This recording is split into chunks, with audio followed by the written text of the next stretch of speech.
Good morning, all. I'm going to wait a few moments for everyone to make their way into the room. And I will look to my team if you would please elevate the court reporter to panelist status.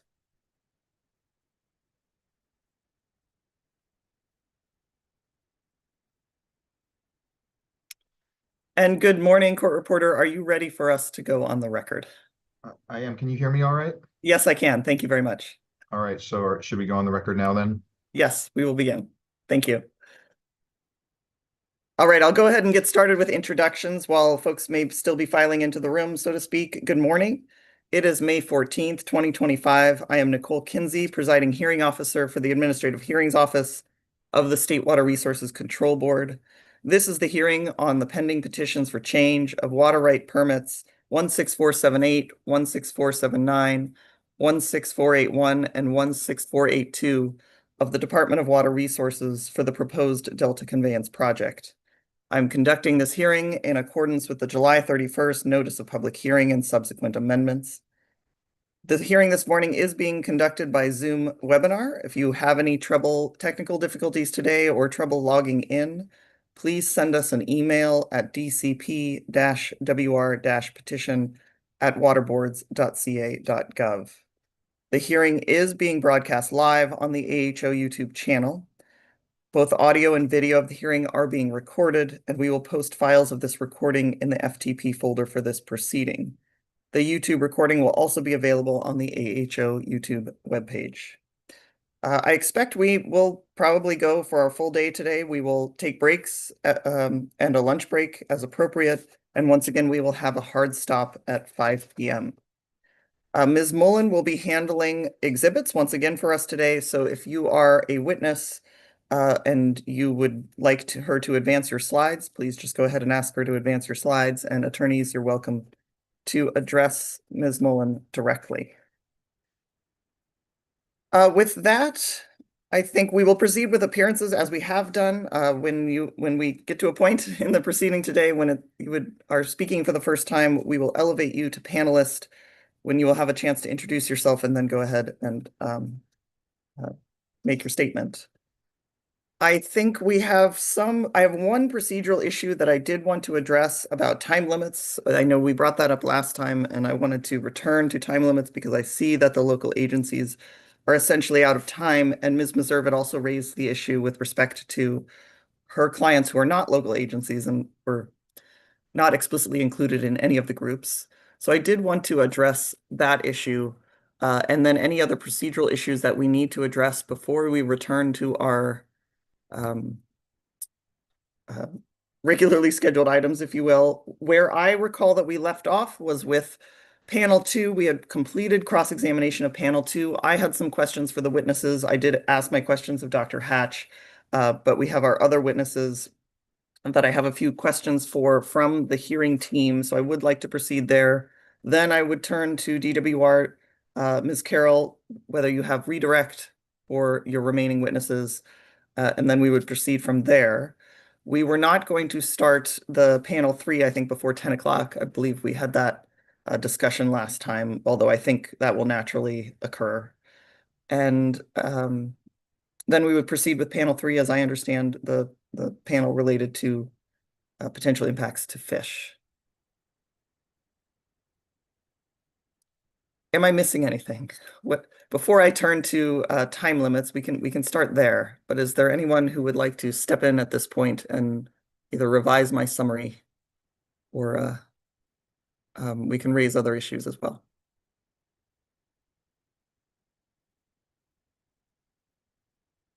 All right, I'll jump into time limits. This is what I'm thinking. Ms. Meserve, you had raised that you have, and brought to my attention, which I realized I was aware of and hadn't thought about in terms of grouping, that you do have clients who you're representing who have different interests than the local agencies, the private parties who are landowners that would be potentially impacted. Well, I think, or in the footprint, as I recall, of the intakes themselves.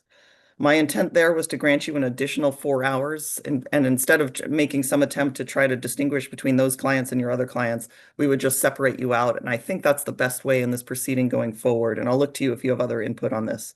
but that we would separate you out, Ms. Meserve, so that you would have your own block of time to distribute amongst your clients as appropriate, and we would maintain time that way. So my intent was to grant you an additional 4 hours. And then I know the other local agencies have run out of time, and we have two significant panels, and particularly with respect to operations, I would expect you have questions. I did some math on remaining time from the parties and the number of hearing days we have scheduled. I don't intend to schedule additional hearing days, so the challenge here is to keep us within the bounds. But if I did my math correctly, I believe we have some time.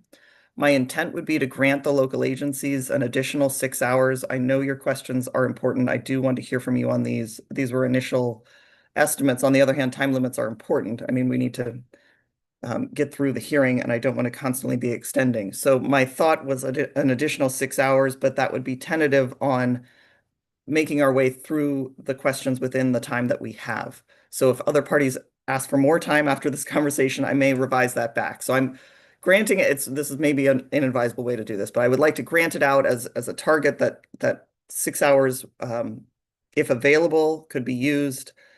But if we run into other time limitations, we may have to ratchet that back. So I ask you to use that time efficiently, and then keeping in mind that Ms. Meserve is now separated out. So with all of that, I will look to you for comments, and if we can please elevate Ms. Meserve.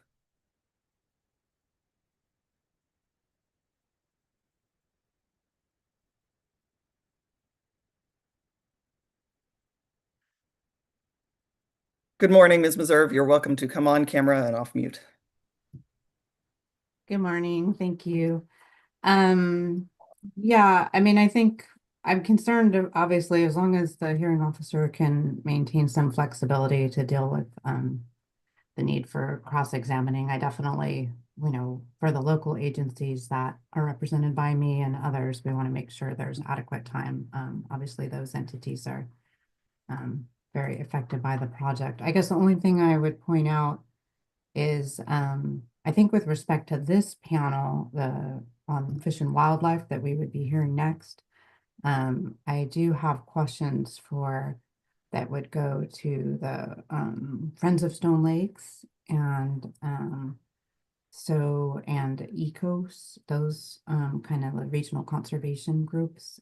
So I think those weren't listed on the page 12 of your order either. So, and I don't want to take time away from the groups that are listed that you already gave time to and maybe struggling to do their time. So I guess that would be my only caveat, is that the footprint folks are a little different than the conservation groups. Thanks. And that's fair. Noted also, I should have mentioned that. And I did, you have quite an array of interest. I mean, Yeah, no, yeah. I Well, and I understand. think, yeah, and I just, like I said, I wasn't super scrupulous in announcing who I was asking questions for before, but now that we're kind of getting down there, I don't want to take away time from some other entity, by accident, by not being careful about that. Noted. And let's deal with it as hopefully it won't be a problem, but thank you for bringing that up. Thank you, Ms. Meserve. Uh, Ms. Tabor, if the hearing team can please elevate Ms. Tabor.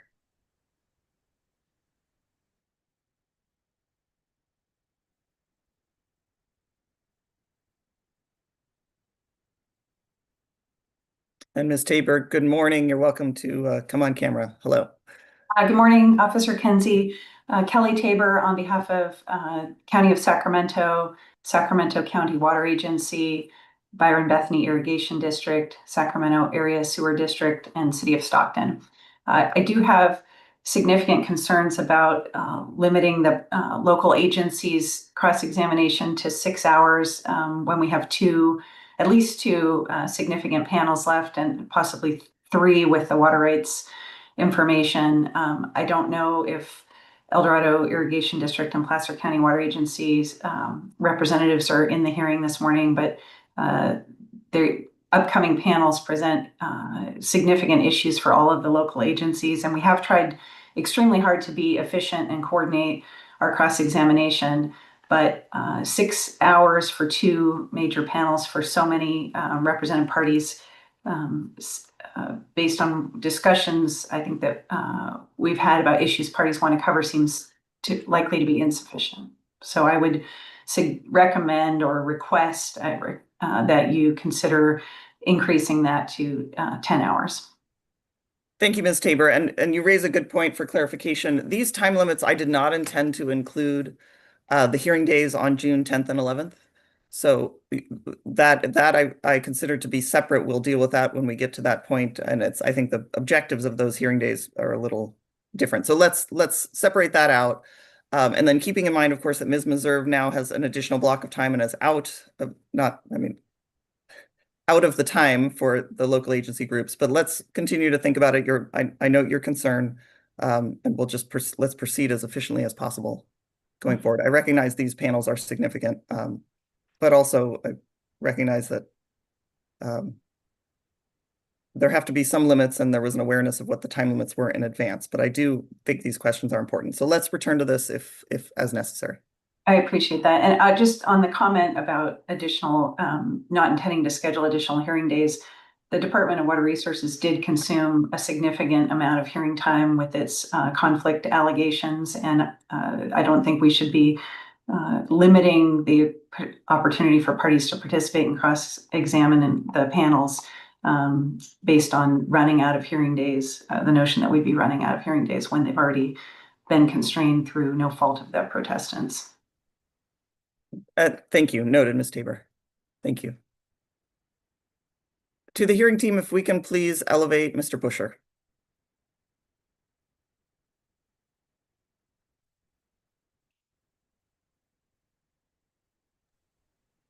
And Mr. Busher, good morning. You're welcome to come on camera. Good morning, Hearing Officer Eric Busher for San Francisco Baykeeper. I was just curious, you mentioned not wanting to expand the hearing days. Do you have an estimate for the hours of testimony that we have left on calendar before we get to those June dates? Just in terms of the total allocated time that's going to be available, that is the cap, kind of irrespective of these other limits? The hours of hearing days? I believe we have 5 hearing days plus this one. Now I'm going off. I'm not looking at it. I think we have today and 5 more that are on the calendar, if I recall correctly. And so I'm guesstimating 6 hours a day of actual time that we spend. So that would be 30 hours plus whatever we get done today. That was my back of the envelope estimate. Okay. Lawyer math. Thank you. No, that's pretty consistent with my lawyer math, so I appreciate that. That was the only question I had. I think for the DTEC Baykeeper group, it's going to be close to the 12 hours, but I think we'll be okay. We may need a half an hour extra at the end. We've got a lot of questions for this panel and some questions for the operations panel as well, but we'll cross that bridge when we get there. Understood. Thank you. And I realize this is all of these panels are significant, but particularly these two. So thank you.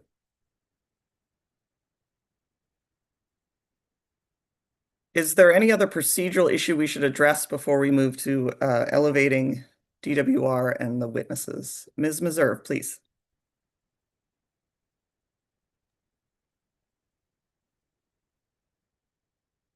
Hi, I guess I can't turn my video on, so that's fine. I'm sorry. I'll look to the team to we'll try to address that at some point. Oh, there we go. It's not important, but yeah, I also wanted to check in with the hearing officer. There's been some developments that call into question whether DWR intends to comply with your order that goes back to December of 2024 to submit information regarding the water use of the state water projects that has been perfected to date. Hearing officer, you may be aware that the state water contractors filed a motion in a Fresno County Superior Court case for a protective order that would prevent the water board and the AHO from requiring this information. There's been an ex parte hearing scheduled for that. It's unclear exactly when that would be, but it appears to be that state water contractors are attempting to have that heard you know, on May 18th or May 19th or 20th, prior to the deadline. And then we do have the, excuse me, sorry. We do have, so that's going on, and that does relate to the operations panel and to the questions we would have. And I think the other concern I have is that the entire hearing schedule over the objections of my clients and others was based on this, you know, idea that DWR would ultimately present this information that we all believed was necessary to even begin the hearing. With the fact that SWC has filed a motion, also, I would note that the chief counsel of the water board did put out a response to the SWC objection to having to put out for DWR to have to submit this information, and that came out on Monday, as I'm sure you're aware, which confirmed the propriety of the hearing officer's request and the need for the information. So I guess I'm just concerned about the hearing schedule proceeding on this track, that it appears to me that at least the state water contractors, and I guess from my perspective, I have to think that DWR has at least acquiesced to this, since state water contractors say that they do, you know, that they have an interest and they do have an interest in, you know, the state water project and in DWR's actions. So, I just want to bring that up because, you know, it's very concerning to me that we've built a hearing schedule around something that may well not happen. And I'd like you to be aware of it and consider it in whether we go forward now. Thank you, Ms. Meserve, for raising that. I am aware of the filing, and for the record, this is a good opportunity for me to say, for the record, I did become aware of the filing. I have seen the motion filed by state water contractors. I am separated out because of ex parte concerns. I'm not involved on behalf of the state water board in any way with that process, but I have seen the filing. I believe I think the appropriate thing to do is to move that filing into the administrative record somewhere, just to document that has, you know, come within my view and is something that I am aware of. I don't know that we need to talk about this a lot. Quite frankly, I guess I have maybe it's not a different view, but it's always dangerous to guess what a court might do. But frankly, I'd be surprised if we get it. It just seemed, the procedural posture seemed, and this has nothing to do with merits, but just the filing being made in a proceeding that's about a different matter before the state water board. It seemed a bit, so I guess I wasn't too concerned because that there would be a disruption, because it seemed unlikely to me that would come to an order that would interfere with this proceeding. But I am aware of it, and it is something I have thought about. But my intention would be to go forward and see how that plays out. It's one of the many moving parts in this proceeding, but I am aware of that, and thank you. I think Mr. Krieger probably wants to respond on this point, but first, Ms. Tabor, did you have something on this point, or was there something different? I think we'd like to go. It was just a status update on something different. I'll wait till an appropriate time. Great. Thank you, Ms. Tabor. And don't let me forget. Sometimes make sure I circle back. I'll look to the hearing team. If you would please elevate Mr. Krieger.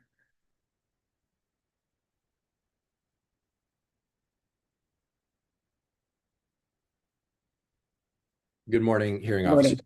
Miles Krieger for the state water contractors. I just wanted to clarify that we are seeking to move ex parte with respect to the motion. And so the intent is indeed to have this essentially resolved before the 27th. So there really should be no disruption to the hearing schedule, as you've noted. So we think that, you know, the hearing needs and should proceed as currently scheduled, and we should have a quick resolution to this motion before the 27th. Thank you, Mr. Krieger.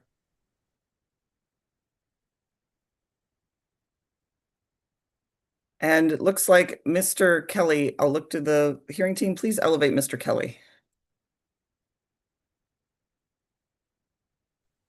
And Mr. Kelly, is it on this point or a separate point? I apologize. It is on the point that Ms. Tabor raised, and I think Ms. Meserve touched on about time for cross-examination. So if you want me to wait, I'm happy to wait to get. Well, please, since we have you on camera, please go ahead. And Ms. Tabor, I will return to you next. Thank you. Thank you. Yeah, I just wanted to note that Placer County Water Agency and El Dorado Irrigation District have concerns that are very distinct, somewhat overlap, but definitely distinct and somewhat unique to the rest of the parties. And so I would just ask that when we get to that portion of cross-examination, that there's some flexibility to ensure that that everyone can sort of get in there very distinct cross-exam questions, especially when it comes to the operations folks. Thank you, Mr. Kelly, and noted. Thank you. Ms. Tabor, if we can please return to Ms. Tabor. She back is where there you are. Thank you. I just wanted to provide a quick update on the site visit. The protestants have been working hard to develop a detailed itinerary for a proposed site visit. We've shared that with DWR, and they've said that they will respond to our proposal by May 23rd.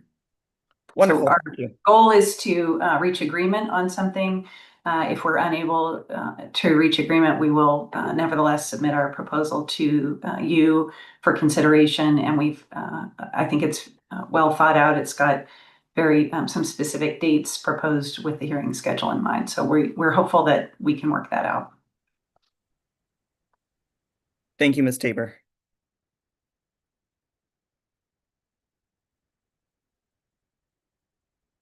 Ms. Meserve, back to you. Thank you. If the hearing officer would consider it appropriate as a protestant interested in, whether the schedule is going to go forward on the basis that it was conditioned, I would like to know whether DWR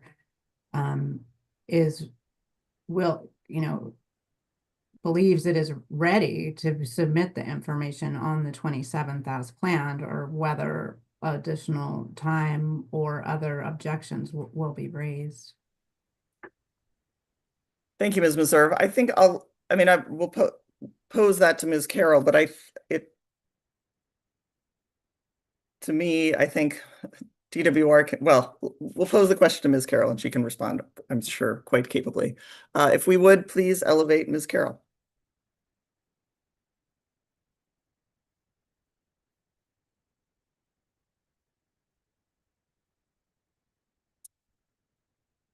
Good morning, Ms. Carroll. You're welcome to come on camera and off mute. And I think the question I would have, given that it sounds like there's going to be some kind of hearing, possibly May 19th or 20th, which is in advance of the 27th, and you don't know the outcome of that. But do you have anything else to add with respect to DWR's response to the information request? I think we've been very clear that we want to keep things on schedule and keep things moving, so we do not intend to do anything that affects the schedule. Thank you. And good morning. Mr. Busher. Yeah, thank you. I just wanted to flag while we're giving updates, a large group of the protestants filed a motion for reconsideration with the state board yesterday on the request to the board to cancel the proceedings after the hearing officer had determined you didn't have authority to do that. I don't think we need any action taken there, but just wanted to flag that. I think that was served on the entire service list as well. Or on Monday we filed. Thank you, Mr. Busher. With that, is there anything else procedurally before we move back to most of the panel 2 witnesses? All right, then let's please, if I can ask the panel 2 witnesses who are here to raise your hand and the hearing team will elevate you.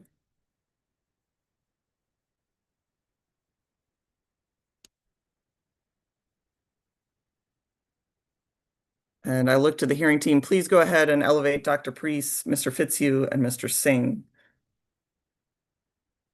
In addition, if Ms. Morris is here, I think that would be, I'm not sure if she is.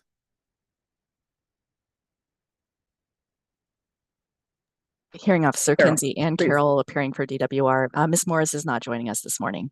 Okay, thank you. Then I won't look for her. But if she does join, we can elevate her as normal to panelists. Just a hand raise would be great.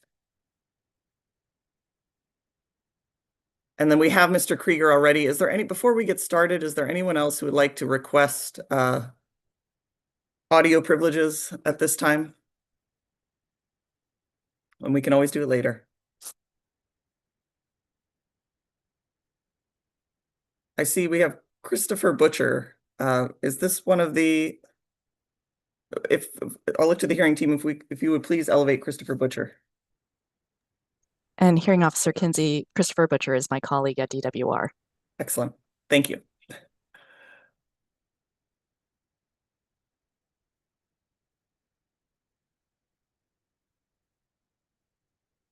Good morning, Mr. Butcher. You're welcome to come on camera and introduce yourself. Good morning, Chris Butcher, Department of Water Resources, Office of General Counsel. Thank you. Good morning.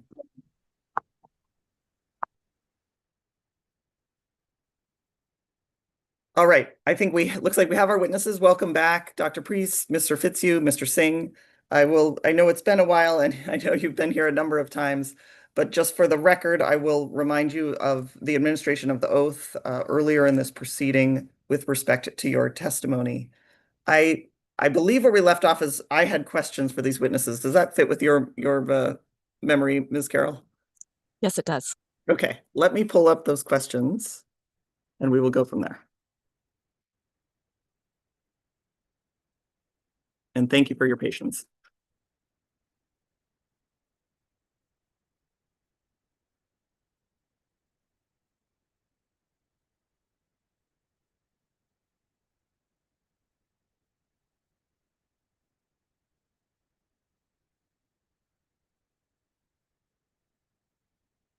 All right, and some of this we've gone over. I'll try not to, as with everyone else, I'm trying not to repeat ourselves, but it has been a little bit of time. So please bear with me, but hopefully this will be efficient. The first question from the team is for Dr. Priest. You noted, do you recall in your testimony your statement with respect to residence time in Discovery Bay and that the modeled addition of a day or two of residence time would not be enough to cause significantly more, or would not be enough to cause a notable impact on the likelihood of HABs? Is that a fair summary, or you can revise that as appropriate? Yes, it's fair. Okay. And do you, maybe I'll phrase it this way.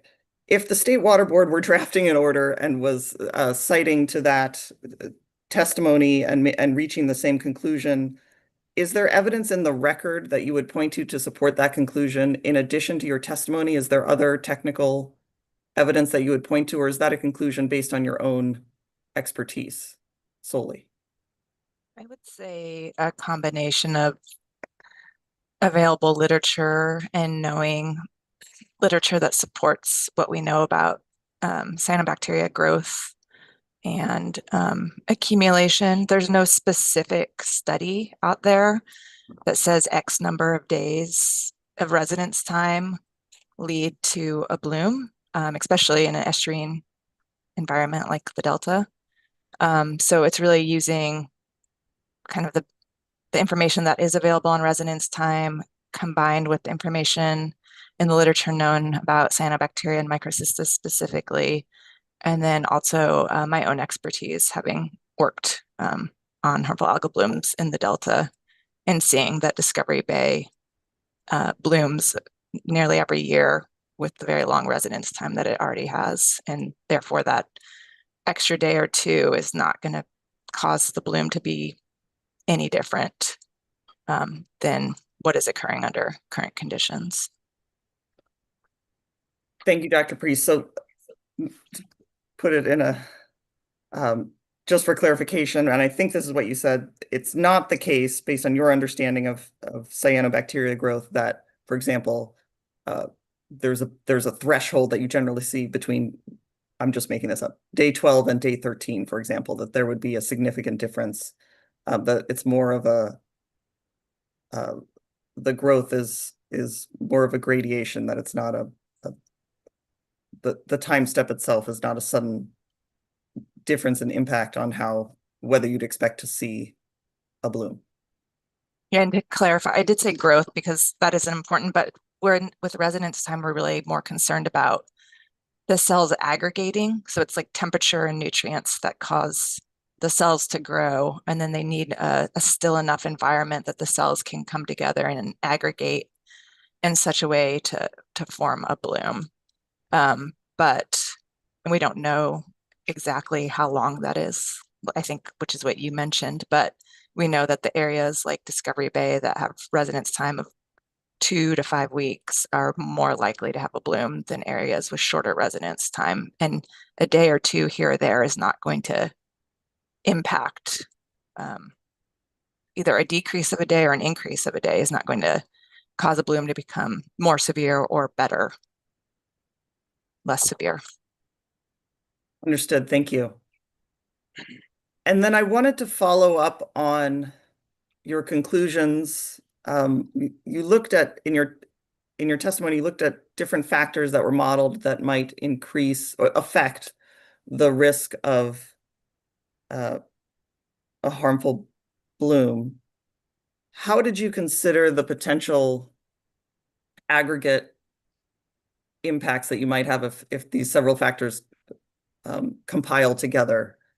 Was that something that your conclusions were based on your experience in assessing how different factors may together influence the likelihood of a bloom? Well, that and the literature. And then, I concluded that for most of the factors, so the temperature, the velocity, the nutrients, the irradiance, there'd really be no difference under the proposed project compared to existing conditions. And so really the only factor where we saw any changes was residence time, and those changes were minimal enough that we could conclude, therefore, that there would not be an increase in the severity of blooms in the Delta. Thank you.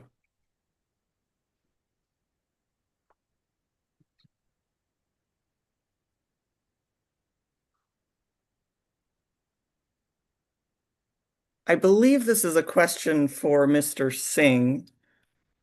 And my question is whether, as I understood, the baseline model runs that included the operational elements from the ITP also included or incorporated to some extent voluntary agreements. Is that accurate? That is correct. Did you conduct model runs that did not include voluntary agreements but included the ITP operational restrictions? No, we did not with the ITP criteria. And so do you know why that decision was made to include the voluntary agreements? So the baseline that we used came from the work that was done for long-term operations, the consultation state water project, and also CVP. And so the baseline included voluntary agreements. And so we just layered a DCP on that baseline. Understood. Thank you.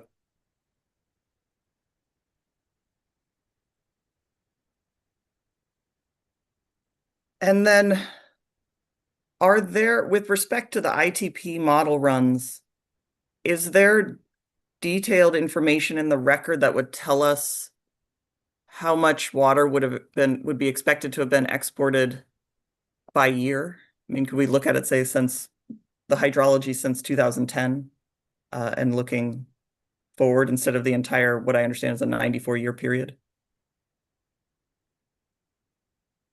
So the modeling output does have, for the whole period of simulations, in terms of exports, the DCP compared to the baseline.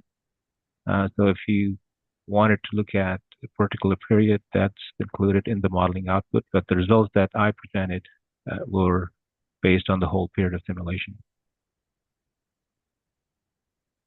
And the modeling output, so that information is included in, I think we call it in our record, the model files that were produced by DWR in response to some of the protestants' requests. Is that right? That is correct. Thank you.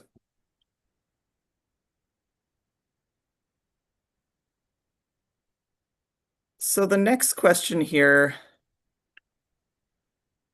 let's actually, Ms. Mullen, if you could please bring up DWR 104R.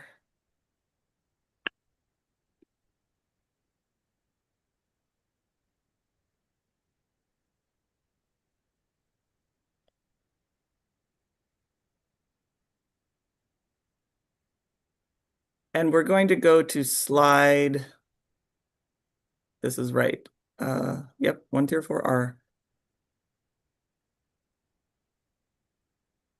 Slide 36.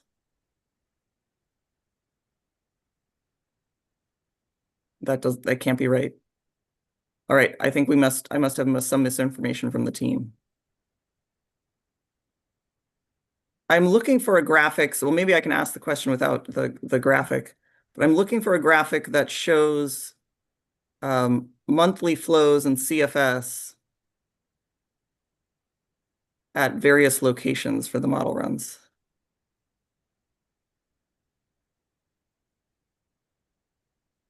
I'm looking to my team as well. Are you able to track apparently the notes in here are incorrect. It's not 104R.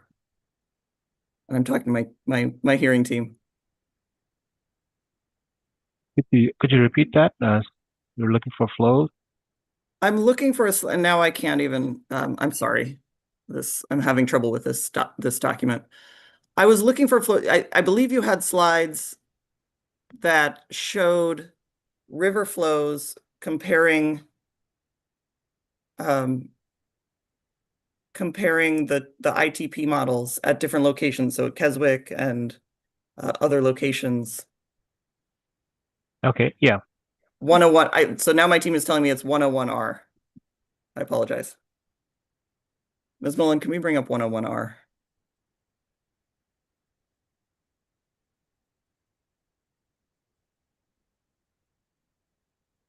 Yes, this must be it.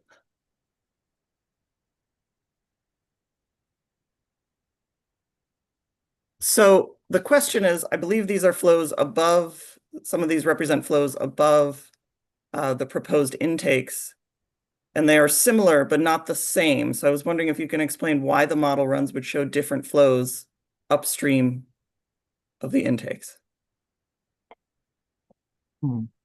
So yeah, this chart here is again comparing modeling results with and without project on two different baselines. The solid lines are the modeling from the final EIR, and the final EIR modeling was based on the historical hydrology. So that's one difference. And the dashed line is the updated baseline where we used adjusted historical hydrology. So where we incorporated the effects of recent climate that we have seen in the last 30 years, and we kind of translated that to the whole 100 year of record. So there is some differences in terms of the shift in flows during winter period. So that is one of the causes where you do see some increased flows in winter time. And then also, in springtime, we do see with the adjusted historical, there is lower flows compared to the historical hydrology that we use in the EIR. And then again, there's some differences in the regulatory conditions that we used in the two models. One was the 2020 ITP, and also the updated model included the 2024 ITP and BIOPS. So primarily those differences are, I think, based on the adjusted historical hydrology, but there could be other factors also. And then did you connect in the modeling runs, did this change in historical or the impact of the difference in historical hydrology used? Do you have an opinion as to whether that affected the exports that could be made using the North Delta intakes? The volume of exports or rate of exports, but mostly volume. So in general, we are using DCP to divert flows when there is, excess flows in the system. So primarily in the winter months. And so what you see is that with this adjusted hydrology, and we see that in all the climate models that we did, where we have the shift in the seasonal runoff, where in wintertime you see higher runoff. In terms of DCP diversions, I think there could be a slight increase or very similar in those months. But the later part of the year, springtime, we do see reduced runoff. So in those periods, we'll see a decrease in exports. But overall, I think some of the results that I have seen, even as part of the delivery capability report, the effect of this adjusted historical hydrology in terms of change in exports is about 1% or so, 1 to 2%. And thank you, Mr. Right. Singh. To follow up on that, if you have an opinion, would a change in hydrology that resulted in what I would describe as flashier flows, so a less constant high volume snow belt, but a more frequent up and down of flashy flows, would that maybe I should say, could that affect the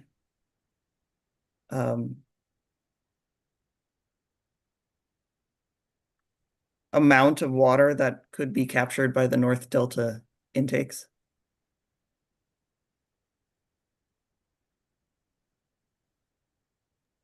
So in terms of calcium modeling, that is a monthly model.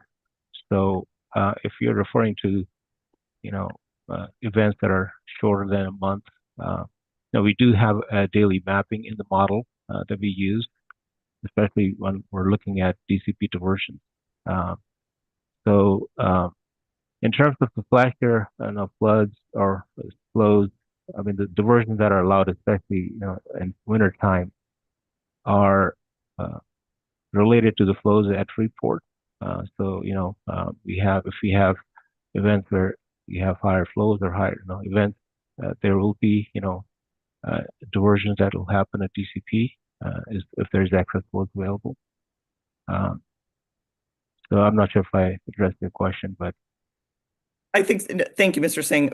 Maybe following up, when you say because I'm not a modeler, my team could probably explain this to me, but what do you mean by there is daily mapping in the model? What information could you extract from the model on a daily basis? So essentially within calcium, as I mentioned, it is a monthly model where we have, for example, flow at Freeport.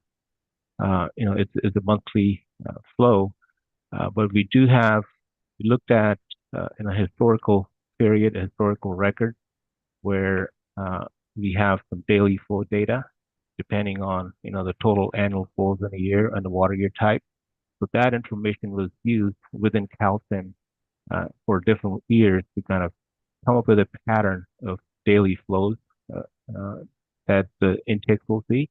And especially when we're operating weirs and also DCP diversions, we use that daily flow pattern based on the historical hydrology to come up with what the diversions could be, and then the model kind of still uses that and aggregates that and results output is in still a monthly time step, but when it's making decisions in terms of allowable diversions based on the bypass criteria, that it's doing on a daily time step based on historical pattern. Thank you. And then is my understanding correct? I believe we went over this, but is my understanding correct that the ITP model runs included runs for um, with climate change related baselines modeled up to 2040. Is that correct?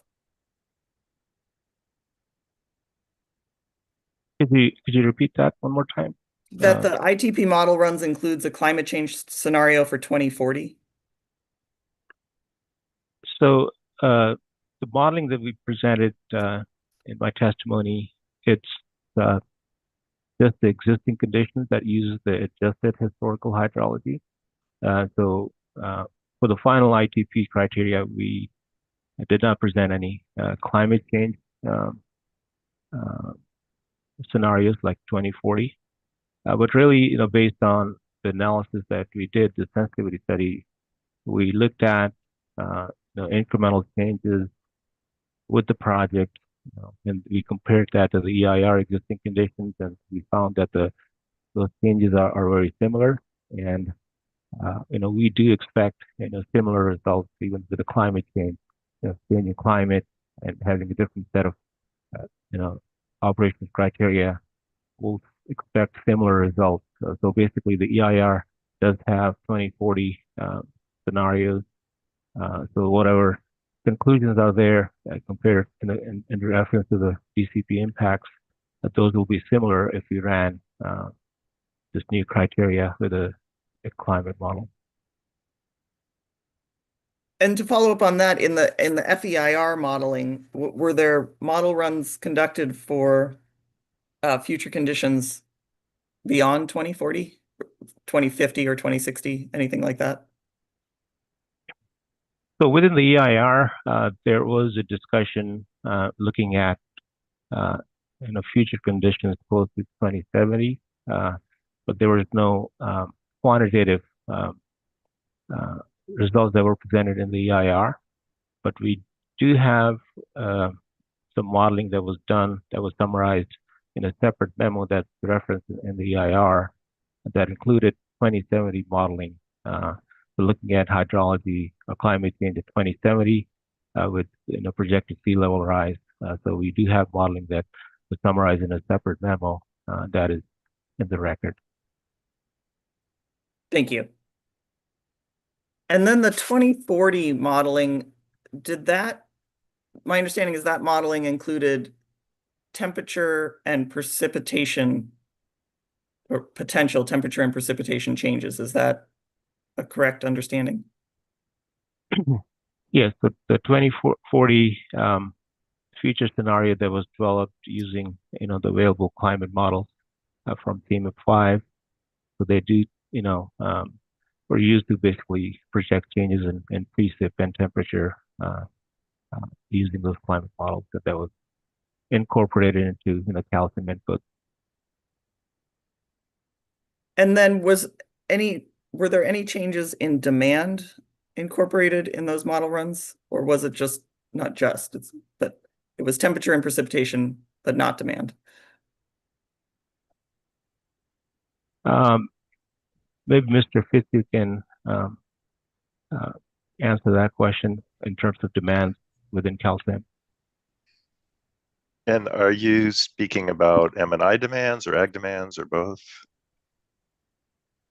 I was thinking of ag demands because that might relate, in my mind, it might relate to temperature, but any of the above, really. And you're asking about 2040 and 2070 and if they're different from existing? Yes. So I believe in 2040 that for M&I, there are some increased demands based on the data or forecast in the urban water management plans. For ag, so in 2040, I believe there's a slight increase in some ag. They're called applied water demands, and they're actually generated external to calcium and then put into calcium. But I believe that because of increased temperatures, you do get some increase in evapotranspiration that does lead to a minor increase in demands for ag. But there's no change in like the acreage that's cropped or anything like that. It's just based on the slight change in temperature, or the change in temperature and how that affects evapotranspiration. And for 2070, I think that same thing would apply But in that memo that Mr. Singh talked about, there were also some analyses of what would happen if you actually reduced ag demands drastically by like 50% and 25%, and also some sensitivity studies in that 2070 memo relating to conservation of urban M&I demands. So in those 2070 studies, there were some additional changes in demands that were implemented as kind of a sensitivity to see how that affected the project. Thank you. That's very helpful. Do you know why? Now I'm puzzled. Why was there a consideration of significant reduction in ag demands? So that goes back to this question of how the model reacts when you use 2070 hydrology. You tend to get very, I guess, unrealistic reservoir operations. The reservoirs tend to go to dead pool very, very frequently. And so the rationale for all that is detailed in the memo.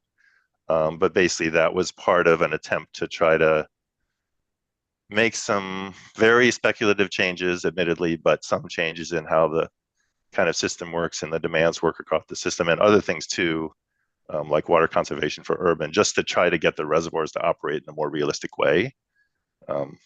That's the explanation. Thank you. And where could I find that? Are you able to tell me off the top of your head, either Mr. Singh or Mr. Fitzhugh, where this 2070 modeling memo is? Is it attached to the EIR somewhere? It is not in the EIR, but it is part of the admin record for the EIR. And I do believe as part of these hearings, that memo was brought up as part of some cross for panel 1 modeling. So as far as you know, it wasn't previously in our record for this hearing. It's not an AHO exhibit, but it may have been brought up in cross-examination. Is that right? I believe so, yeah. Thank you. Thank you. So shifting gears just a little bit, Mr. Singh, I think this question is for you on water level changes. I believe you described that the greatest water level changes occur near the intakes when they're operated near maximum capacity, which is typically during high flow events. Is that accurate? That is correct.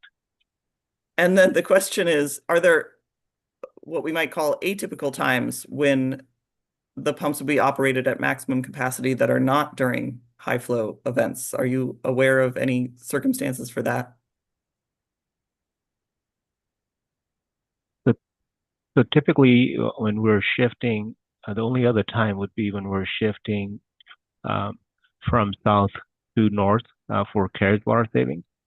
But again, for those periods, for that shifting, we have, July, August, September in our criteria. There's minimum 3,000 CFS that has to be combined in South Delta. So before any shifting can happen.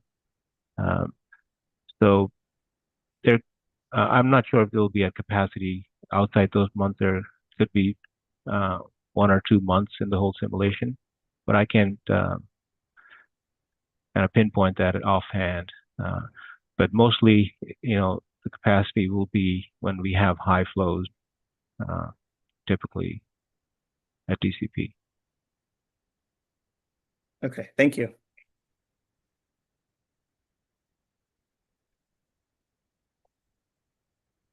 So the next question is again related to maximum capacity. If Ms. Mullen, if we can turn to Mr. Singh's initial testimony, is that DWR 100? That might be right. I'll look. Mr. Singh, off the top of your head, do you recall your written testimony exhibit number for not your supplemental testimony, but the original? Yeah, it was DWR 100. It is. Okay, thank you. Ms. Mullen, can we pull up DWR 100? And I'm looking for figure 2.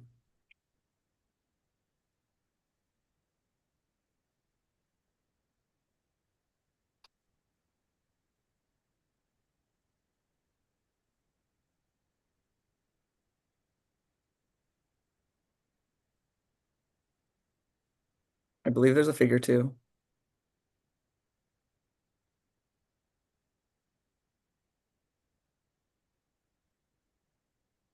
I believe all the figures were kind of referenced in a separate attachment. So is that related to water levels or? It was. We can return to this question. I'll see if my team has some better information for me. Let's see. So I have some questions about carriage water, which you may or may not be able to answer, but I'll pose them if I can articulate them. Um,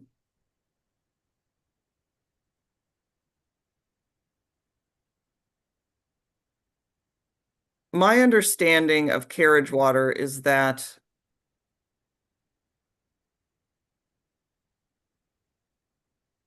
I think we talked about, I asked about this before, that carriage water is an amount of water necessary to cover conveyance losses, as well as an amount of water necessary to offset, if you will, the impacts of operation of the delta pumps on salinity levels. Is that your understanding? I think Mr. Singh, this might be for you. Is that your general understanding? That is correct, yeah, generally. So the carriage water savings are is an amount of water that does not need to be released because you don't have the effects of the South Delta pumps on salinity if you're taking the water from the North Delta intakes. Is that generally correct? Yeah, so that is correct. So, when we're shifting from south to north, in terms of changes in salinity or additional flow that is needed to maintain salinity in the delta is reduced. So that could be either exported or if there's no capacity to export, backed up in upstream reservoirs.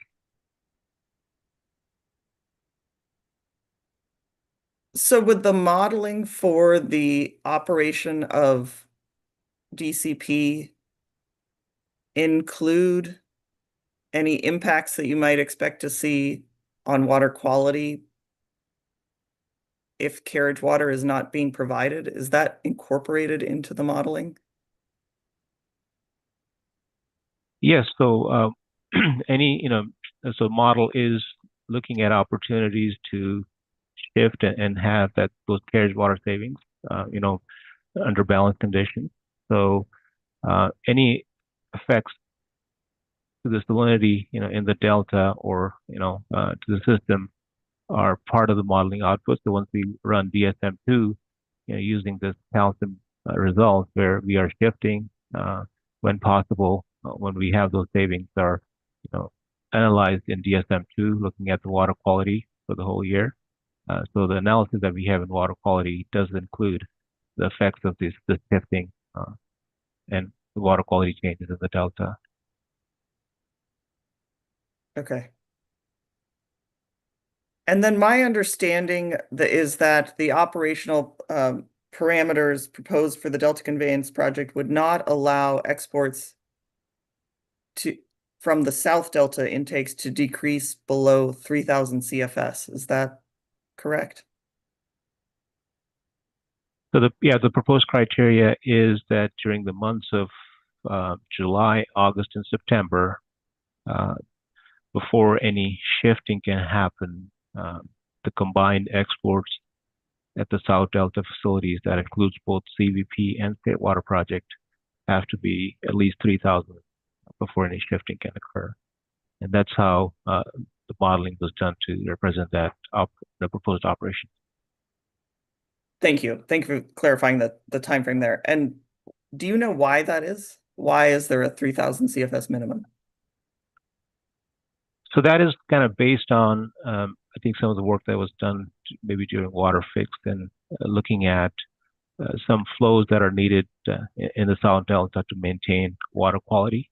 So that that circulation or minimum 3,000 is based on the work that was done previously during water fix. So is it accurate to think of there's a tipping point or that DWR estimates is around 3,000 CFS, because I think you've explained the 3,000 CFS is minimum is related to maintaining water quality in the delta.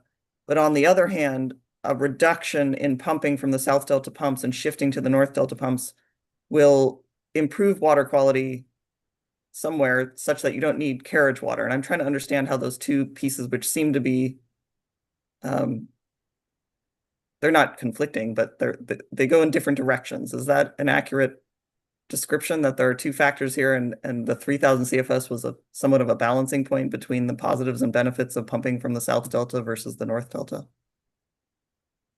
Objection as to vague and ambiguous as to, and compound. I can't follow your Fair. question. I'm sorry. But what I think Mr. Singh understands what right. So let's get into this, because I'm trying to understand. So the 3,000 CFS minimum, to your understanding, is to protect water quality, is to maintain water quality in the delta. Is that at a different measurement location than the benefits to water quality that would occur from shifting from the South Delta to the North Delta pumps?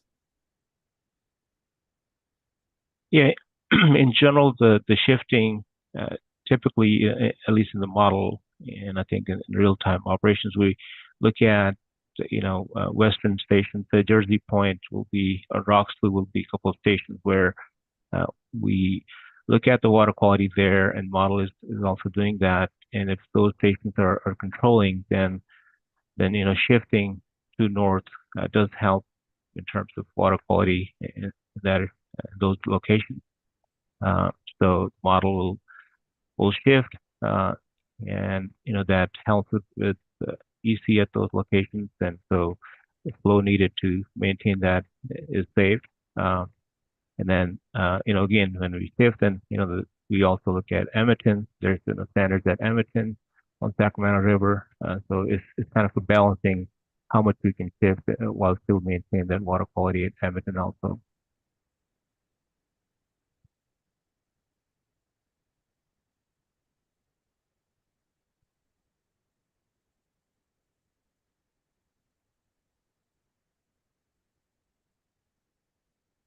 All right, I'm going to think about that one. Maybe I can ask it this way, which is the goal. What is the measurement point for water quality that is used to calculate carriage water?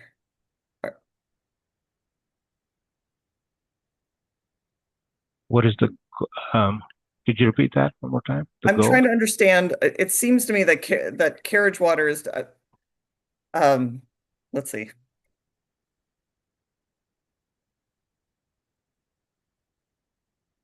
My understanding is that carriage water is an amount of water that DWR calculates using some measurement of water quality. Is that right? So anytime we have a unit of water that's being moved through the delta, there is additional cost in terms of water cost if we want to maintain the salinity that was there before moving an additional unit of water. So that the shifting of the carriage water savings is basically trying to in instances where we could minimize those diversions through the delta, we have these carriage water savings, and that's what model is doing. And it does look at basically what the outflow requirement is within the model during that period, and an additional outflow that's on top of that is what's used to calculate carriage water in the model. So essentially, the savings that we have primarily are based on when Jersey Point and Roxley are controlling. And I know Mr. Fitzy, if you want to add anything to that. Yeah, just to clarify that when you do the shifting and you save the carriage water, you're essentially keeping the salinity at those locations the same. You're keeping it the same but you don't need the carriage water to do that anymore because now you're pumping from the North Delta. I think that helps. But at a certain point, I mean, for example, bear with me, and Ms. Carroll, feel free to jump in if this is a terrible hypothetical. But if the pumping from the South Delta were reduced to 0 and everything was shifted to the North Delta, you might expect additional carriage water savings, or is that not accurate?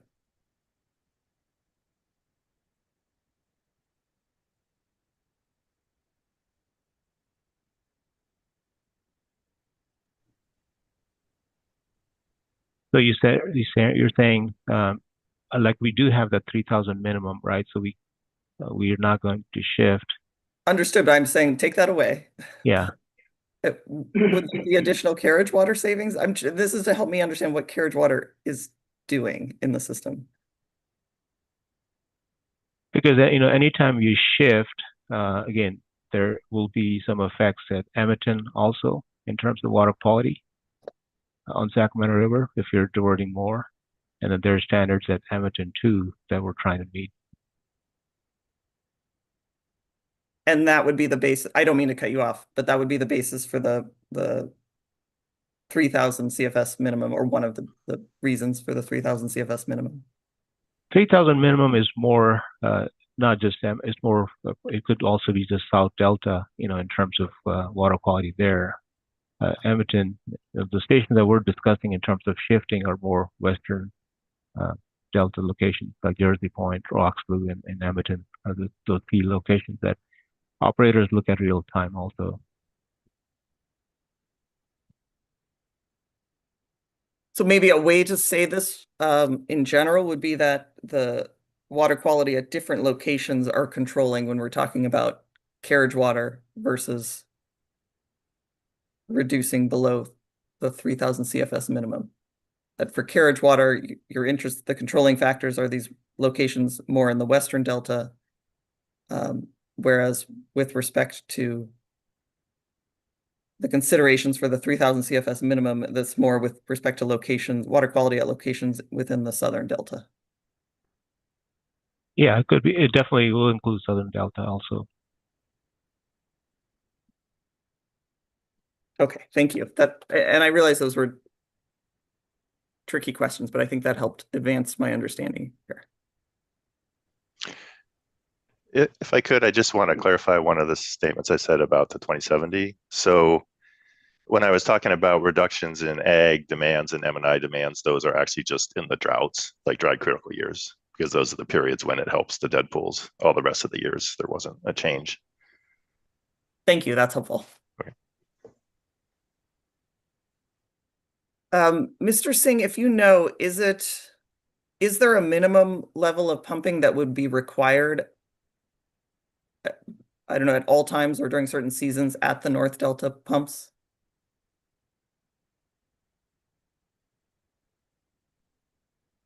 Minimum pumping, no. If you look at the model results, there are times, when there's no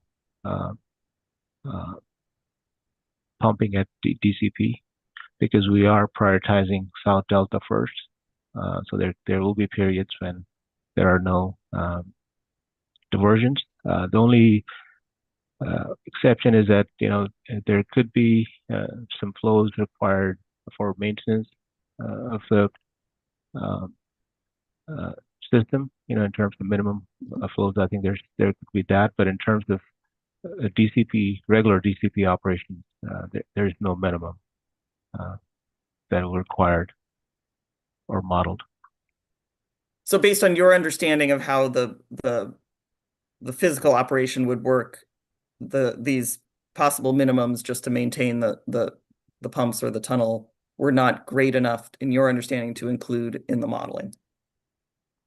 That is correct. Go ahead. If you want to clarify, Ms. Carroll, you're welcome to. I didn't mean that to be a tricky question, but you're welcome to clarify that. I believe it misstated his testimony, but I'll let Mr. Singh proceed. Okay, thank you. Go ahead, Mr. Singh, if you wanted to add to that. Could you repeat that? Yeah, maybe I can revise the question. So what I'm trying to understand is whether there is a certain minimum flow, and you alluded to this, that is necessary, minimum pumping amount that is necessary to just maintain the works, the pump and or the tunnel itself. I don't know if there's some amount of water that needs to be in the tunnel to maintain the structural integrity. I'm not an engineer. But what I understood from you is that there were not, minimum flows were not included in the modeling. Is that accurate? Yes, there is no, if you're referring to maintenance flows, yeah, those are not included in the modeling. But again, that number is pretty, my understanding is pretty small, less than 400 CFS. Thank you.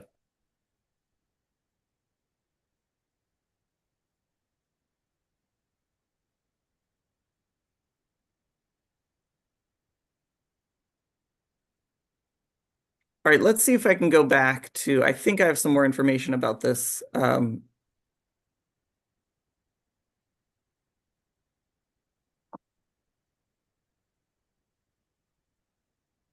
Well, I'm not sure. Okay, I think that's all of the questions. That is, I will make a call. That's all the questions I have. Thank you so much for your patience, and thank you for working through those as best you could with me. With that, I think I will turn to you, Ms. Carroll. Do you have redirect for these witnesses? I do not. Thank you. Then with that, I will, and I think I already thanked Dr. Hatch, but Dr. Priest, Mr. Fitzhugh, Mr. Singh, thank you so much for your time spent. I know it was a lot of time spent and a lot of detailed discussion, and I very much appreciate your testimony, and you are excused.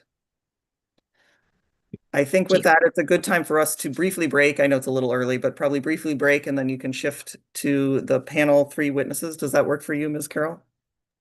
Yes, it does. I do need to transition. Sorry, hold on. I do need to transition our witnesses and move computers and things around, so that might take us a few minutes. Do you need more than 10? I was going to do a normal 10 minutes. Do you want more than that? Could I have 15 just to be safe? That's fair enough. And let's first turn to Mr. Busher, though, before we break. Mr. Busher, go ahead. I just wanted to confirm with your team that documents that I had uploaded to the Baykeeper's FTP site, I think this morning were received. And if not, we can address it when we come back, and I can email them in. I think it's unlikely I'll need to use any of those before lunch. So great. I will look to quickly to the hearing team. Did we receive the uploads from Mr. Busher? We're looking.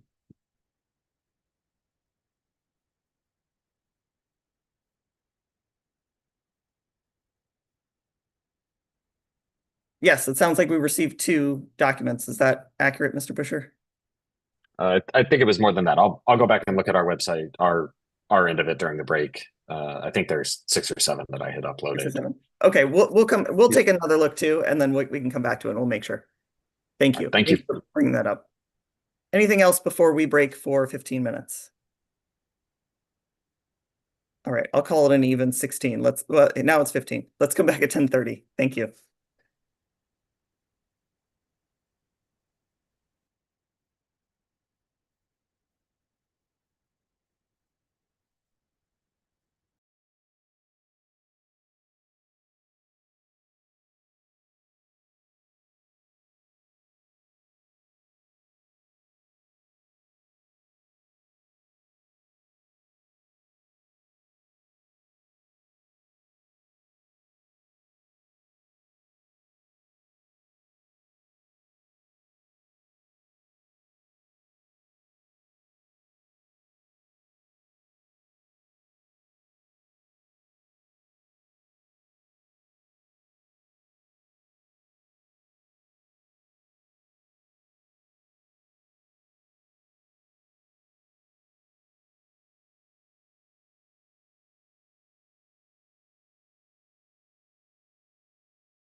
All right, I gave you a few extra minutes inadvertently, but I will look first to the court reporter. Are you ready to go back on the record? Yes, sir. Thank Ready to you. go, ma'am. Thank you. Ms. Carroll, are your witnesses ready for us? I believe so, but we will see how their technology works out. Great, fair enough. If we would have Dr. Greenwood and the other witness for DWR raise your hands in the attendee list, and we will elevate you to panelist status. That'll be Miss Rachel Gardner. Thank you. Thank you for reminding me. So Dr. Greenwood and Ms. Gardner.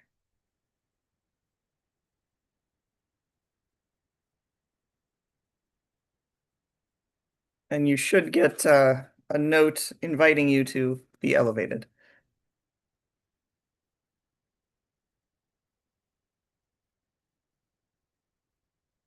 Good morning, Dr. Greenwood. Good to see you again. And Ms. Gardner, you're welcome to come on camera. Good morning. And I will go ahead, I'll go ahead and administer the oath, and then I will turn things over to you, Ms. Carroll. Does that make sense to you? All right. I will go ahead and proceed one by one. Dr. Greenwood, if you would please raise your right hand. Dr. Greenwood, do you swear or affirm under penalty of perjury that the testimony you will give in this hearing will be the truth, the whole truth, and nothing but the truth? I do. Thank you very much. And then looking to you, Ms. Gardner, if you would please raise your right hand. Ms. Gardner, do you swear or affirm under the penalty of perjury that the testimony you will give in this hearing will be the truth, the whole truth, and nothing but the truth? I do. Thank you very much and welcome. And with that, I will turn things to you, Ms. Carroll. Thank you, Hearing Officer Kinsey. Good morning, Dr. Greenwood. Good morning, Ms. Gardner. I will be starting by asking you about your exhibits. So, Dr. Greenwood, I'll begin with you. Is DWR 00800 a true and correct copy of your original testimony? Yes, it is. Is DWR 00800R a true and correct copy of your revised testimony? Yes, it is. Is DWR 00801 a true and correct copy of your original PowerPoint? Yes, it is. Is DWR 00801R a true and correct copy of your revised PowerPoint? Yes, it is. Is DWR 00802 a true and correct copy of your CV? Yes, it is. Is DWR 00805 a true and correct copy of the original operations plan? Yes, it is. And is DWR 00805R a true and correct copy of the revised operations plan? Yes, it is. And is DWR 0015 a true and correct copy of the intake site identification technical memo? Yes, it is. Wonderful. And Dr. Greenwood, did you rely upon those last three exhibits that I mentioned in developing your testimony and opinion? The operations plan, the revised operations plan, and that intake site identification technical memo? Yes, among other exhibits. Thank you, Dr. Greenwood. And then did you also rely upon the following exhibits in developing your testimony and opinion? Those would be DWR 00803 through 806. Yes. And DWR 00110.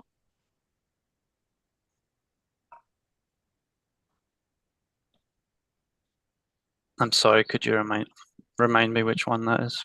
Let's see, DWR 00110.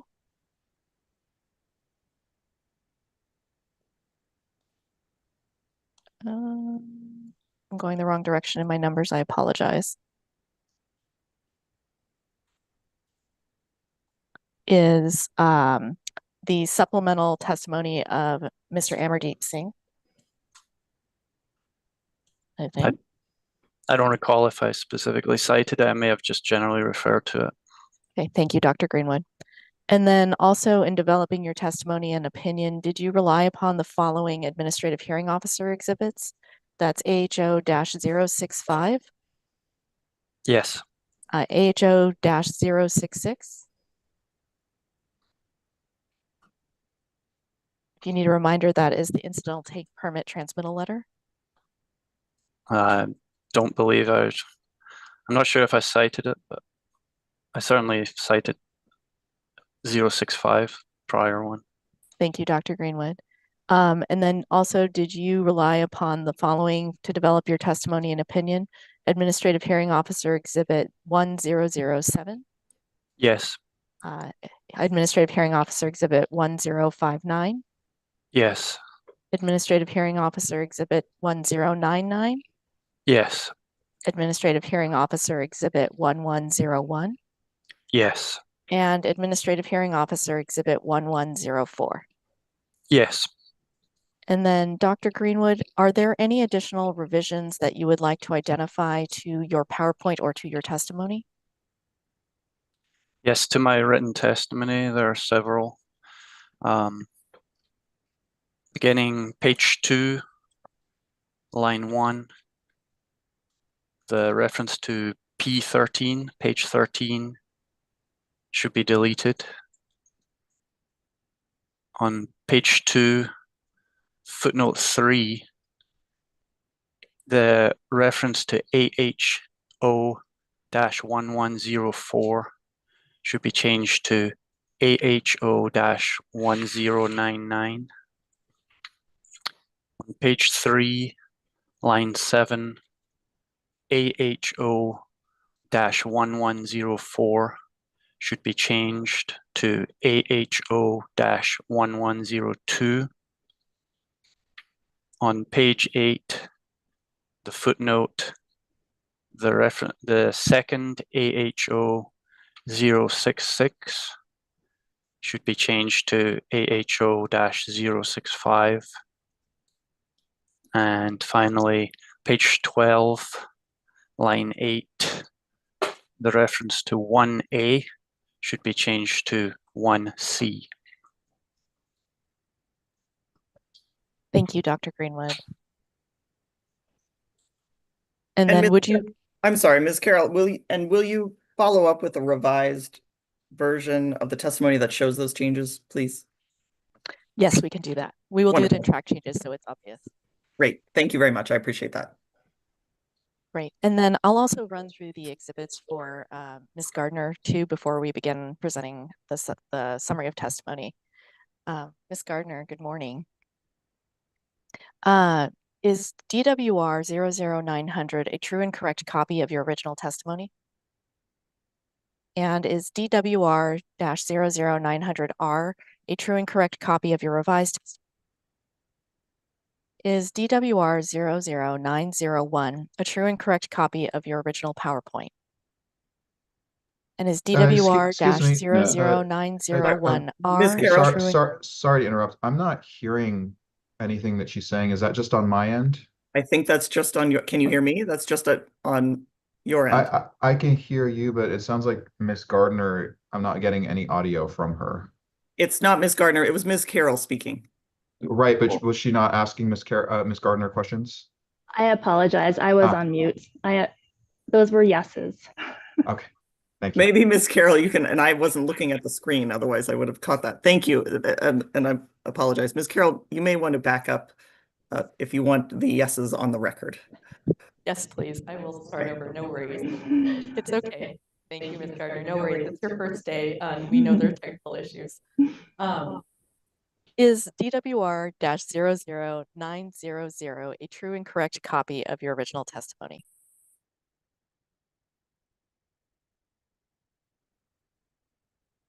Sometimes spacebar works, but that might be easy. Okay. Yes. Okay, and then is DWR 00900R a true and correct copy of your revised testimony? Yes. Is DWR 00901 a true and correct copy of your original PowerPoint? Yes. Is DWR 00901R a true and correct copy of your revised PowerPoint? Yes. Is exhibit DWR 00902 a true and correct copy of your CV? Yes. And in developing the testimony that we submitted, did you rely upon the following DWR exhibits? That's DWR 00703. Can you remind me what 00703 is? Yes, give me a moment.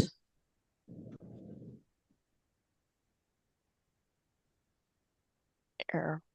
If I can pause 1 minute, I'm going to grab a hard copy so that it's much easier than me scrolling back and forth.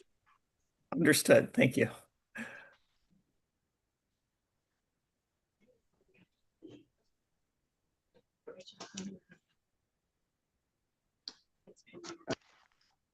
Yeah. I want to see the AHO.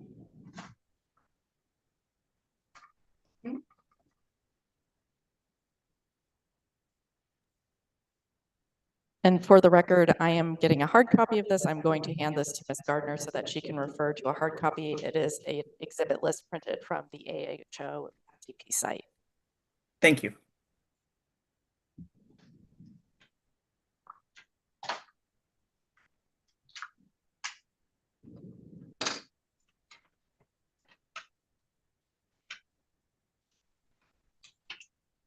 This is only AHO. Mm-hmm.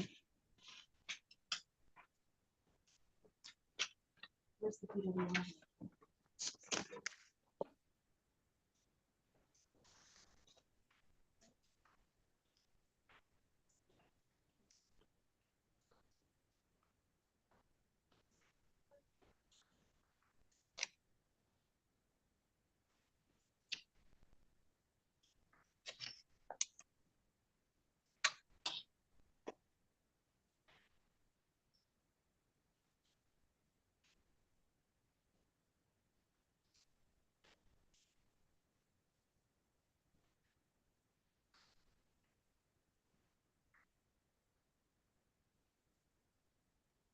And my apologies, I only handed her a hard copy of the administrative hearing officer exhibits. I now have a hard copy for myself of the DWR exhibits. And I'll go back and say, and ask this again, Ms. Gardner, in developing your testimony and opinion, did you rely upon DWR exhibit 00703? And that is a typical sound level table. Yes.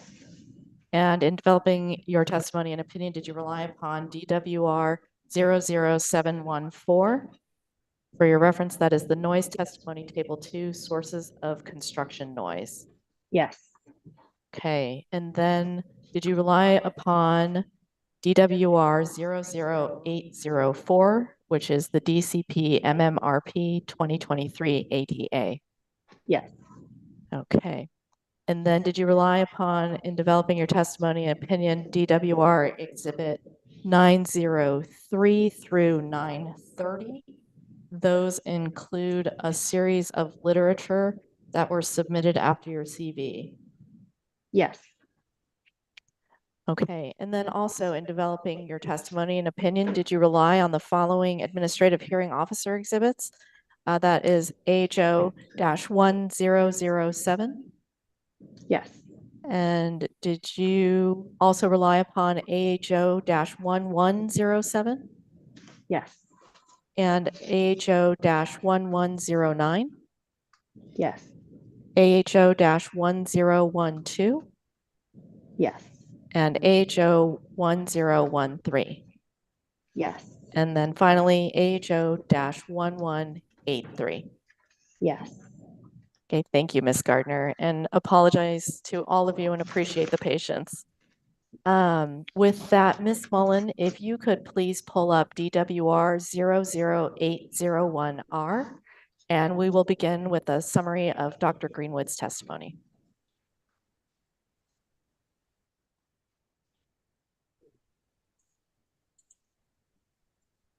And Dr. Greenwood, when you're ready, you can ask Ms. Mullen to advance your slides. Okay, thank you very much. Good morning, hearing officer and board members. My name is Maren Greenwood. I'm an aquatic ecologist with ICF. Next slide, please. In this summary of my testimony, I'll provide an introduction and overview, discuss various groups of fish and aquatic species, and additional modeling information for ITP operational criteria, and then provide a conclusion. By way of introduction, I've worked on the Delta Conveyance project which I'll generally refer to as the DCP, since 2019, including as lead author of the Fish and Aquatic Resources chapter of the DCP Environmental Impact Report, which I'll refer to as the final EIR, as well as working on the Federal and California Endangered Species Act biological assessments and incidental take permit application, which I'll refer to as the ITP application. My qualifications are summarized in my written testimony and statement of qualifications. Next slide, please. My testimony supports my opinion that the DCP's operational criteria, mitigation measures, and adaptive management, together with avoidance and minimization measures, also known by the acronym AMM, and mitigation measures associated with construction, will reasonably protect salmonids, delta smelt and longfin smelt, green sturgeon and white sturgeon, and other fish and aquatic species of management concern included in the final EIR. As I note in my written testimony, I consider reasonable protection to be indicated by information in the environmental and permitting documentation, such as less than significant impacts in the final EIR and minimization and full mitigation under the ITP application. My testimony was in large part prepared prior to issuance of the DCP ITP. I updated my written testimony and summary presentation to reference relevant portions of the ITP. My updated written testimony is Exhibit DWR-00800 revised, and the updates are shown with red line. In this summary testimony, I'll generally refer to that revised written testimony. This summary presentation is Exhibit DWR-00801 revised, and the slides either include revised in the header if I updated a previously provided slide, or new in the header for the single additional slide. The additional slide discusses the summary of calcium-3 modeling outputs, representing refinements to operational criteria in the ITP based on information in my revised written testimony. Next slide, please. My summary will discuss each species group in turn. The effects analyses that I reference reflect coordination, review, and feedback from the resource agencies. The biological modeling used outputs from models such as calcium-3, as described by the modeling witnesses. Note that the modeling has limited ability to take into account all real-time management.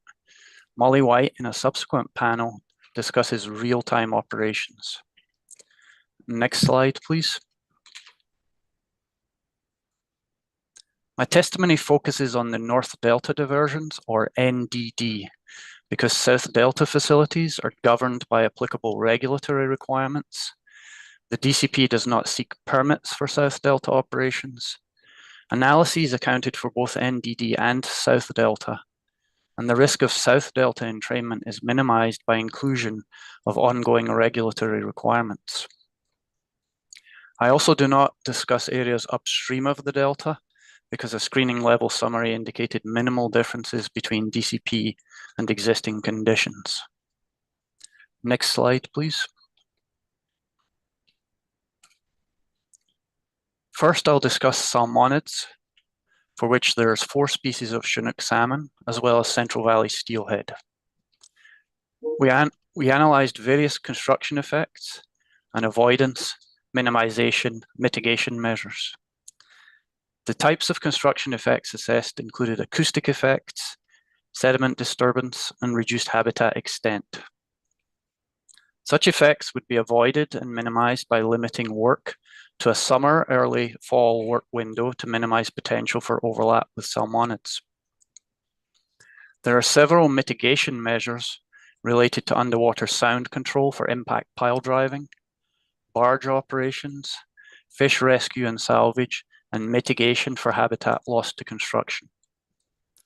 My revised written testimony includes updates reflecting examples of ITP conditions of approval relevant to avoiding, minimizing, and mitigating construction effects. Next slide, please. Moving to operations and maintenance effects, operational criteria such as bypass flow and fish screen approach and sweeping velocity were chosen to be protective of fish.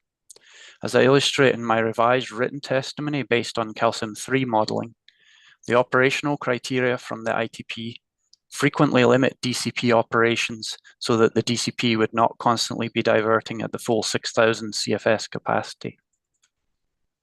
I'll discuss what I describe as near field and far field effects attributable to the NDD. Firstly, near field effects, which are effects occurring at or close to the NDD. The NDD would have screens designed and operated to salmonid protection standards, which should exclude nearly all juvenile salmonids from entrainment, and there is limited potential for impingement and predation based on the available studies. Various fisheries field studies will be undertaken to assess if adaptive management objectives are being met, and operational or non-operational measures are examples of potential management responses if performance thresholds are not reached. My revised written testimony summarizes ITP conditions of approval relevant to near field effects, such as velocity requirements and compliance testing, as well as various studies consistent with those proposed in the ITP application. I also note in my revised written testimony that the ITP includes biological criteria for through delta survival and population growth rate, which are to be assessed accounting for all potential effects of the DCP, including near field as well as other effects. Next slide, please. Far field effects are defined as effects occurring far from the NDD because of changes in river flow caused by diversions by the NDD. As I noted on the previous slide, operational criteria were chosen to be protective of fish. The potential for negative through delta survival effects on juvenile salmonids would be limited by operational criteria, including bypass flow requirements, with limited differences between DCP and existing conditions shown by various through delta survival models. These quantitative analyses of through delta survival were done in the ITP application based on the then proposed operational criteria. But as I'll discuss further in a later slide, my review of calcium-3 modeling of the ITP application proposed criteria compared to the ITP operational criteria indicates similar patterns in Sacramento River flow downstream of the NDD, which is an indicator of the potential for through delta survival effects. The modeling reflects flow-based criteria and requirements, and there will also be real-time decision-making, which will be informed by a North Delta diversion monitoring team as required by the ITP. 3,500 acres of tidal habitat restoration is included as mitigation for North Delta hydrodynamics effects. As with near field effects, there will be field studies to inform adaptive management, and my revised written testimony summarizes relevant ITP conditions of approval pertaining to these studies. Next slide, please.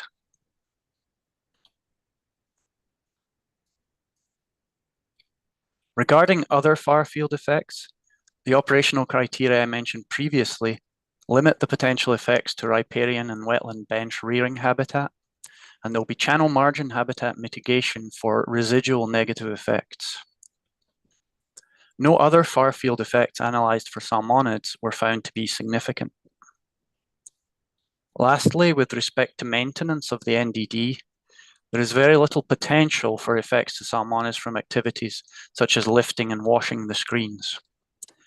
Periodic NDD maintenance flows will have minimal, if any, effects because the maintenance flow rate will be limited to a maximum of 300 cubic feet per second for no more than 112 hours per month, and maintenance flows will not be likely to occur when normal operations are occurring.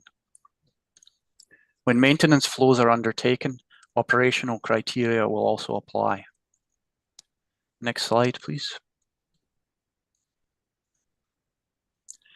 Turning next to delta smelt and longfin smelt, Measures such as the work window avoid and minimize the potential for construction effects, and the species have limited spatial overlap with the NDD.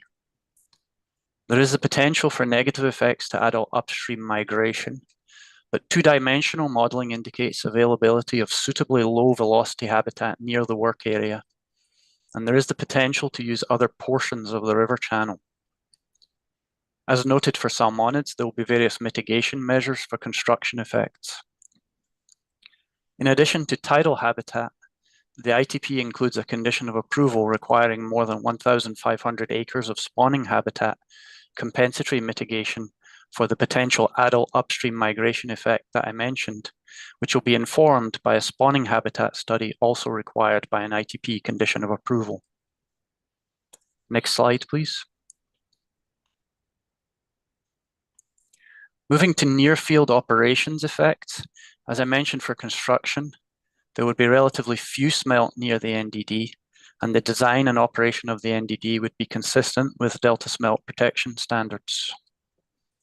The screens should exclude smelt greater than about 20 millimeters in size, and only a low proportion of flow would be diverted during the spring when larvae could be entrained. Our review of the literature indicated limited potential for predation effects, and the potential for negative effects on adult upstream migration is similar to what I noted for construction. As with salmonids, various field studies will inform adaptive management, and my revised written testimony discusses examples of conditions of approval relevant to near field effects. Next slide, please. With respect to habitat effects, river sediment entrainment by the NDD is estimated to be 5% or less, and therefore likely will have limited impacts on suspended sediment and turbidity, which are attributes of delta smelt habitat.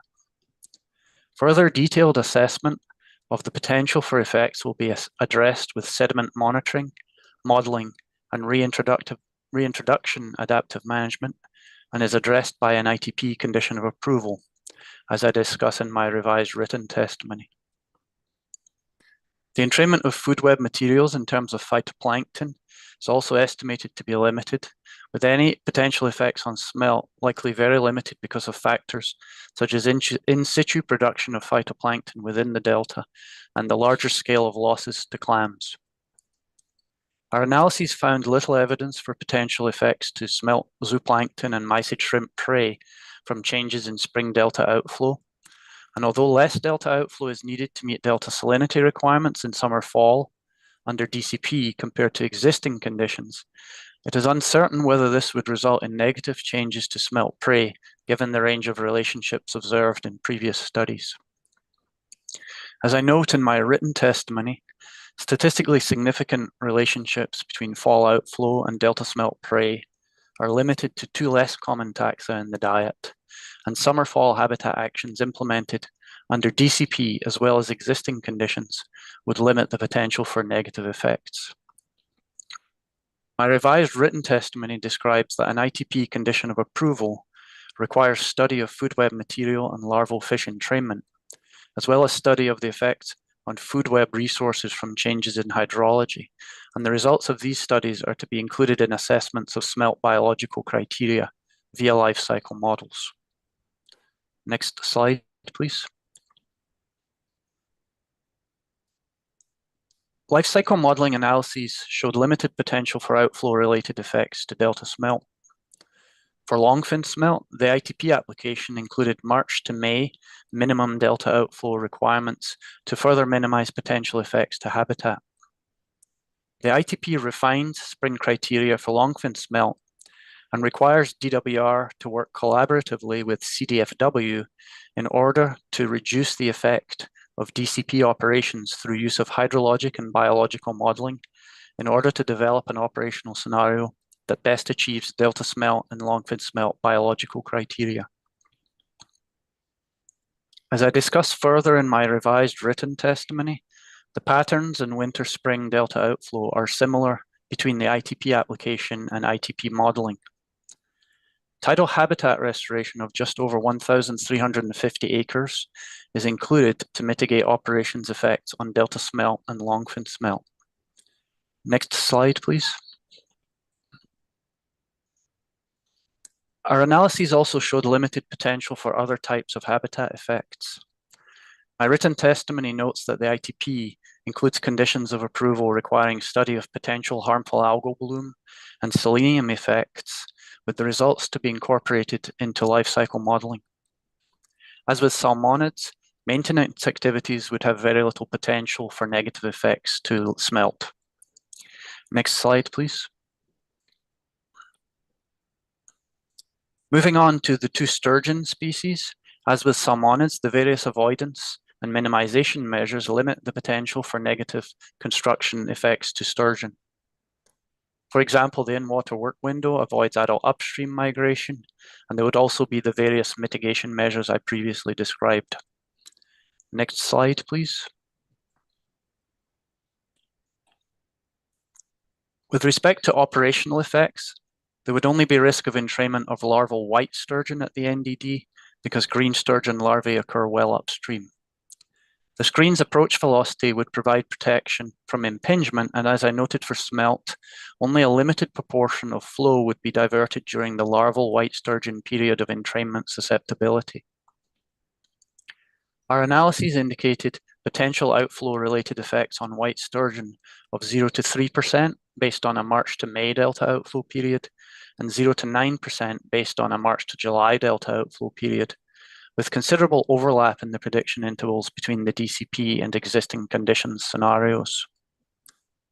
Differences would be limited by operational criteria, and as I'll discuss further later, the patterns in March to July delta outflow are similar for the calcium-3 modeling of the ITP application and ITP. As with the other species I've discussed, there will be various field studies to inform adaptive management. My revised written testimony also notes several relevant ITP conditions of approval, including required compensatory mitigation consistent with what I described for salmonids, as well as funding requirements, scientific studies and biological criteria for operations and construction to be assessed with tools such as life cycle models. Next slide, please. Quantitative analyses also showed little difference in fish tissue concentrations of selenium and methylmercury between DCP and existing conditions. My revised written testimony notes the ITP conditions of approval addressing these two metals. As with the other species I already discussed, maintenance activities would have very little potential for negative effects on the two sturgeon species. Next slide, please. A number of other species were assessed in the IR because of tribal, commercial, or recreational importance, with native California fish species of special concern included that have status of critical, high, or moderate concern. Killer whale was included because of potential effects on its Chinook salmon prey, and California sea lion was included because of its protection under the Marine Mammal Protection Act. For construction, the various avoidance, minimization, and mitigation measures previously described will provide reasonable protection. With respect to near-field operational effects, these types of effects would be limited for a variety of reasons. For some species, it is because of low spatial overlap with the NDD. Upstream, in the case of hardhead, Sacramento hitch, and Central California roach. Downstream, in the case of starry flounder, northern anchovy, and California bay shrimp. Other species could be entrained, but the effects would be limited. For example, in the case of striped bass, for which eggs may be too large to be entrained, and screen sweeping velocity would limit risk. NDD operations would tend to be limited during the spring period of occurrence of early life stages, and prior studies which have indicated no discernible population level effects from entrainment. Lamprey entrainment and impingement risk would be limited by screen design and operations criteria. Sacramento splittail is another native species for which risk would be limited, as indicated by their main reproduction being on floodplains, such as the Yolo bypass, which discharges downstream of the NDD. Modeling, which indicates limited NDD operation during the larval period, and laboratory studies of juvenile screen exposure, which did not show increased sublethal effects or mortality. Next slide, please. With respect to other operations effects, modeling shows limited, less than significant effects because of less delta outflow for several of these species, with effects further minimized by the operations criteria I previously mentioned. There were less than significant effects assessed for California sea lion and less than significant effects on killer whale because of limited effects on their Chinook salmon prey. As I discussed for the other species, maintenance would have very little potential for negative effects. Next slide, please.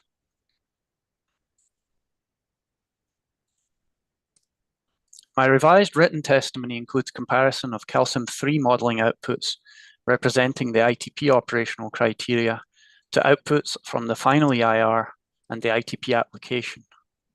In my revised written testimony, I include tables of modeling results averaged by month and water year type for several indicators of the main influences on potential operational effects on fish and aquatic resources. These include Sacramento River flow at Hood, which is an indicator of through delta survival for juvenile salmonids, Old and Middle River flows, which is an indicator of south delta entrainment risk, delta outflow, which is an indicator of potential effects for species with outflow abundance index correlations, and X2, which is an indicator of salinity-based habitat. Overall, I found that the relative difference between DCP and baseline was similar when comparing the ITP, final EIR, and ITP application criteria. From this, I conclude that the ITP operational criteria will have the potential for generally similar effects as noted in the final EIR and ITP application, and therefore will be reasonably protective of fish and aquatic species of management concern. Next slide, please. Based on my testimony, I conclude that the DCP's operational criteria, mitigation measures and adaptive management, together with AMMs and mitigation measures associated with construction, will reasonably protect salmonids, delta smelt and longfin smelt, green sturgeon and white sturgeon, and other fish and aquatic species of management concern included in the final EIR. That concludes the summary of my testimony. Thank you, Dr. Greenwood.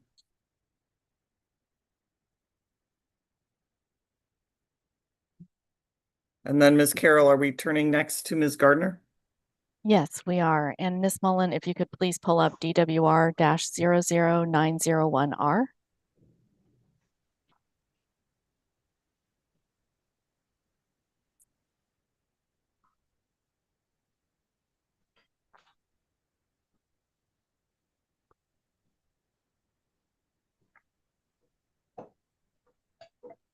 Thank you very much. And then Ms. Gardner, when you are ready, you can please let Ms. Mullen know when to advance your slides. Thank you. Good morning, Hearing Officer Kenzie and members of the board. My name is Rachel Gardner. I'm a wildlife biologist with ICF. My background is in avian ecology, and I co-authored the Terrestrial Biological Resources chapter of the Environmental Impact Report for the Delta Conveyance Project. The environmental impact report for the project included a comprehensive analysis of impacts on terrestrial biological resources that could occur in the project area. The focus of my testimony in this proceeding is on the impact analysis specific to sandhill cranes, because that was the primary topic raised in the protests. I will be providing a summary of my written testimony, including my professional opinion. Next slide, please. As supported by the information summarized in my testimony, it is my opinion that the Delta Conveyance Project's environmental commitments, avoidance and minimization measures, and mitigation measures will reduce potential impacts on sandhill cranes to a less than significant level and will avoid potential take of greater sandhill cranes. Next slide, please. In order to understand potential impacts on sandhill cranes, it's important to understand when sandhill cranes are present in the Delta and their habitat requirements. I will begin by briefly describing these aspects of sandhill crane ecology. I will then describe the potential impacts from overhead power lines and supervisory control and data acquisition, or SCADA lines, and how those impacts have been mitigated. Additionally, I will describe habitat loss due to construction footprints and the mitigation for those impacts. And finally, I will describe the analysis of and mitigation for potential impacts of construction-related noise on sandhill crane habitat. My testimony is focused on the area near the intakes due to the close proximity of the Stone Lakes National Wildlife Refuge. However, the analysis and mitigation are applicable to all construction sites in the project area. On the next slide, I will describe some key aspects of sandhill crane biology. Next slide, please. Understanding the biology of the sandhill crane is important to my analysis. The timing of when sandhill cranes are present in the delta and their daily activity patterns of how sandhill cranes use their habitat are important to understanding the potential impacts, specifically the use of habitat for two activities, roosting and foraging. On the next slide, I will describe this in more detail. Next slide, please. Sandhill crane ecology, including daily activity patterns, were considered in developing robust avoidance and mitigation measures. Sandhill cranes are not present in the delta year-round. They do not breed in the delta. They arrive in the delta by approximately September 15th and remain through roughly March 15th. From sunset to sunrise, sandhill cranes remain on their roost sites. At sunrise, sandhill cranes leave their roosts, moving between foraging sites and loafing areas until they return to roost at sunset. It is also important to understand how the cranes are spatially using the landscape. The average daily flight distance between roost sites and foraging habitat is approximately 1.2 miles for greater sandhill cranes and 3 miles for lesser sandhill cranes. These roosting and foraging behaviors and average daily flight distances informed the impact analysis and mitigation. On the next several slides, I will focus on describing potential impacts from overhead power and supervisory control and data acquisition, or SCADA lines, and the mitigation for those impacts. Next slide, please. This project has been designed to minimize the use of overhead power and supervisory control and data acquisition, or SCADA lines. With the exception of one new 20-meter transmission line, all power and SCADA lines within the sandhill crane winter use area are either undergrounded or co-located with existing power lines.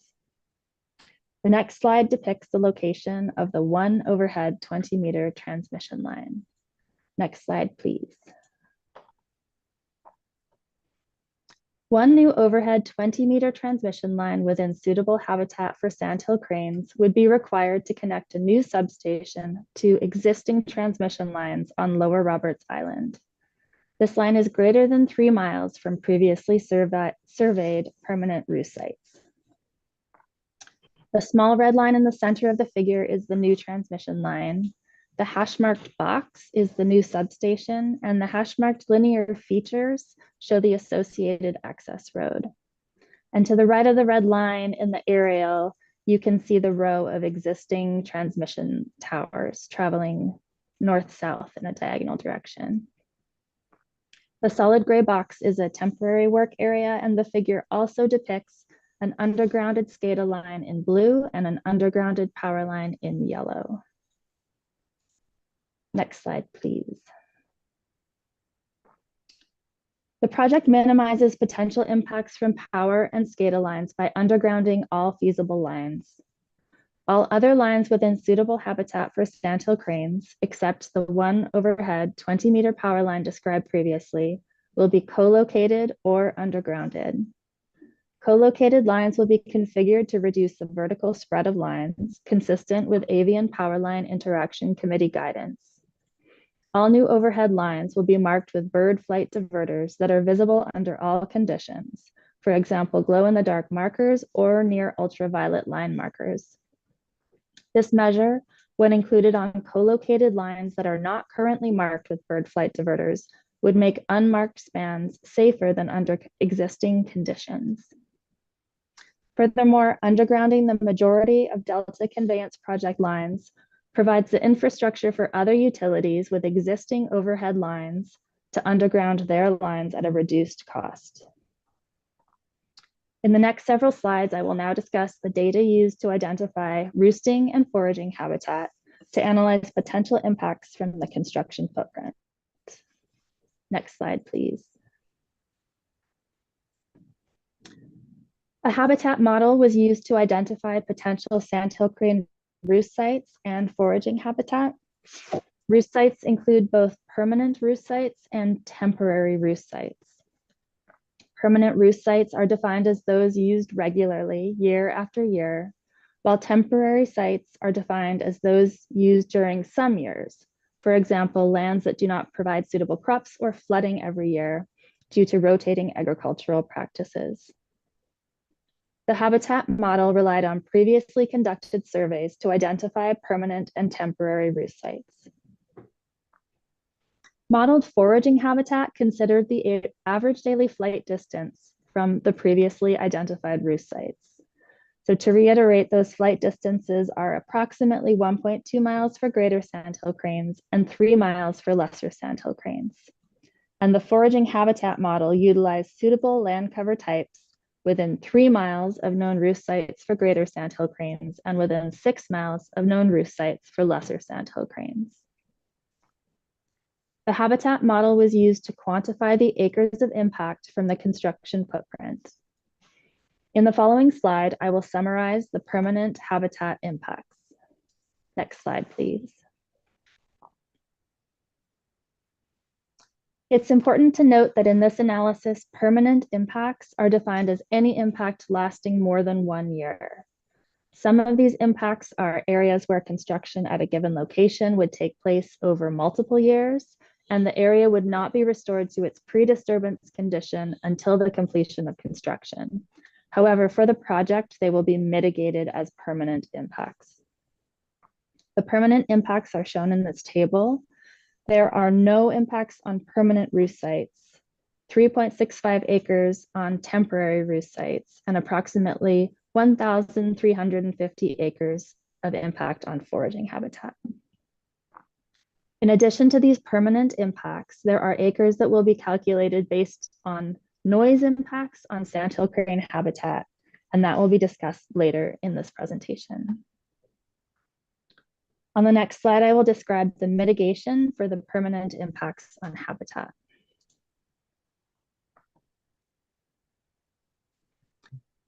The Department of Water Resources will compensate for the permanent impact on 3.65 acres of a temporary roost site with the creation of a new roost site that is at least 40 acres in size. The Department of Water Resources will also work with California Department of Fish and Wildlife and the Sandhill Crane Technical Advisory Committee to locate the new minimum 40-acre roost site in a key priority area for sandhill cranes. Permanently impacted foraging habitat will be mitigated at a ratio of 1:1 in minimum patch sizes of 160 acres, and those acres will be managed in high to very high value foraging habitat. The location of foraging habitat mitigation will also include the consideration of sea level rise, local flooding events, the location of the new roost site, and the location of the impacted foraging habitat. The mitigation for permanent impacts will be in place at least 1 winter crane season prior to construction so that the mitigation lands are available to cranes 1 winter season prior to when the impacts will occur. I will now summarize the temporary impacts on modeled habitat. Next slide, please.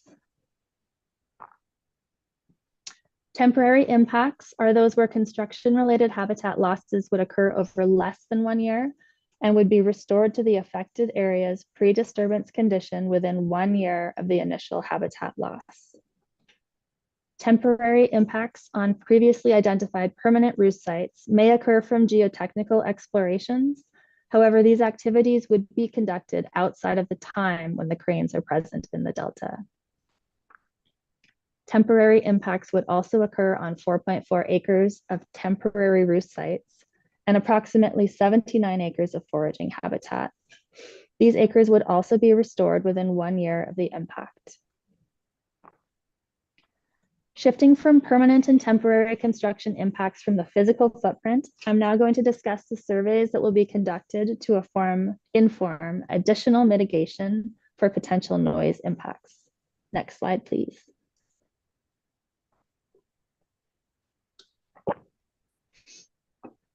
In order to understand potential noise impacts and mitigation for those impacts, it is important to understand that available habitat can shift annually based on how the land is managed, especially with respect to the availability of water and the timing and duration of flooding for roosting habitat.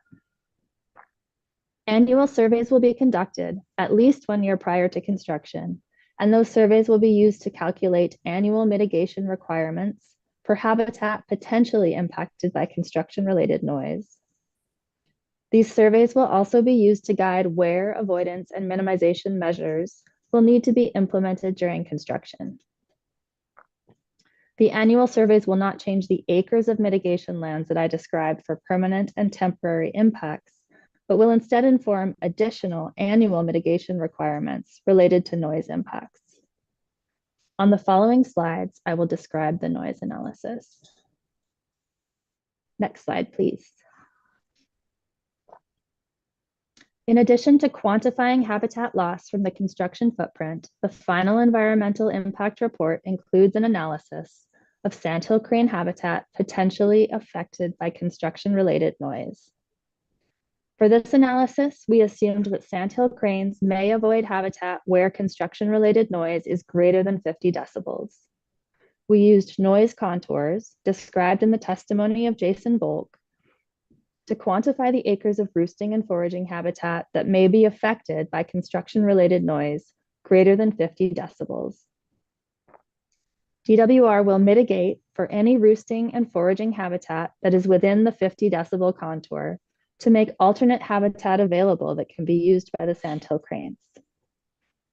The final environmental impact report includes an analysis of potential noise impacts for the entire project area.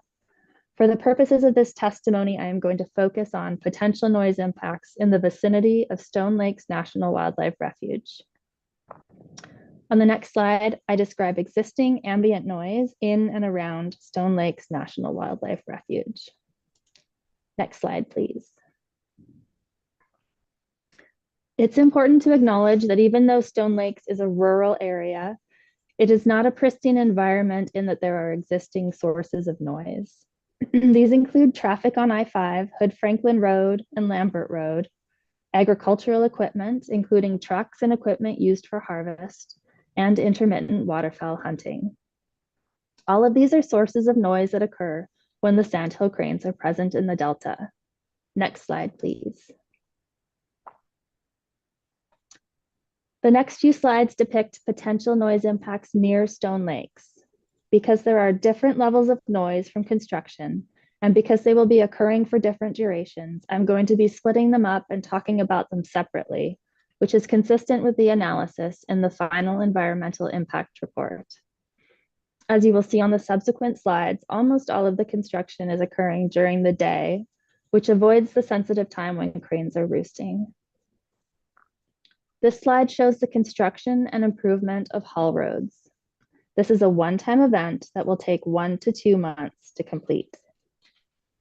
The figure shows the permanent roost sites in red and the temporary roost sites in yellow.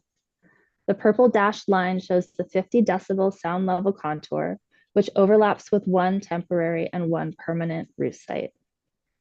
And I would like to add, I did not include foraging habitat in this figure just for clarity so that you could see the features.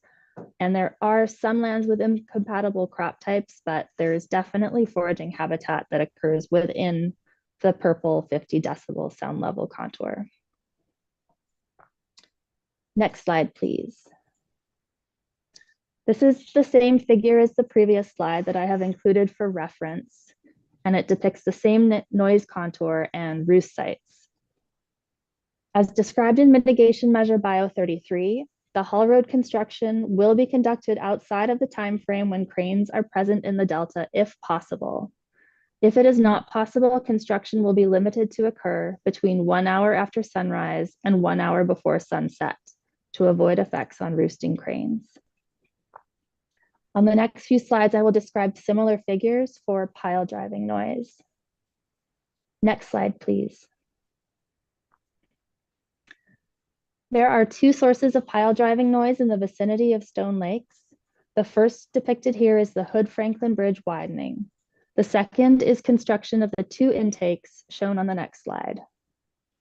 The Hood-Franklin Bridge widening is a one-time event which will take approximately 5 days to complete.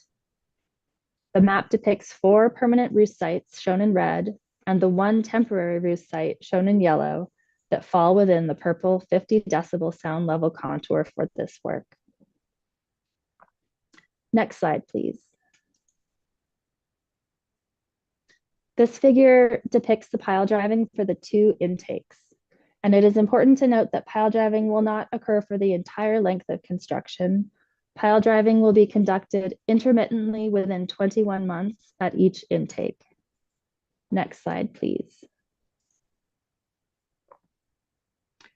For both the Hood-Franklin Bridge widening and the installation of the cofferdam at the intakes, vibratory pile driving would be used for the majority of the pile installation, but impact pile driving may be required to finish the installation of the piles. The noise contours presented in purple depict the potential impact from impact pile driving to show a conservative estimate of affected acres. The 5 days of pile driving for the Hood-Franklin Bridge widening would occur between June 15th and October 31st. The pile driving associated with the cofferdam installation at the intakes would occur intermittently for 21 months at each intake between June 1st and October 31st. And I want to note that these dates here and in my written testimony differ from those in the final environmental impact report. They have been updated to reflect the refinements in the fish-related work windows for the incidental take permit. All pile driving occurring from September 15th through March 15th will be limited to between 1 hour after sunrise and 1 hour before sunset to avoid disturbance of roosting sandhill cranes. If pile driving is conducted during the months when cranes are present in the delta, sandhill crane roosting and foraging habitat affected by greater than 50 decibels will be mitigated by providing alternate roosting and foraging habitat. The next slide summarizes potential noise impacts from heavy construction. Next slide, please. All of the construction noise I previously described does not include nighttime work. In general, work at the intakes is limited to daytime hours. However, in order to pour the concrete at the intakes, there are 24-hour work days that will have to occur for 2 non-consecutive 1-month periods, as described in the testimony of Adam Murdoch. If feasible, the Department of Water Resources will do that work outside of the September 15th through March 15th window to avoid the time when sandhill cranes are present in the delta.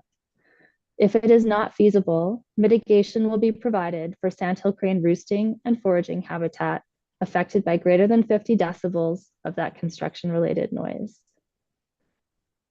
I will use the next several slides to describe the mitigation for potential noise impacts. Next slide, please. In addition to avoiding impacts on roost sites by conducting the majority of work during daytime hours, with the exception of the concrete pours, for all work conducted between September 15th and March 15th, DWR will mitigate for sandhill crane roost sites and foraging habitat where construction-related noise cannot be reduced below 50 decibels. Potential noise impacts were analyzed using the habitat model, which is based on previously conducted surveys. However, the impacts and mitigation requirements will be refined using additional surveys. These refinements will be implemented in 2 phases. The first is at the completion of project design, and the second is through annual surveys for the duration of construction. In the next slides, I will describe the process for these refinements and the implementation of mitigation for noise-related impacts. Next slide, please.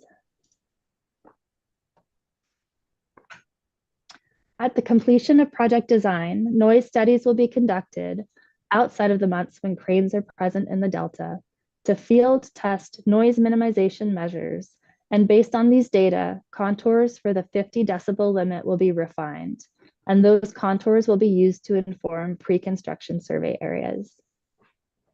The second phase, presented on the following slide, consists of annual surveys. Next slide, please.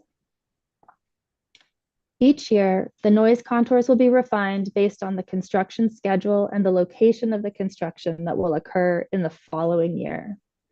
Pre-construction surveys will be conducted in those focused areas, and changes in land cover will also be updated. The Department of Water Resources will calculate the number of acres of roosting and foraging habitat, the quality of which may be impacted by construction-related noise greater than 50 decibels in the following year. The Department of Water Resources will mitigate for those acres of habitat by providing alternate habitat which will be available beginning one winter crane season prior to the construction impact. Next, I will summarize the noise impacts estimated for the project based on the modeled sandhill crane habitat, and I will describe the criteria for mitigation for potential impacts of noise. Next slide, please. The acreages shown at the top of the table are the combination of all types of construction noise impacts, presenting the greatest potential number of acres that could be affected by construction-related noise, greater than 50 decibels. In other words, if you took the noise contours for the different sources and durations of noise and stitched them together, this acreage represents the greatest area of impact. The first row shows the acres from all Delta Conveyance construction areas throughout the entire project footprint. And the second row shows the subset of those acres that were depicted in the previous figures that occur in the vicinity of Stone Lakes. And it's important to remember several factors with respect to these impacts. These acres are based on initial noise contours and habitat models that will be refined with on-the-ground surveys. Some of these acres overlap with permanent impacts from the construction footprint. They do not take into consideration the daytime work window that will occur for the majority of construction. Some of these noise impacts may be avoided by conducting the work when the cranes are not present in the delta. And finally, these impacts will not occur at the same time. They are accumulation over the entire construction period. All acres affected by noise greater than 50 decibels during the time when cranes are present in the delta will be mitigated. For impacted permanent and temporary roost sites, DWR will establish a new roost site at a ratio of 1:1. The established roost sites will be designed by a qualified biologist experienced with sandhill crane biology. For foraging habitat impacted by noise, mitigation will consist of the management and enhancement of foraging habitat at a ratio of 0.1:1, consisting of very high value crops managed to support sandhill cranes. All noise-related mitigation lands will be established one winter season prior to the construction activity. Mitigation lands will be located outside of the 50 decibel noise level, but within 1 mile of affected areas. With this additional land available, if the habitat affected by greater than 50 decibels of construction-related noise is not suitable for cranes, these other lands will be available and managed to ensure that there are alternate high-value areas for the cranes to use. Next slide, please. In conclusion, as supported by the information summarized in my testimony, based on the analysis and the mitigation that is provided, it is my opinion that the Delta Conveyance Project's environmental commitments, avoidance and minimization measures, and mitigation measures will reduce potential impacts on sandhill cranes to a less than significant level and will avoid take of greater sandhill cranes. Thank you. That concludes my testimony. Thank you, Ms. Gardner. With that, what I would propose, unless you have another suggestion, Ms. Carroll, is that I will go around the room and find out an order of cross-examination estimates of time, and then I think would be a good point to go ahead and break for lunch so we don't disrupt the flow and then pick up after lunch. Does that work for you, Ms. Carroll? Yes, that sounds great. Okay. So I would like to look to the room. I'll start with Mr. Busher. Do you have an update on order and time? So I think I'm first. I have questions for Dr. Greenwood. 3:30 or 4 o'clock today, I hope to be done. Well, what is the when are we when are we starting? What is the Well, I mean, I think I probably have 3 hours, Okay. give or take. Got it. Thank you. I don't expect to use the entire afternoon until So 5. someone will come afterwards. Yes, understood. And is there someone who's coordinating the order? Do you know the order? Who should I look to for that? You don't know. It's fair enough. You know you're first. That's I'm important. first, yeah. Okay. Fair enough. With that, I will look, if we can please elevate Mr. Spain.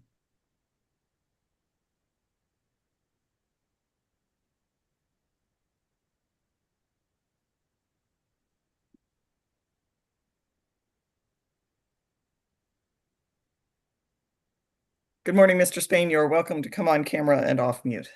Thank you. Give me a minute here. Sure.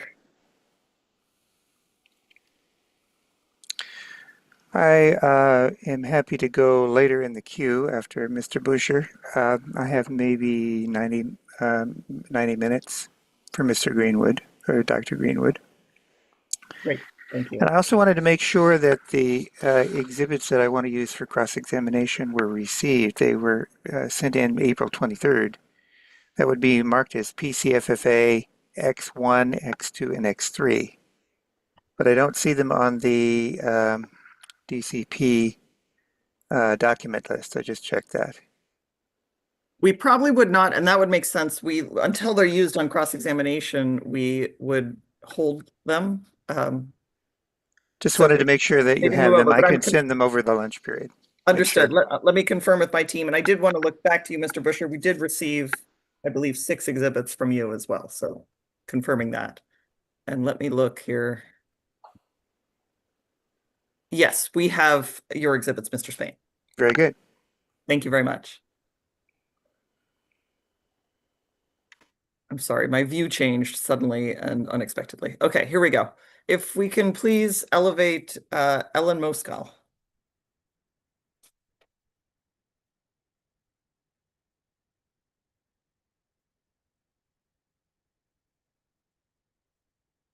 Good morning, Ms. Moskal. You're welcome to come on camera. Good morning. Ellen Moskal for Sacramento County Water Agency, Sacramento Area Sewer District, the City of Stockton, and Byron Bethany Irrigation District. We had planned to go after Baykeeper today, if that is possible. We have, I would say, less than an hour of questions for Ms. Gardner. Thank you. And please elevate Mr. Cho.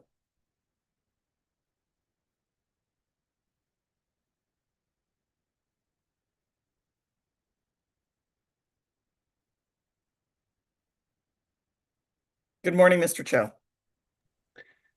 Good morning, Hearing Officer Kenzie. Austin Cho for North Delta Water Agency and Reclamation Districts 999, 2060, and 2068.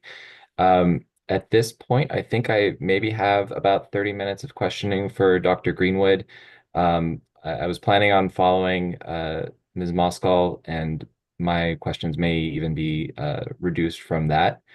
But I'm not too picky about the ordering. Thank you. And if the team would please elevate Mr. Schutz.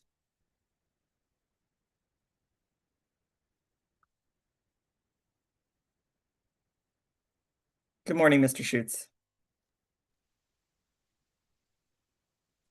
Good morning. I will have likely less than an hour for Dr. Greenwood, and we may have a few questions for Ms. Gardner or Dr. Gardner. I don't remember which it is. I have to check in with my colleagues at Audubon on that. And if possible, I would prefer to go the afternoon of our next meeting, the 21st or thereafter, I have a commitment in the morning. Understood. Thank you for letting me know. Thank you very much. Thank you, Mr. Schutz. Is there anyone else who's online? I realize some of you may not be on some, but this is not forever. Hold your, hold your peace on this. But anyone else online who intends to have questions for this panel? Ms. Meserve, I see you are on camera. Sorry, I had my computer closed. Yeah, I do have questions for this panel. It's probably about an hour and a half total. Kind of depends on what we hear from the earlier questioners. I'll try to reduce it. And I did have the issue with the scheduling. Yes. So I was hoping to be able to go on the afternoon of the 21st or the morning of the 23rd. So I would, so that's, and it seems like it will, given what we just heard, it probably will go that long, I think. It seems likely, but thank you for, I had that in mind as well. I meant to ask you about your schedule, but we will aim to work that out. Thank you. Yeah, we can check in at the end of the day today and see how things are going. But yeah, I had a couple things I couldn't change that that were on the schedule. Yes, and you had warned me of that early on, so thank you. We will work for that. Ms. Kenzie, if it's convenient for Ms. Meserve to precede me on the afternoon of the 21st, I have no conflicts on subsequent dates. Thank you, Mr. Schutz. That's helpful. Thank you.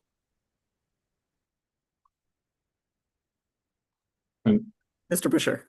Yeah, sorry, one other note while we're scheduling. My colleague, Christy Ralston, will have some questions next week, the 21st or a different day. I don't know that the order matters, just for Ms. Gardner. Okay, thank you. I would guess less and maybe substantially less than an hour.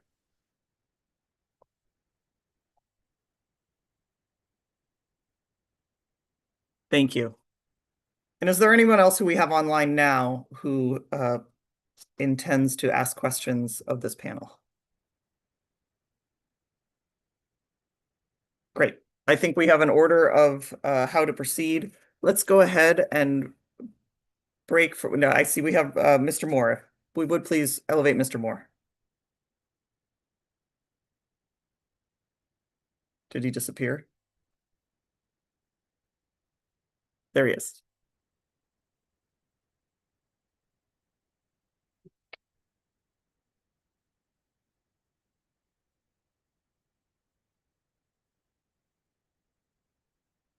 Mr. Moore, good morning.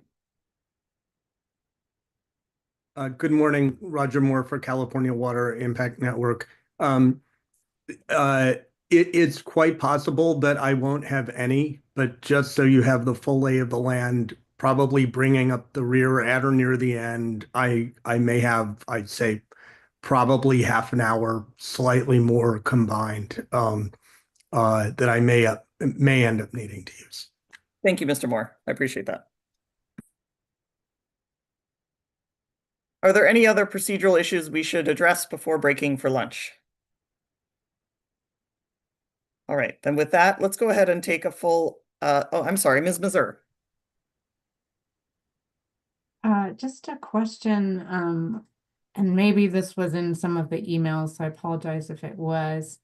But if for folks that already, for the policy statement day, for people that already submitted a request or a notice of intent with respect to the day that was canceled, do they need to do a new notice of intent indicating, or not a new notice of intent, but that online form that was sent out by your staff in order to make sure that they are in the queue? Or is there some draft queue that your staff has that's kind of like carried over from last time? I would thank you, Ms. Meserve, for that question for clarification. I was not, we are compiling a new list, so it would be very helpful if folks who intend to speak on May 19th, we are asking anyone who intends to speak, regardless if there was a prior submission of an NOI, to register again using the form, the online form, that auto generates a table for us. If someone is appearing in person, it's, I'll take anyone who's in the room in person. So prior registration is not necessary, but it's helpful so we can make a list. And then with respect to participating by Zoom, we are only planning to send out links to those who register using the new form. So if anyone who intends to participate on May 19th by Zoom should please fill out that form. And it's a chance for me to clarify if for some reason, there's some confusion, someone gets skipped, we can send out links and pretty quickly in real time. If that person sends us an email and says, I'm not on the list, I didn't get a link, what's happening? We can revise the list, while we're running the policy statement day and send out those links. But we are using that online form to gather the email addresses for everyone who we will be sending a link. Does that clarify? I think so. And for those coming in person, are you going to try to prioritize having the in-person folks there at the Cali PA building going first in the morning? Yes, the intent is to hear from those who are in person first. We are going to continue the hearing in the hearing room. So if someone arrives later in the day and steps in, but my intent is to go through the in-person attendees first and then move over to the webinar platform after that. Thank you. Thank you. Anything else we should address before lunch? All right, let's go ahead and break until 12:45. We'll return at 12:45. And if you would stay logged in, if you can, that's quite helpful. Thank you very much. See you after lunch.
All right, welcome back.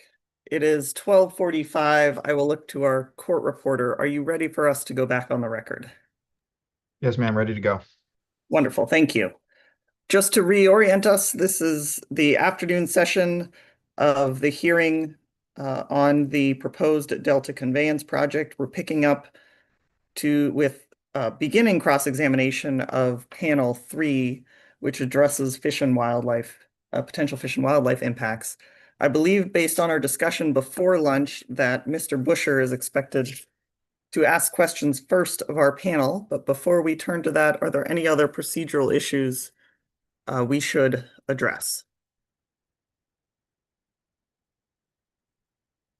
And I will just briefly comment on behalf of the hearing team, I meant to bring this up earlier. When you do submit or upload documents for cross-examination or really any time, it's very helpful to us if you send the AHO or the DCP email inbox a quick email. You don't need to see the service list if you don't.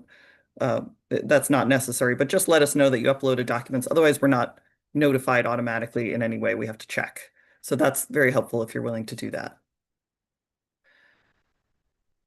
With that, I will look to, I see we have Dr. Greenwood. There's Ms. Carroll. I believe we need Ms. Gardner. Thank you very much. And Mr. Busher, I will look to you first. Are you ready to, well, you're on camera, you're here too, but we'll go first to Ms. Carroll. Yes. I was just going to ask if we could please elevate Ms. Morris. She is available this afternoon. Excellent. If the hearing team would please bring Ms. Morris up to panelist.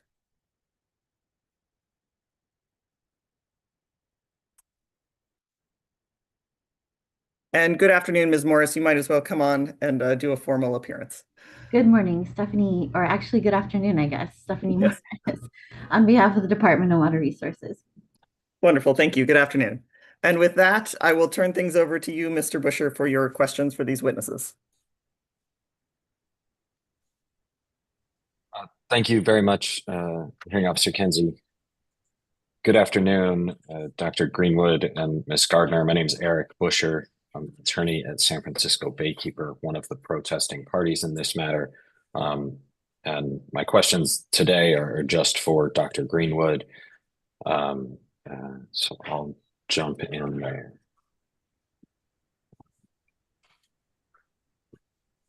Dr. Greenwood, when you went through your corrections this morning to your testimony, I missed the first one.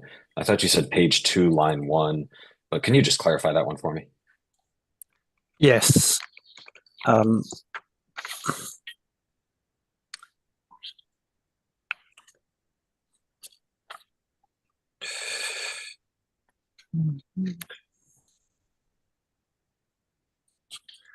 did say page 2, line 1.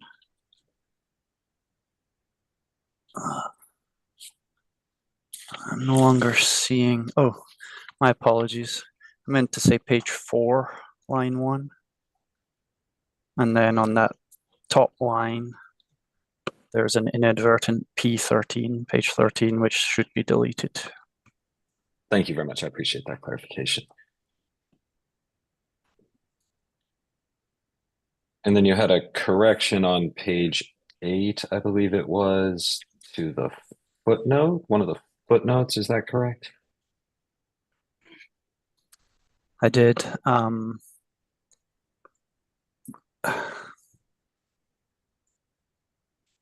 So reference to, yes, and I should have said footnote 14. So the last footnote on that page,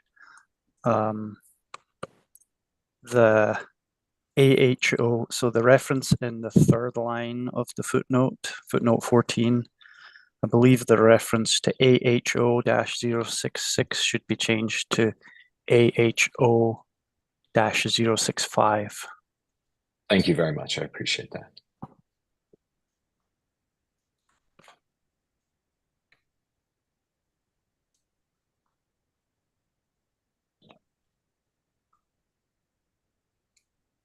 All right. So Dr. Greenwood, we met previously during the sites proceedings, correct? That's correct. And you testified in that proceeding that that project would not have unreasonable impacts on aquatic species, correct? That's correct. And after your initial testimony, there was a incidental take permit issued by CDFW that was more restrictive of the project's operations, correct? Sorry, are you referring still to sites project? I am. Objection as to relevance. Well, maybe you should clarify, Mr. Busher. Where are you going? It's about the scope of his testimony here and in that proceedings. What is the relevance of the sites proceeding? Well, I don't know if the site's proceeding has any relevance. I think Dr. Greenwood's opinions in that proceeding and then the subsequent issuance of an ITP is kind of directly in line with the process that happened here. And I think that that has relevance to the weight that should be afforded to his overall opinions in this case. Noted.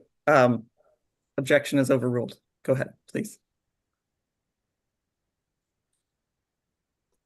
Could you repeat the question, please? Sure. So in the sites proceeding, after you gave your initial testimony opining that there were no unreasonable impacts, CDFW issued an incidental take permit that was more restrictive of that project's operations, correct? I think generally speaking, it could be perceived as more restrictive. Okay. And that same process here, you did an analysis of in the FEIR and then the ITP application and concluded there were no unreasonable impacts or any potential negative impacts were very small. Is that fair? I'm not sure about very small.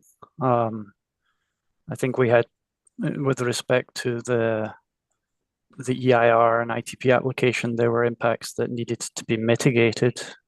And so the conclusion was that with the mitigation that limited the impacts to, or reduced the impacts to less than significant, or achieved full mitigation.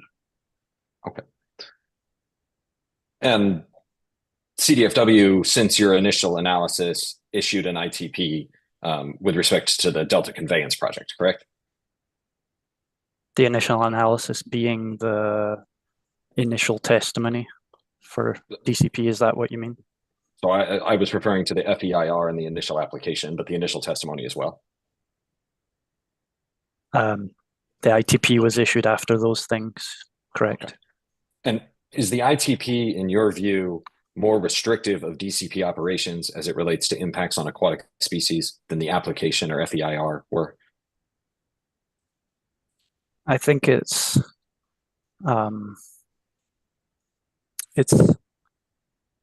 probably generally a bit more restrictive. My analysis of it, though, based on modeling of the operational criteria, suggested that it's generally similar. So I think to the extent that it's more restrictive, I think it's the differences are fairly subtle, I would say.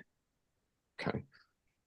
Are those differences, the subtle differences that you're describing, generally more protective of aquatic species than the application was? Well, I guess they reduce the potential for impact. So to the extent that equates to more protective, then that would be correct. So is it fair to say that CDFW found impacts that needed to be mitigated that you had determined did not need to be addressed or were adequately addressed with the application?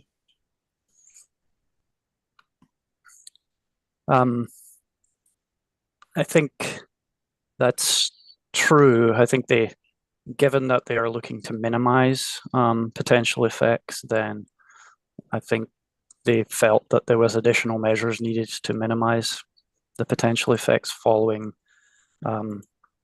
California Endangered Species Act requirements. Okay.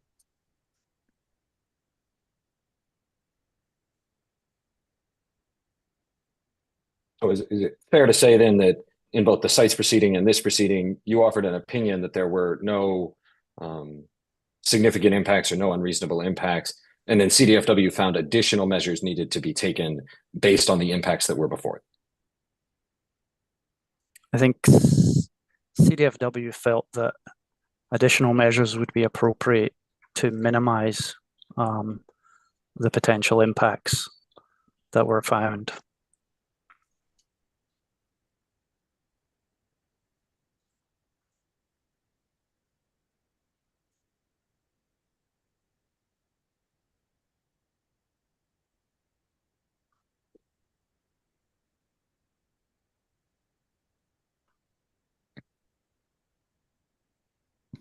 In your experience with ICF working on planning, permitting, and research projects related to California's Central Valley and aquatic species, have you ever reached the conclusion that the impacts from one of those projects were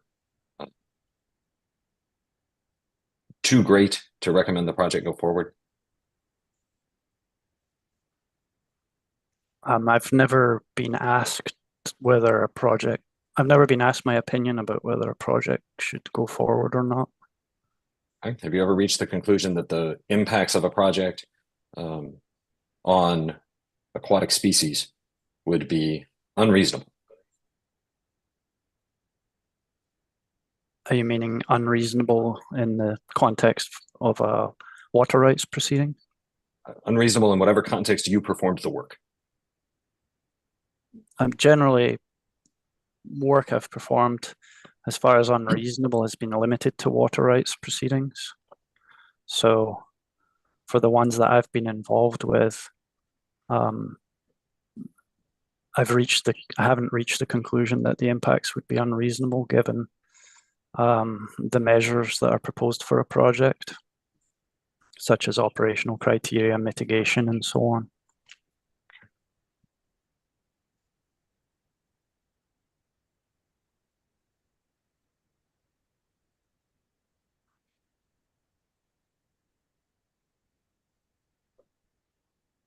Do you agree that the operations of the State Water Project have had a negative impact on native fish in the Bay Delta ecosystem?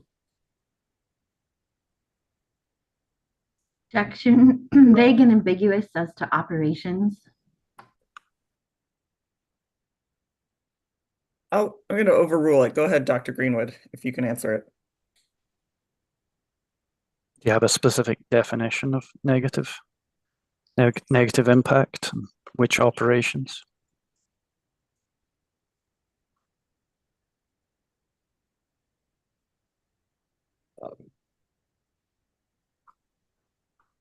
Are you generally familiar with the operations of the State Water Project in the Delta and the Central Valley? I am familiar with them. Okay. And over the 15 years that you have worked for ICF on issues related to that, do you have an opinion as to whether those operations have had a positive or negative impact on native fish in that ecosystem? I think it can vary depending on the specific thing that's being looked at. So, for example, in the case of South Delta entrainment, fish are entrained, so it's a negative effect in that sense. But there are operational criteria to limit those types of effects. So where there's been changes from less restrictive to more restrictive criteria, then those have, relative to the baseline, have had a positive effect in terms of reducing the potential for entrainment.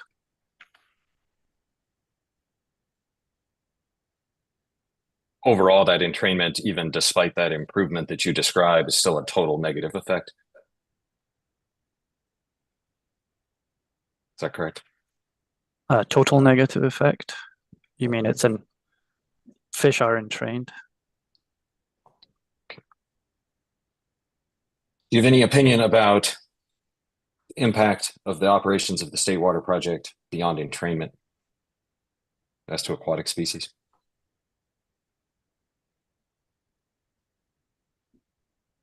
That would be the main impact I would think of, but I think there are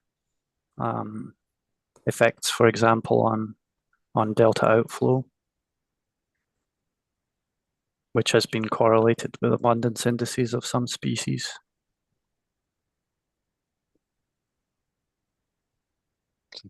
And so then we would have both near field effects and far field effects that would have a negative impact on the aquatic species from the operations of the project, correct? Yes, that would be generally correct. And then those types of things are minimized with operational criteria, or there may be mitigation measures that are applied given the negative effects.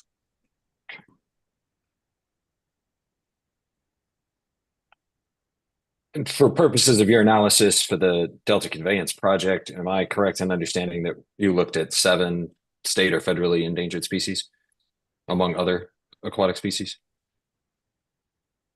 I'd have to think about the list, but it sounds right without going through them one by one. I'm happy to do that. There's longfin smelt and delta smelt, correct? Correct. White and green sturgeon, correct? White sturgeon as a candidate for CISA listing, correct.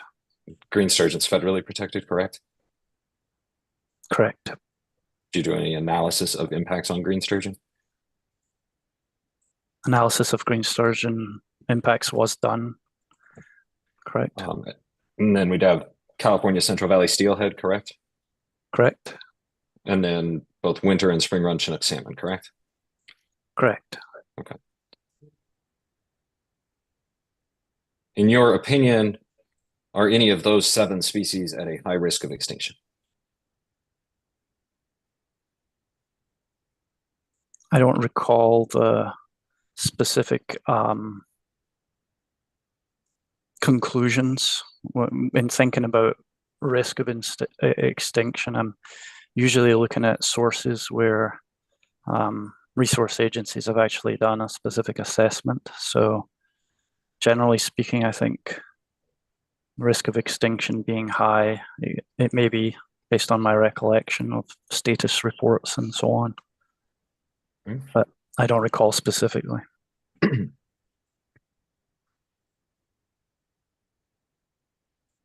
You would rely on the assessment of Fish and Wildlife or CDFW or nymphs in determining whether those species were currently at a high risk of extinction.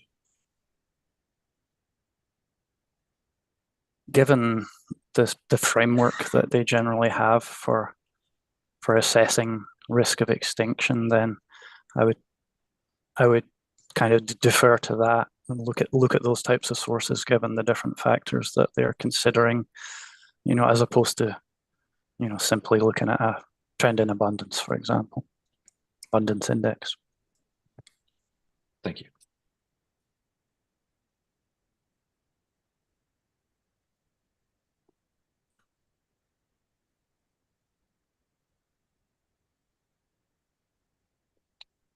So I want to get some definitional stuff out of the way here at the outset. On page 2 of your testimony in footnote 1, and if we want to put 800R on the screen, we can. You define reasonable protection.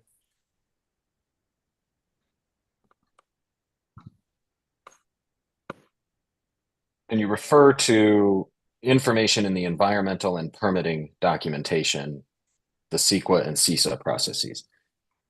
Is there any other information you're relying on to determine whether species are reasonably protected?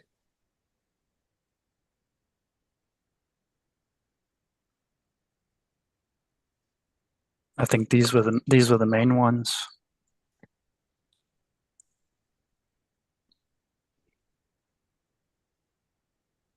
And is it fair to understand your definition of reasonable protection here to be reasonable protection exists if there is a less than significant impact from the project?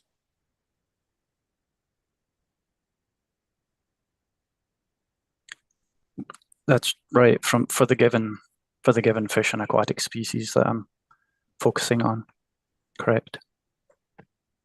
So if we come back to those 7 endangered species in the watershed, do you have an opinion as to whether those fish species are currently reasonably protected? You mean reasonably protected under existing conditions? Under existing conditions, correct. Well, there are the existing, so the framework for our analysis is looking at the incremental effect for the project relative to the existing conditions, and the regulations and so on that are in place with the existing conditions, and then looking at that incremental difference. So that's my basis, is focusing on the information that we have for the project relative to the existing conditions.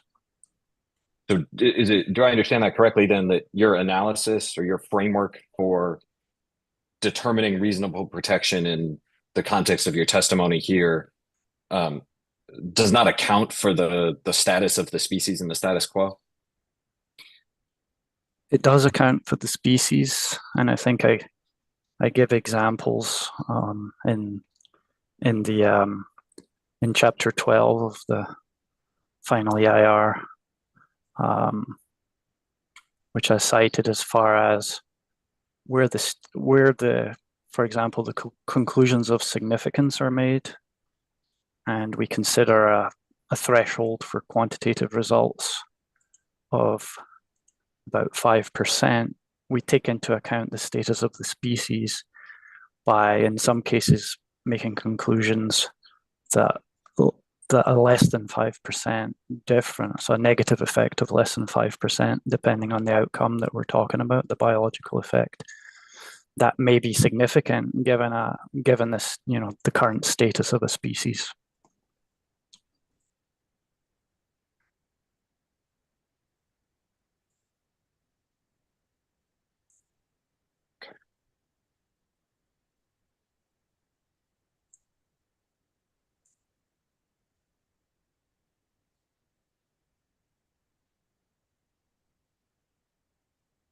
So if we assume hypothetically that populations of some of those endangered species that we went through are not currently viable in the long term,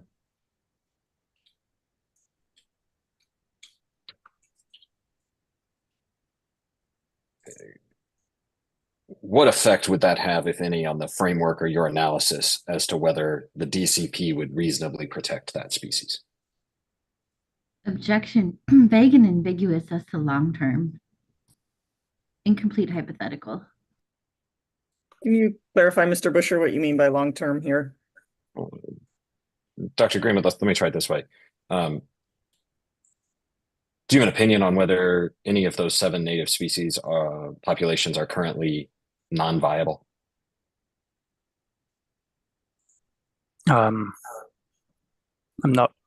I know viability, I believe, has a kind of a specific definition, which I'm not recalling offhand. So I'd be cautious about trying to say something specific about viability. Are population level negative impacts on endangered species consistent with reasonable protection as you're using the term?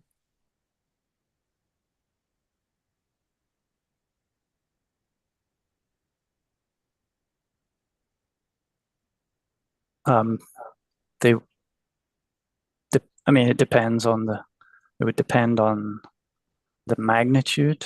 I think where in the example of the DCP analysis I reference in my testimony, where we see evidence for potential of that, then, there's measures included to minimize or mitigate those types of effects. So, absent those mitigation measures, would those kinds of impacts be consistent with reasonable protection as you use the term?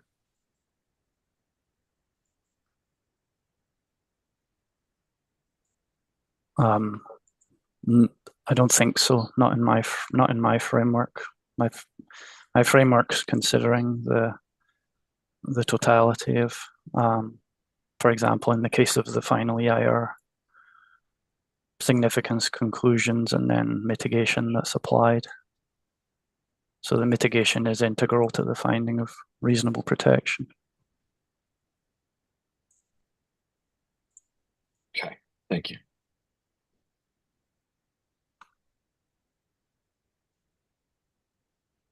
When you say that given that in some cases it depends and a 5% impact could be significant depending on the status of the species, are there any of those specific 7 species that we walked through where you think that is the case?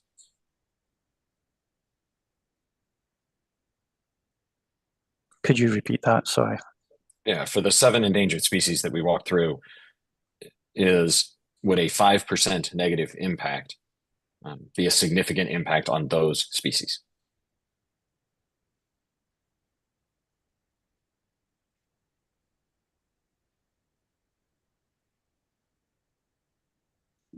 It depends on the context. I wouldn't blanket it as far as all 7 of those species. I think the example I gave in the, if I recall correctly, the chapter 12, where I was referencing that criterion of 5%. I think delta smelt was an example that I gave in that instance. So I mean that one is, you know, that to me would be the prime example, but I think it varies probably down the list a bit.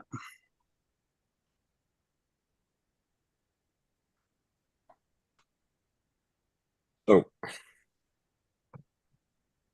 I mean, let's run down the list then. Is a 5% negative impact on winter run Chinook salmon significant? If I recall, that was part of the thinking of the significance conclusion, final EIR. I'm sorry, is that a yes? I believe I concluded it that way so it was less than 5% actually, if I recall, but So given the status. An impact of even less than 5% on winter run given their status would be significant. It was significant. It was concluded to be significant. Okay. And then your reasonable protection opinion is, given that significant impact, the mitigation is necessary in order to reasonably protect as you've defined the term. It may be mitigation, or it may be, you know, operational criteria or something of that nature. But generally speaking, mitigation.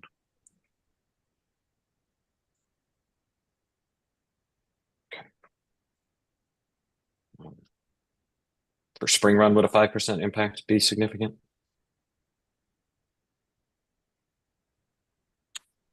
I think it would fall in the rationale.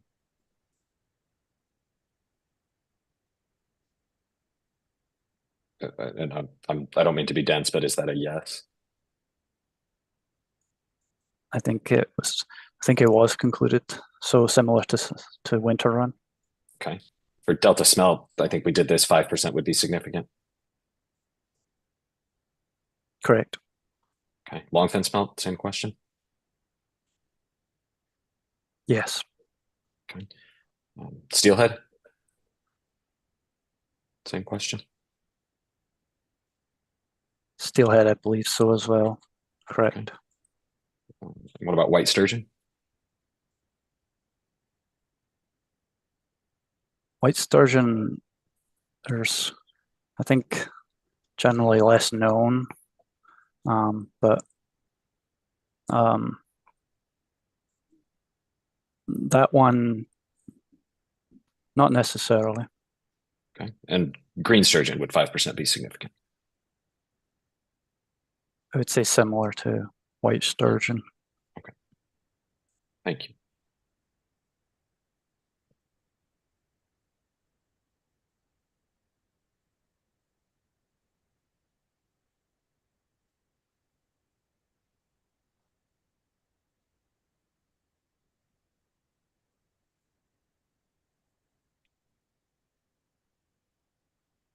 And I guess the last question I have about the reasonable protection, is it correct to understand that it is to understand that not in terms of overall whether the species would be reasonably protected in the grand scheme of things, but whether the impacts from the project are after mitigation and operational restrictions are significant on that species?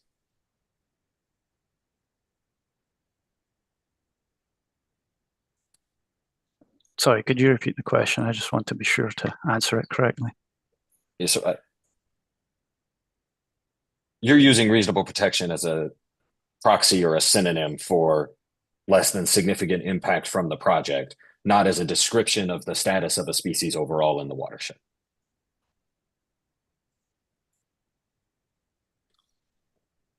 Well, it's not.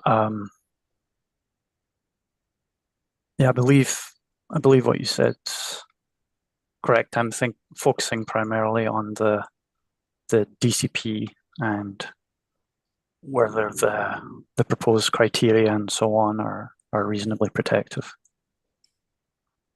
Thank you.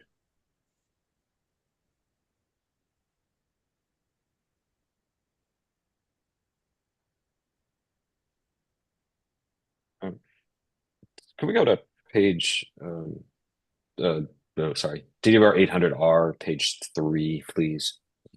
Dr. Greenwood's testimony.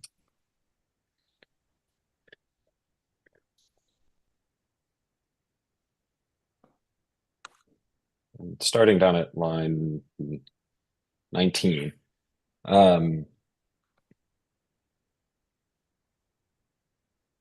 You say far field effects on factors such as through delta survival will be minimized by application of bypass flow criteria. What does minimized mean in that sense? It's meaning reduced from what might otherwise occur without restriction.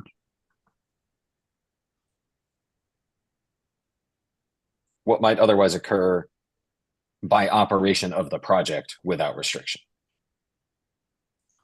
Correct. So limiting so that the potential effects are smaller than they otherwise would have been. Okay. And when you say what might otherwise occur, what are the set of circumstances that describes? Is that right, maximum diversion year round? What are we comparing to? Well, I was speaking generally.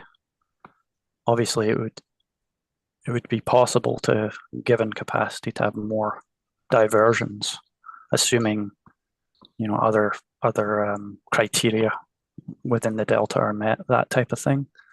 But this is applying additional criteria to minimize the potential for effects, far field effects.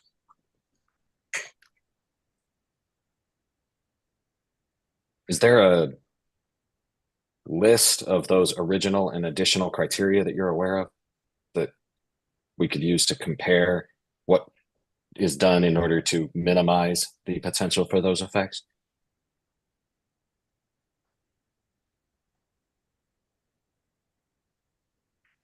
Sorry, I'm a little confused. Could you repeat the question?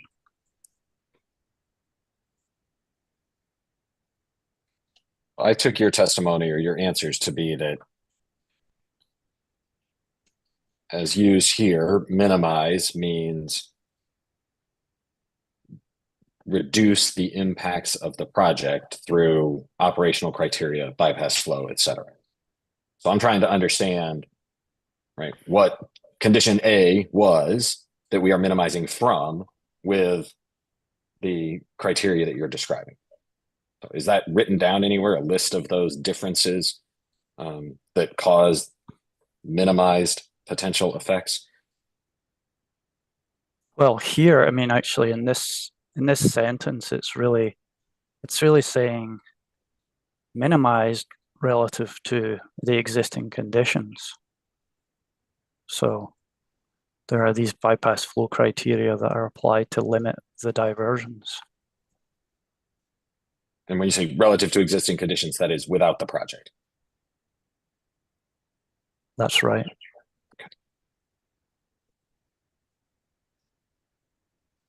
Does minimized mean to make it as small as possible?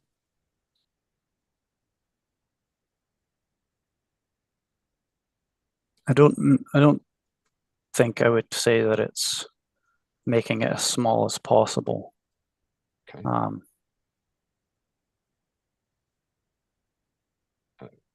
How close to existing conditions do the impacts have to be in order for them to be minimized?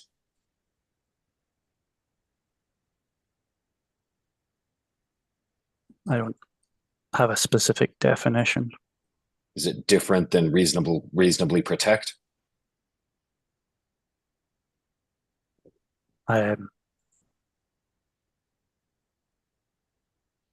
Sorry, can you repeat that question? So I take your testimony to be that minimized means reduce, but not make as small as possible, right? Somewhere in that range. I want to know if you can narrow that range, or if it is synonymous with reasonable protection as we just went through, or if there's some other standard you're using for defining when something is minimized. Well, I think thinking about the reasonable protection, this is moving towards, what I would be considering reasonable protection. It's part of the my overall assessment. That there are additional things, primarily the mitigation on top of this, that to me is, where I'm assessing reasonable protection. So there are more things. The mitigation is more than just these criteria.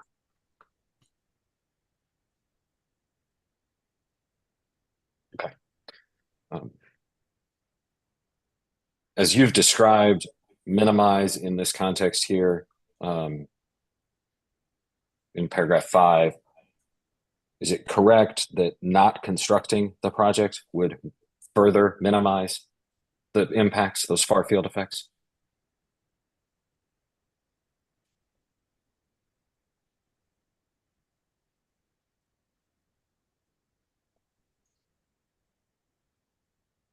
Well, there would be no diversions, so it would not differ from existing conditions.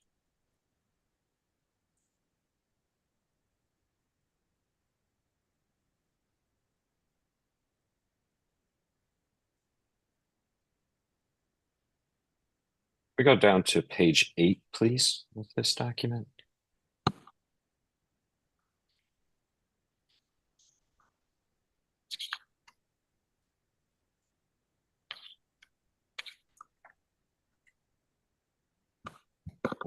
Again, here at lines 10 through 12, you describe that the risk of near field effects will be minimized. Is that the same use, same meaning you have that we just went through above?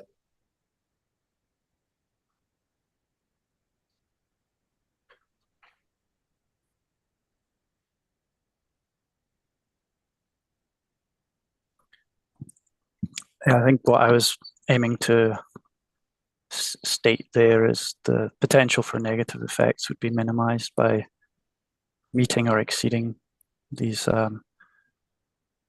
criteria for salmonid fry protection for velocity, approach velocity, and sweeping velocity. Right, but does minimized mean something different in this context than it did that we just went through?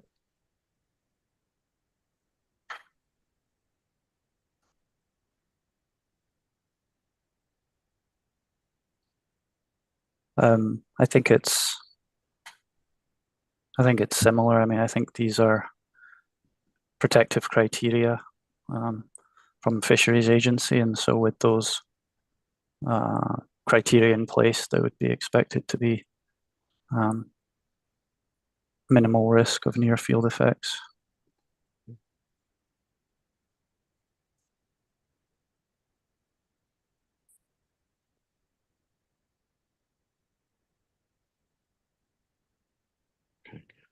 Um,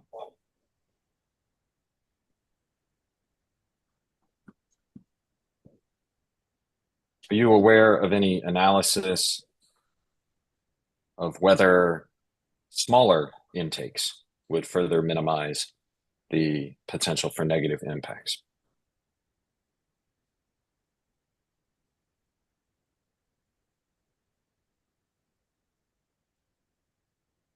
Smaller intakes in what sort of sense?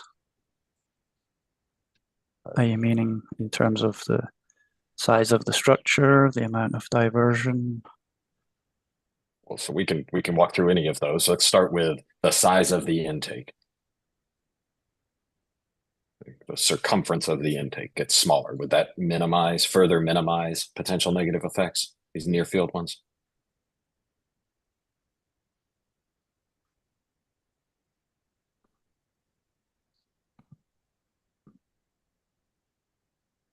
I think those some of the types of effects may be lessened by having smaller structures relative to larger structures. And is the same true for the rates of diversion, that slower rates of diversion would potentially further minimize those effects?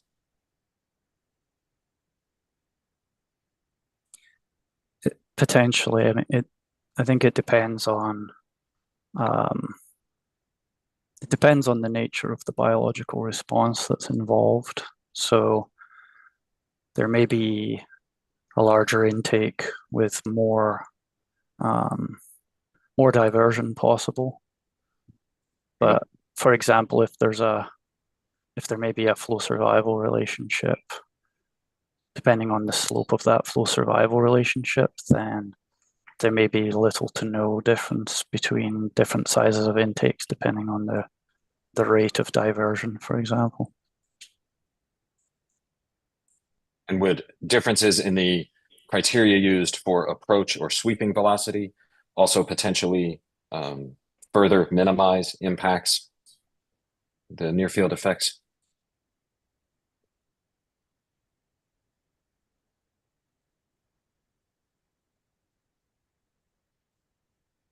I think it's dependent on species to some extent, and what the nature of the responses are, as I gave an example just there.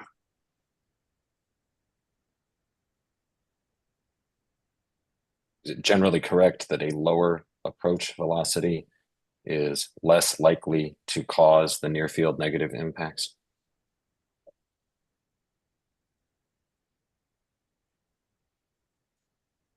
Again, I think it depends where on the range of a given, in this case, approach velocity would be.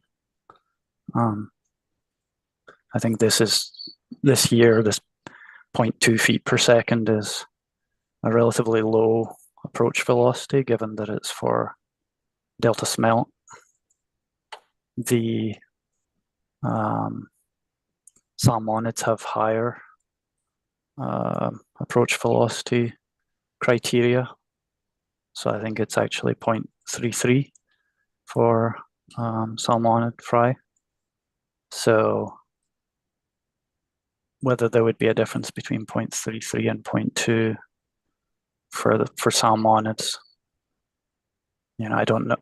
I'm not sure that 0.33 is regarded as that is the standard and is regarded as limiting the potential for negative effects.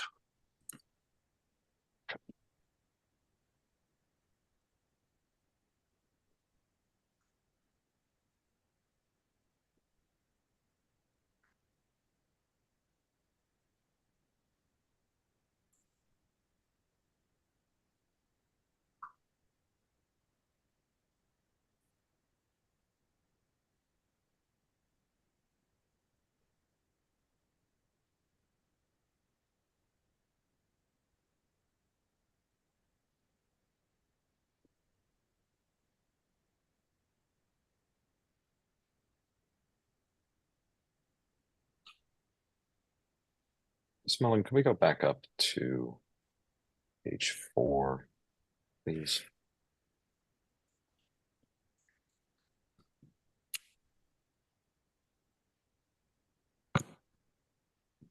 And at the very bottom of page 4, in paragraph 6, starting at line 23 and then going on to the next page, you describe risk of entrainment of listed species in the South Delta would be minimized by inclusion of ongoing regulatory requirements. Do you see that? I see that. And one of the, do I understand your testimony correctly that that minimization occurs through, maybe among other things, but through the take limits that exist in the biological opinions for the State Water Project and Central Valley Project, correct? That's the type of thing I was referencing there.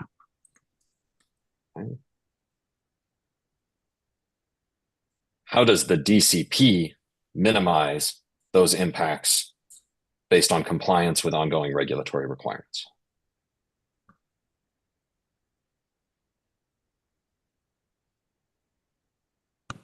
I would say this is speaking generally to those, regardless of DCP, really.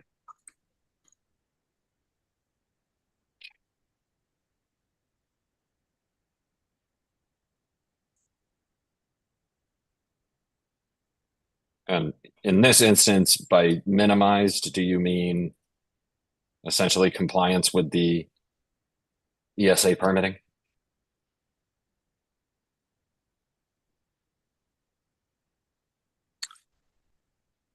I gave an example for, ESA related requirements under biological opinions, but it would apply to whichever regulations are pertaining to ongoing regulatory requirements are pertaining to South Delta entrainment risks. So in particular, the incidental take permit for state water project operations. Would exceedances of the take limits in the biological opinions or ITP for state water project operations mean that the impacts of entrainment were not minimized?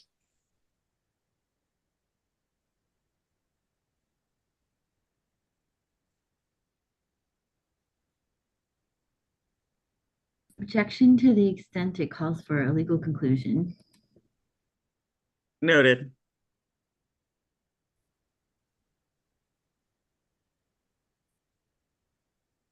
Can you repeat the question, please?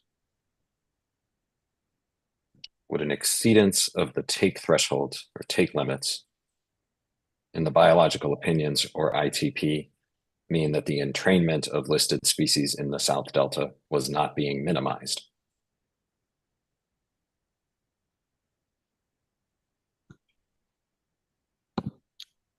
I think in such an instance, at that moment, that would not be, I wouldn't consider that minimization, but I think if there was such an exceedance, then that would be the subject of consideration of why there had been such an exceedance in order to aim to ensure that there were not exceedances again.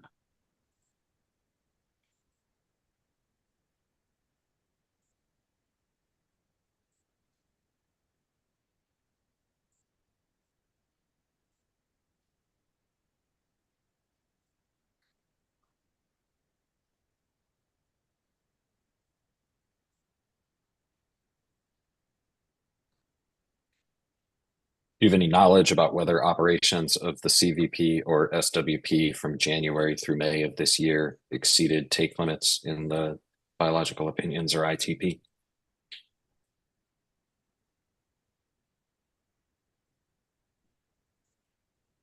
I'm not recalling specifically for this year. If I had such knowledge, I may have heard of it, but I don't recall specifically.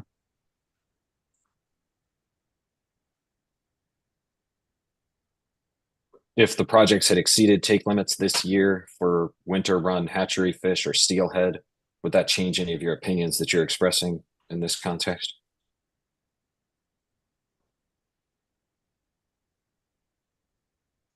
I don't think it would change my opinions.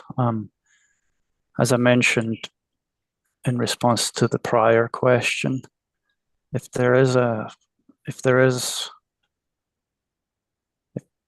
such an exceedance occurred, it's been my observation that then is the subject of further consideration for the full context around that exceedance happening. And would that include consideration of operations of the DCP if those exceedances were occurring?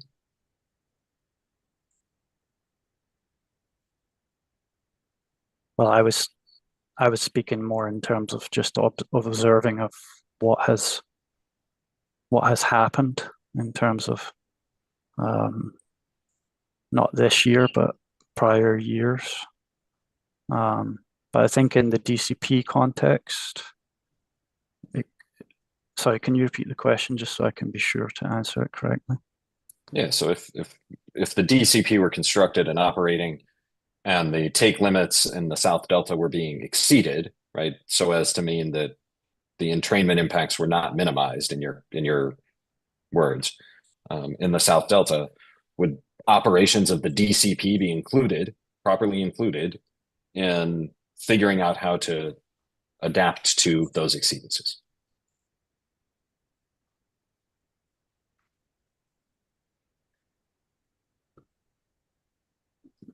It would depend on the nature of the causes, I suppose, if it was able to be identified, the reasons for exceedances or greater than expected take in the South Delta. So if it was something that could be shown to be related perhaps to a factor that DCP may affect, then that could feed back to consideration of DCP operations.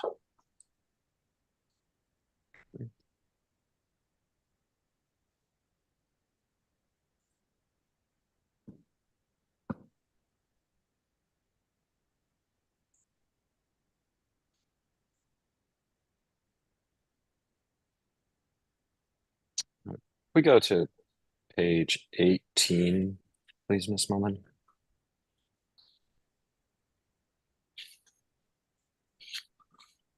So at the top of the page here, lines 1 and 2 in paragraph 21,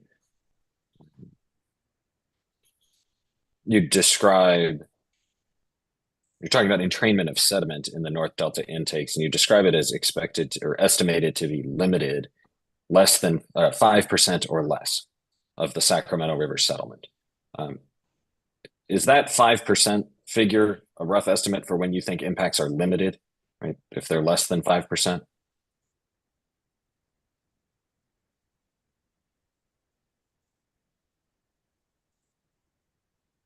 I wouldn't say that's a hard and fast rule, if you like.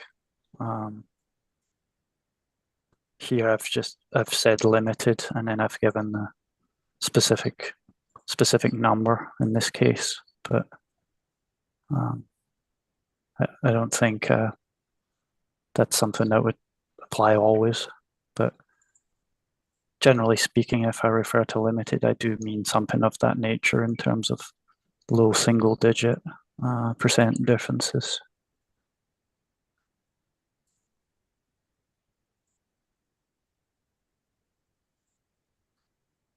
Okay. And then if we go to page 9,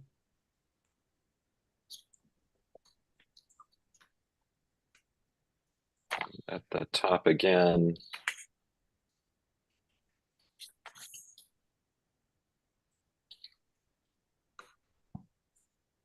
You describe the potential negative effects on juvenile salmonids at the North Delta intakes from impingement and predation would be to be limited.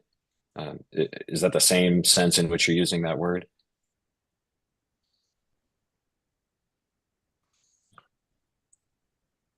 My recollection of those particular topics is that was more of a qualitative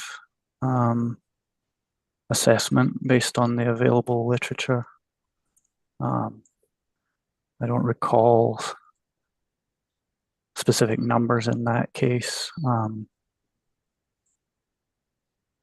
I'd have to look at it again, just the particular page numbers there on that.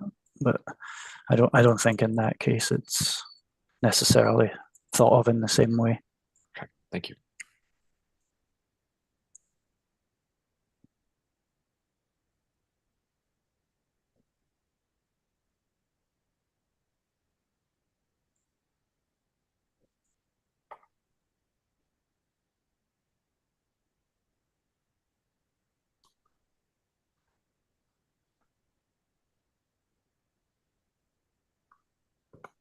Ms. Mullen, if we could go to page 6, please. We can see paragraph 9.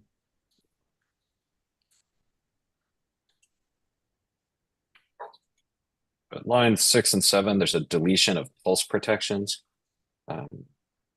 Why was that deleted? That was deleted because pulse protections aren't part of the ITP the operational criteria that are specified in the ITP.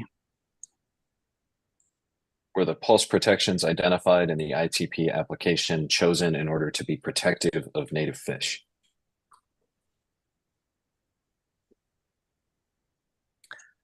They were. Are they no longer? Has something changed to make them no longer protective of native fish, in your opinion? The ITP has a different framework for limiting the potential for negative effects of diversions from the North Delta intakes. And so I've looked at those criteria and considered that they would be also protective. Can you describe for me the differences, just generally, from the pulse protections to whatever replaced it?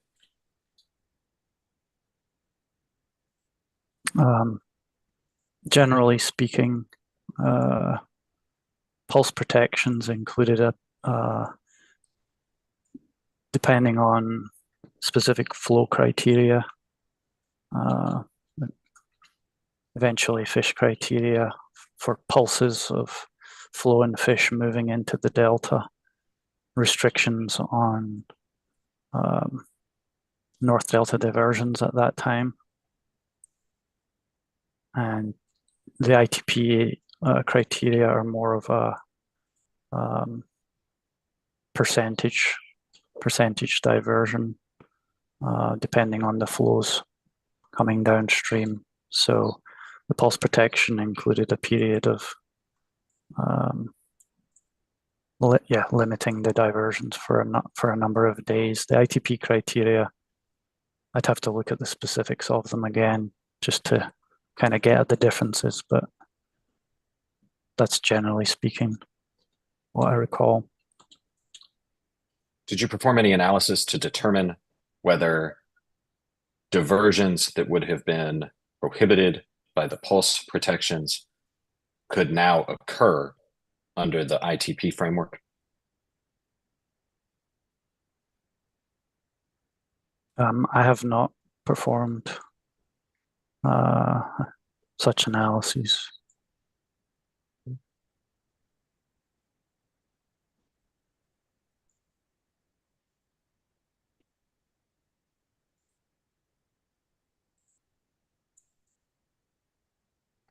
Is there any reason that you've crossed this out other than it was not included in the ITP? It was just crossed out for consistency with what's in the ITP.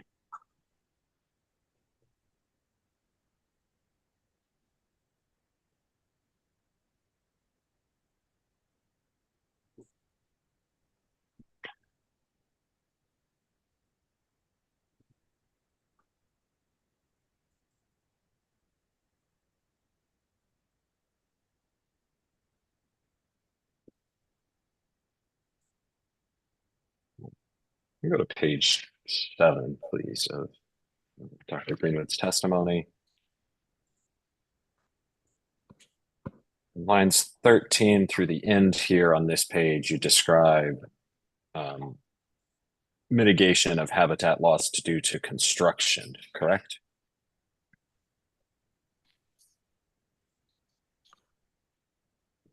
That's correct. Can you describe for me what the basis of your opinion was that 3,100 linear feet of channel margin habitat would be sufficient to mitigate the habitat lost due to construction was?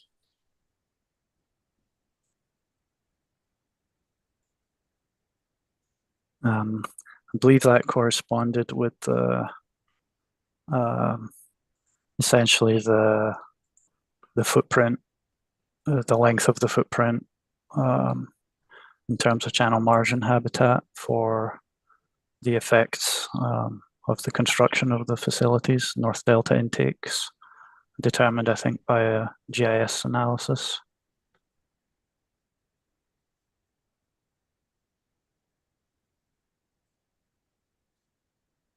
Is it your opinion that 3,100 linear feet of additional habitat would be sufficient to mitigate the construction impacts of the project?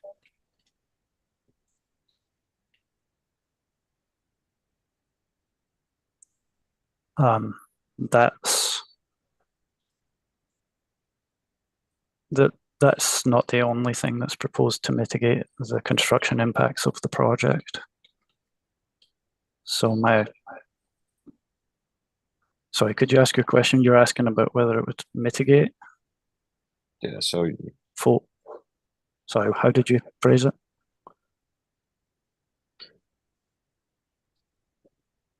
Is your opinion that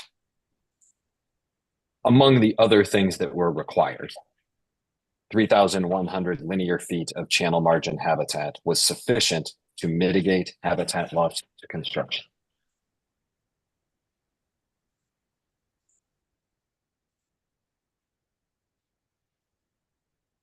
In addition to the other habitat there that's listed. Correct, that was 18 and change acres. Correct, for habitat loss to construction.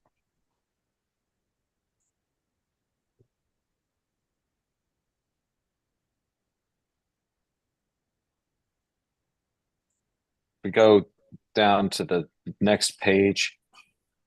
Footnote 9 indicates that the ITP issued by CDFW requires 9,866 linear feet of channel margin habitat.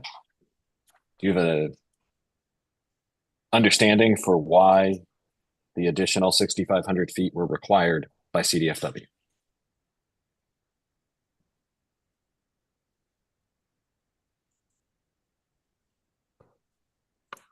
I believe that may have reflected a different mitigation ratio that was applied by CDFW, but I'd have to look back at the ITP just to be sure that that's the reasoning.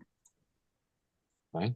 Do you think the mitigation ratio that DWR or you used in the application and the FEIR was sufficient?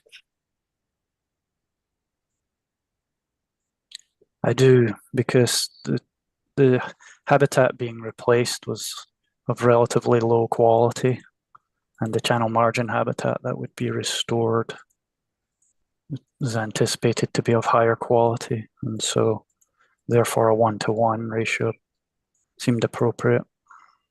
And is your opinion still that a 1-to-1 ratio would be appropriate despite CDFW's use of a different one? I still believe that 1-to-1 is reasonable, but 3-to-1 is what's required by, or however they derived the additional length is what's required.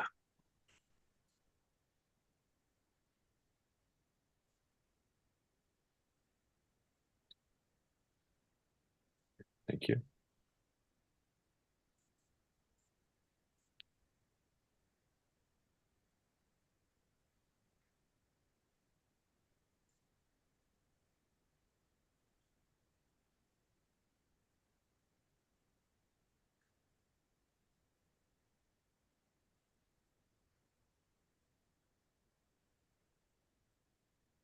Go up to page 3 of Dr. Greenwood's testimony, please.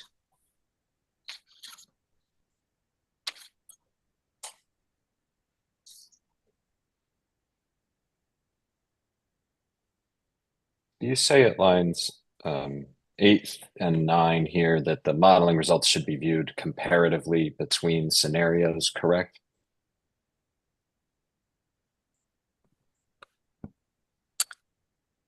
That's correct.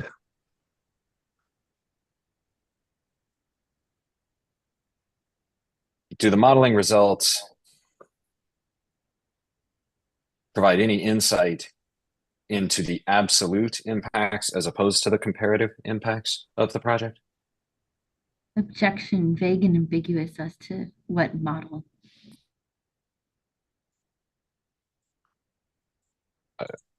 The modeling results referred to at lines 7 and 8?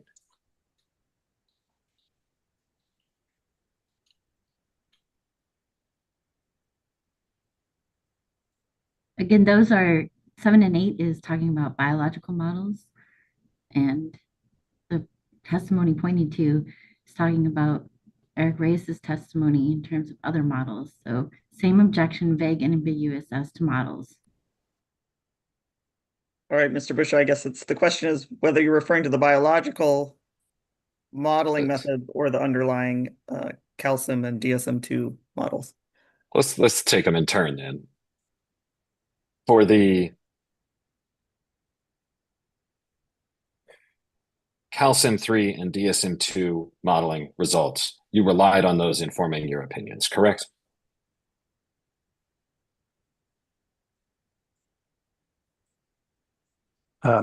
Calcium-3 and DSM-2, sometimes the outputs directly of those models were informative. Otherwise, the outputs of those models applied through biological modeling, giving quantitative results, for example.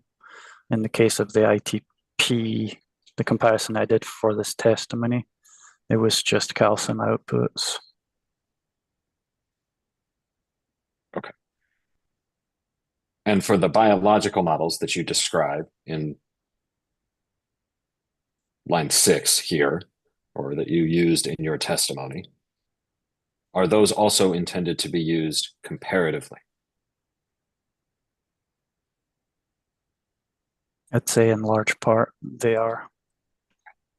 And do any of the models that you used and relied upon informing your opinions provide information about absolute impacts as opposed to relative or comparative impacts?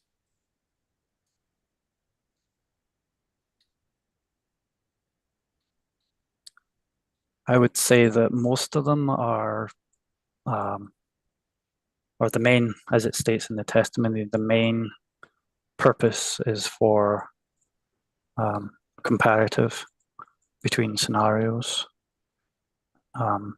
I can think of examples where there may be some utility in absolute terms. The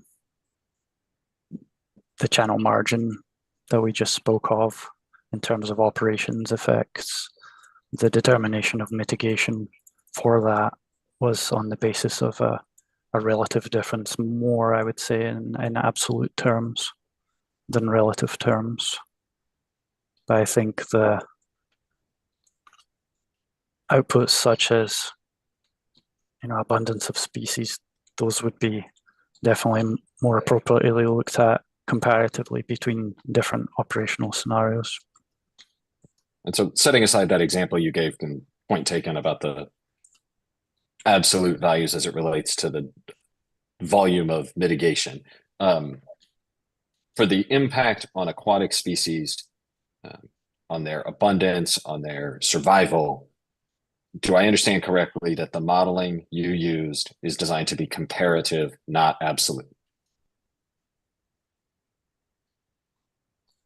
That's correct. That's the main focus is comparative, and then we would think about a relative difference that might be suggested on the basis of the quantitative modeling. That would then be considered in terms of absolutes, such as, like we touched on earlier, the status of the species, for example, in terms of might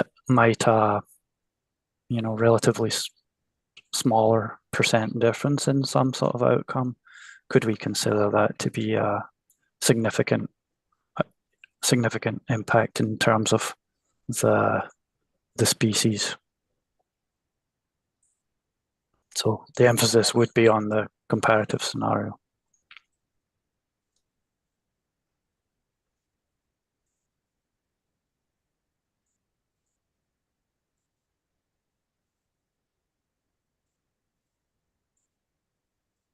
And so when you're describing those impacts as small or limited, it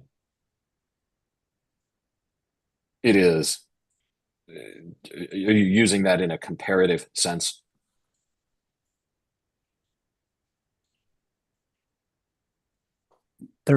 Well, if we're talking here, I think we started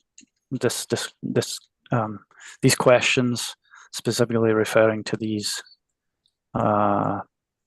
the part of my written testimony here speaking to the biological modeling results. So, these are relative differences or comparative between scenarios, but then that has given us some sense of an effect on a species, given that we might be able to say, oh, that's a limited percentage change, so that's a limited effect on that species. So again, it's getting back to the issue of the context on the species and its status.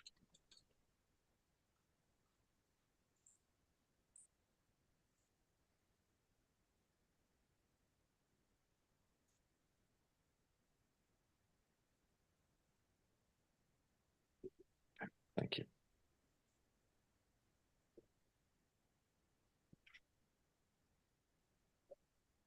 Also on this page, if we scroll down just a little bit, the first couple lines of paragraph 5 here, you describe that the biological modeling has limited ability to account for real-time management decisions. Can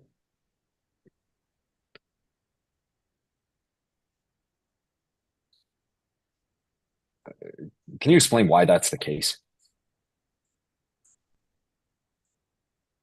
Yeah, and just to be clear, that it says for all real-time management decisions. So I think based on my understanding of the modeling, assumptions can be made based on historical conditions about potential responses given a set of circumstances. That's trying in some way to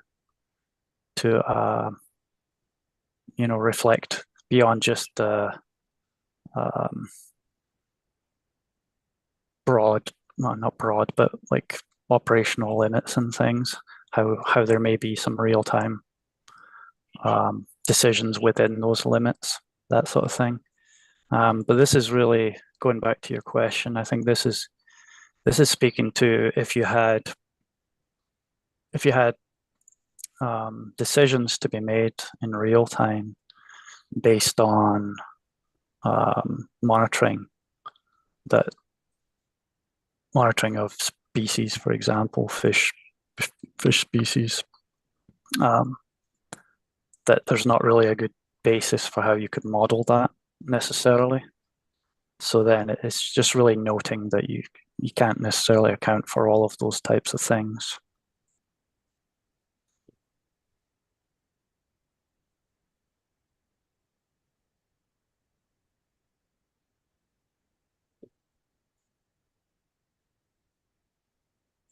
Do you have any experience in your work at ICF, excuse me, measuring the kind of actual effects of real-time operations of the State Water Project or Central Valley Project?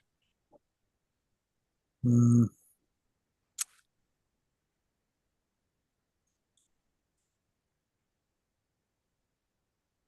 I don't recall if I've done. Don't recall if I've done something of that nature. I'm not. By could you clarify what you mean by real time? I mean, as you use the term, real-time management decisions. Oh, so um, yeah, I guess like in this case, I'm thinking of something that may occur on a weekly or less than weekly basis.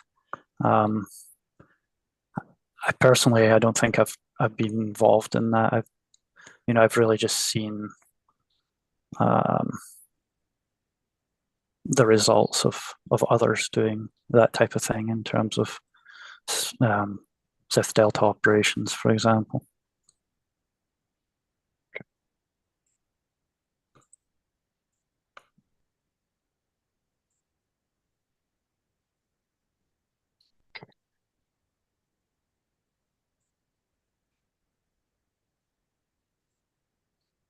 So let me try it this way. So if we had an instance where the project was diverting at maximum capacity, and the monitoring that is occurring at that time shows that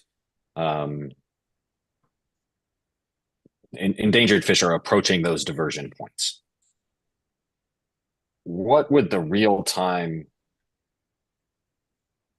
action or modification be that the model can't account for or has a limited ability to account for?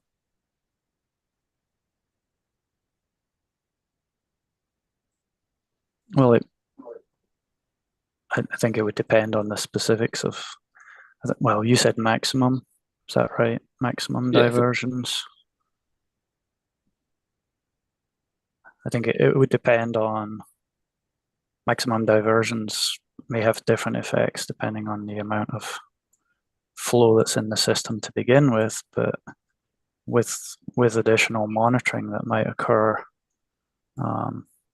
there may be adjustments downward to lessen the potential for negative effects. It really just depends on the specifics of the situation. And is that uncertainty or kind of broad scope of potential responses or consequences part of what makes it hard to model those real-time decisions? Yeah, that would be my interpretation, my understanding. Okay.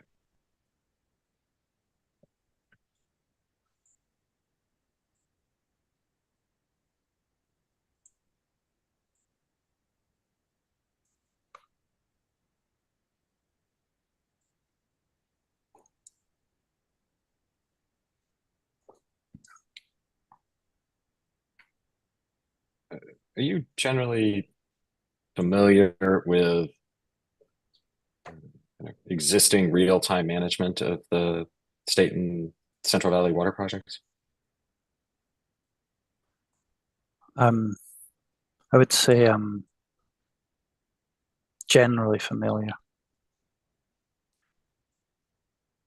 Are you aware of evidence that shows that real-time management that the Central Valley Project or State Water Project use has improved conditions for aquatic species?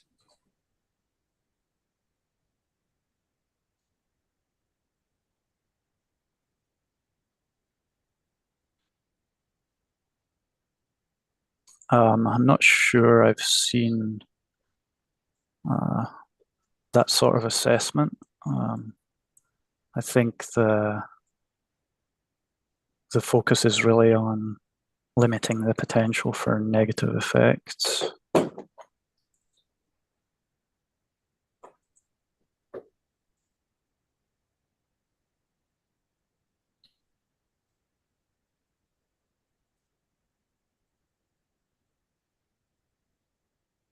Is it correct that in order to effectively limit that potential,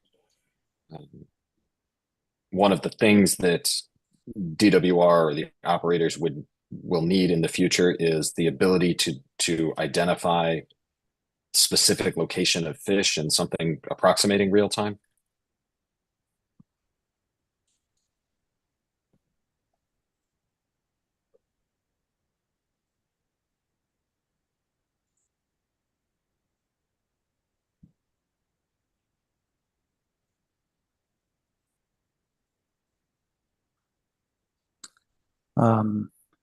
Yeah, I think that is the type of thing that's. And sorry, were you talking about DCP specifically? Yeah, in a hypothetical world with the DCP, one of the things DWR needs in order to have effective real-time management of the intakes is the ability to detect location of fish in something close to real time, correct? I think it's recognized that enhancement of existing monitoring is appropriate and would facilitate limiting the potential for negative effects of DCP.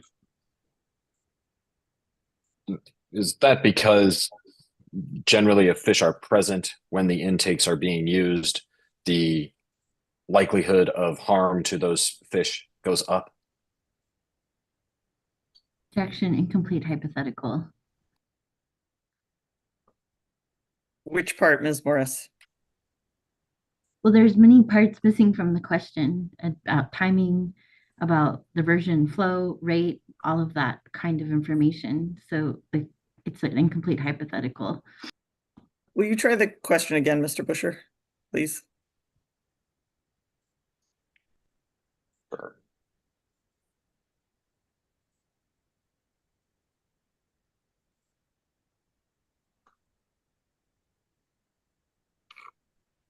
Is the reason or one of the reasons that detecting fish at a specific location in near real time is necessary that diversions of water when fish are present near the intakes is potentially harmful?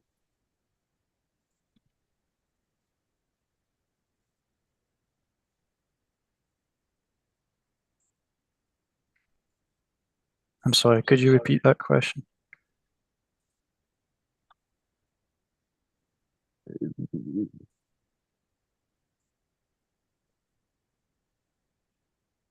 Yeah, let me try one more time. Why does DWR want to know when fish are present near the intakes?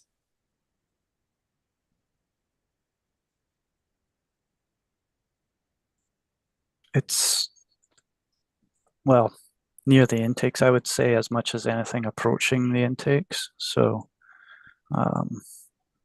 certainly some sampling within the vicinity of the intakes, but then also upstream allows then knowledge of when fish may be passing in the vicinity that would have the potential for negative effects. I mean, you said the potential for negative effects, that is diverting water when fish are in the vicinity of the intakes, correct? Or passing downstream of the intakes. Thank you.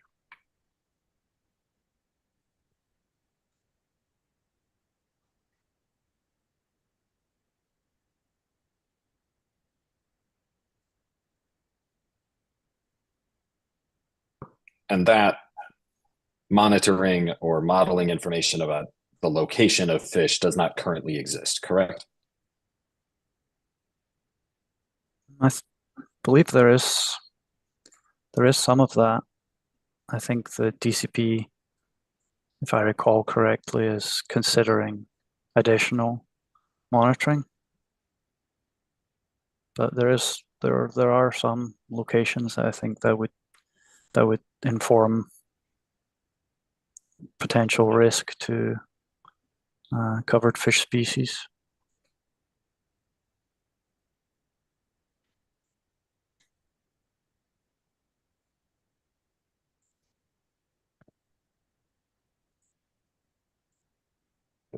Can you describe for me generally what modeling or information you're referring to that currently exists about the locations of covered fish species in something approximating real time? Well, I'm aware of sampling that occurs upstream of the proposed North Delta intakes. So farther upstream, there's rotary screw traps at Nice Landing. There's additional rotary screw trap at the upper end of the delta. I believe those are daily. So they are checked daily. So there's information about the species moving downstream on a daily basis, which I think is the sort of main what would be real-time considerations. There's other sampling that occurs as well. Daily trawling, for example, in the vicinity of Sacramento. So these are some of the ones I'm thinking of.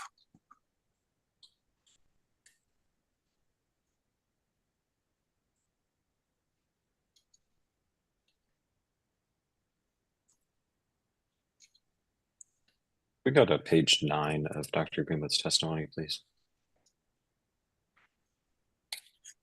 Look at paragraph 12, starting around line 11. You describe some additional fisheries studies that will be undertaken in this paragraph, correct?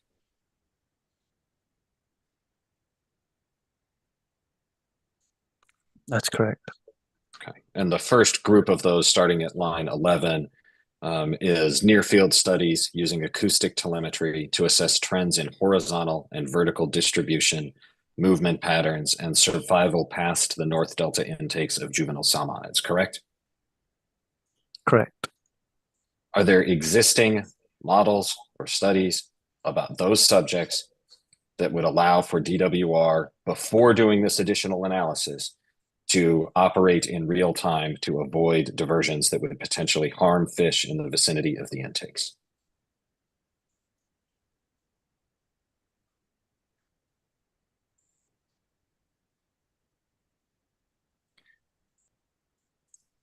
Just so I can answer your question correctly, could you repeat it, please?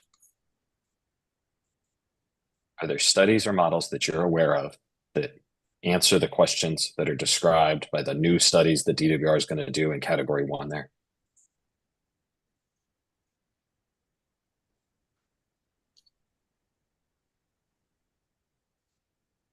I don't believe there's ones at those specific locations of that nature. Okay, thank you. We've been going for like an hour and a half, and I'm at a pretty good spot to take a break. Great. If you want me to keep going, I will, but No, I think this is like I was going to ask, so that is perfect. Let's go ahead and take a 10-minute break. We'll return at 2:25. thank you. Thank you.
All right, it's 2:25. I'll look to our court reporter. Are you ready for us to go back on the record? Yes, ready to go. Great, thank you very much. Looks like we have Dr. Greenwood, Ms. Carroll, and Mr. Busher, so I will turn things back to you, Mr. Busher. Thank you very much. Ms. Mullen, could we pull up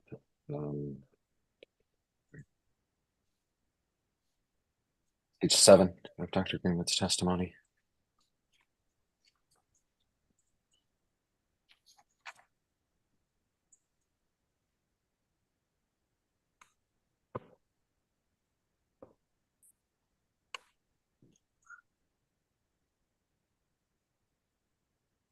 I'm sorry, page 8.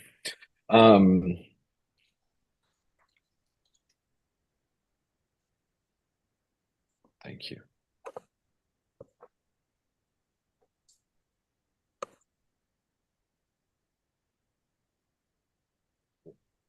Dr. Greenwood, this paragraph 11 here talks about the fish screens, some related issues. Are the cylindrical T fish screens that DWR proposes to use, are you aware of whether similar screens are in use anywhere else?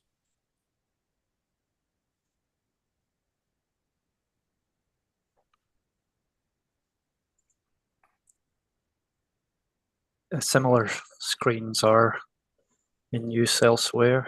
I believe in the chapter 12 of the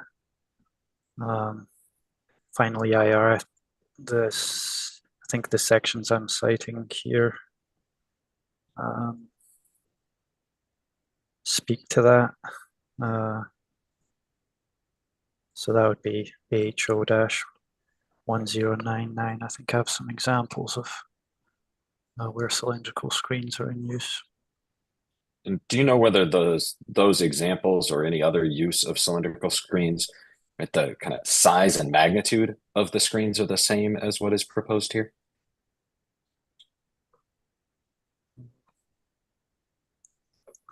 I would have to look back on the one of the examples I'm looking at, and maybe somewhat comparable in size. Not within this, not within the Central Valley. I think it's if I remember, perhaps Columbia River. Okay.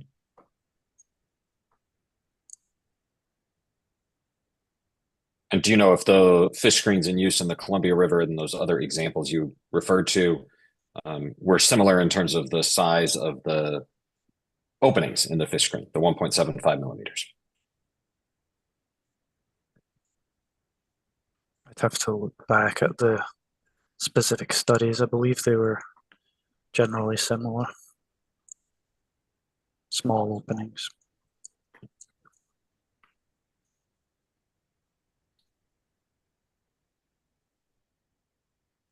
And then there's some discussion the end of this, the end of this page, and then in the footnotes about the approach velocities and the sweeping velocities.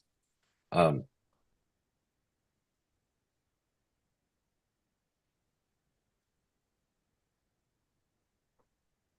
I understand correctly that DWR is using the 0.2 feet per second criteria for designing the intake of the fish screen intakes?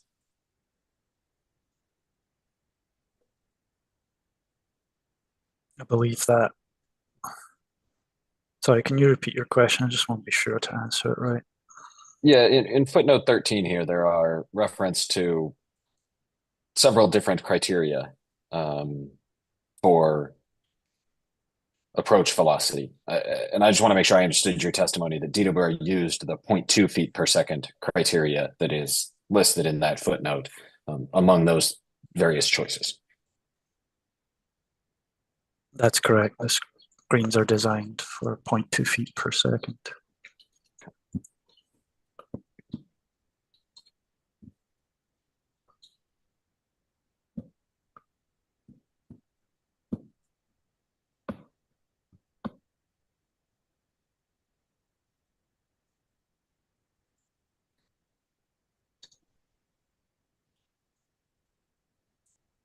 And then if we go down to page 9, come back to where we left off before the break on paragraph 12.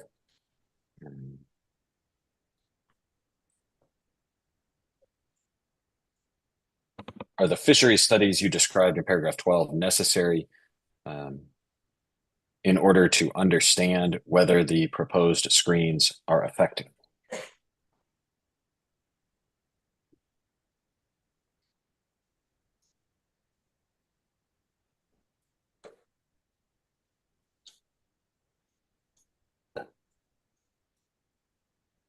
Yeah, these studies are informing. They would provide more information on the effects of the screens, near field effects. So that essentially would be a reflection of their effectiveness. And are those additional studies necessary to understand the effectiveness of those screens?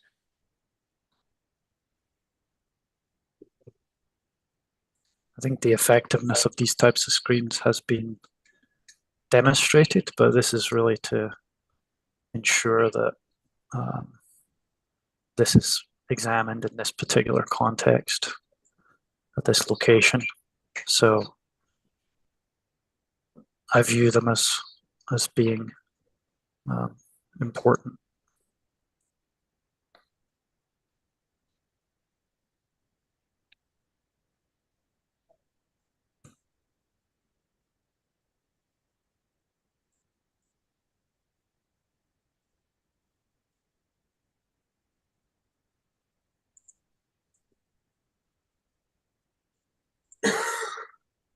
And if we go to the following page, the continuation of paragraph 12 on page 10, you describe 2 objectives within the adaptive management and monitoring plan, correct?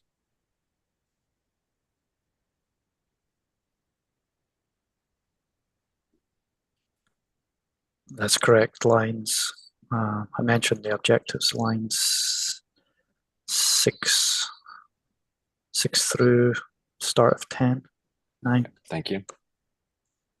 And for objective 1A identified there, what is the baseline monitoring?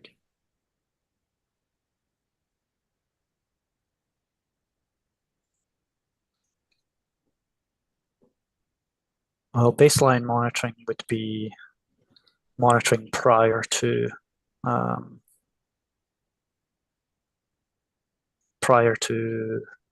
the construction and operation of the project. So essentially existing conditions, I think. And so that would be monitoring of the presence of juvenile salmonids or predators in the vicinity of the intake facility. That's right. So there would be some sampling prior to the construction that would inform then. I think in this case, where salmon is occurring more in this location relative to what it had been prior to the construction and operation of the facility.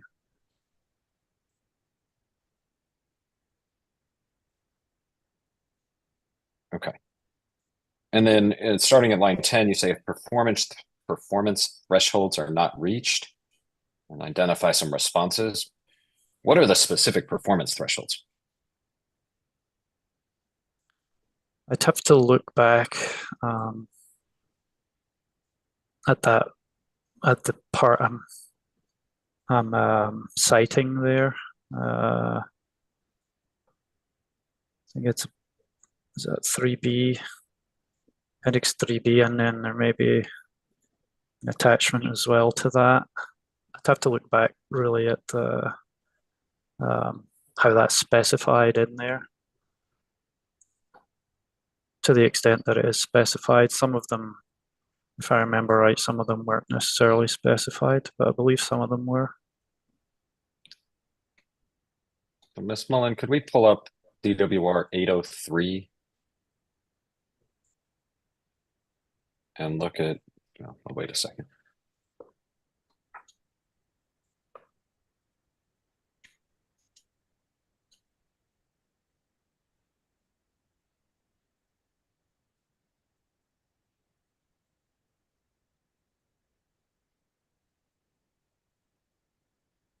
Dr. Greenwood, this is the department's ITP application for the DCP, correct?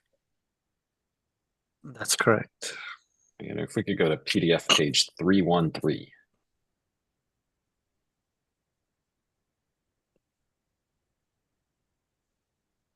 And I think this section 3B61 was what you cited in your testimony that we were looking at.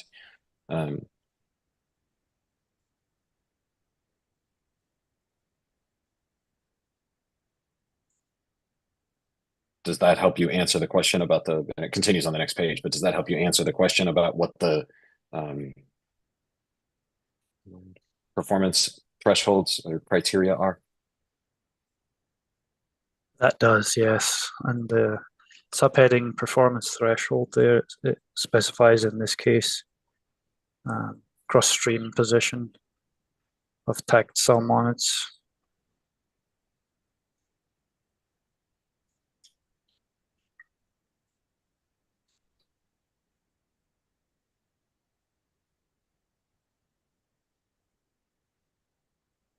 Are you aware of what the current baseline conditions are? Is that part of what will also have to be evaluated?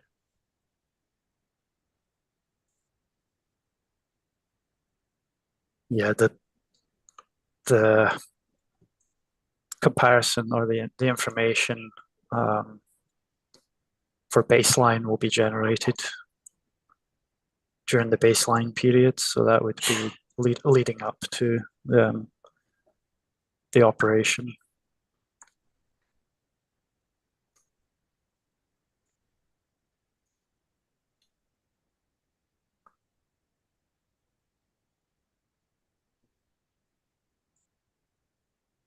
And then in response, if those performance thresholds based on all this future work are not met, you identify, I guess it would be 3 categories of potential management responses, correct? I gave 3 examples, I think, of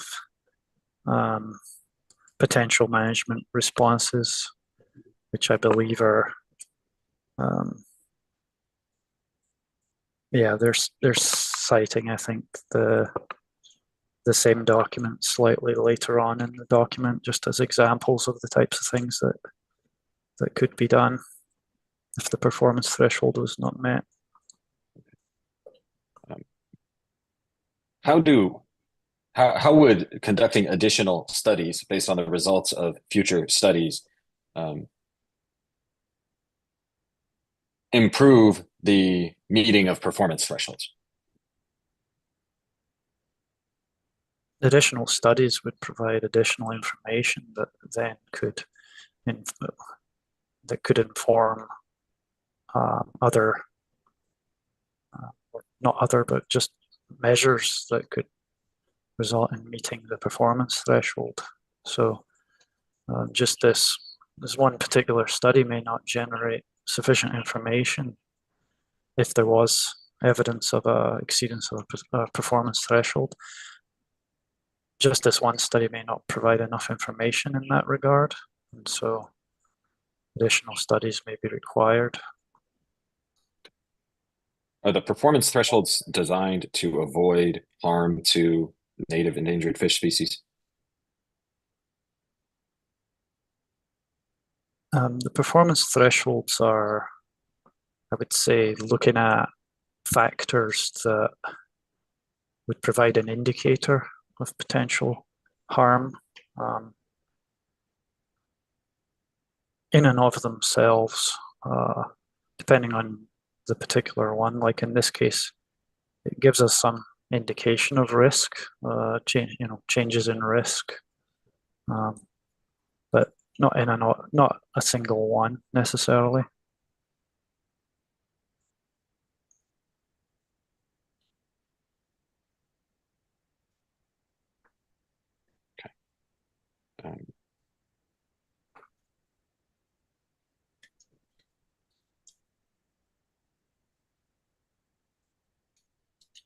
for the operational refinements that you described, I'm sorry, Ms. Mullen, if we could go back to 800R. So Dr. Greenwood, for the operational refinements that you describe in lines 12 through 14, is there a reason that those operational restrictions are not imposed from the outset?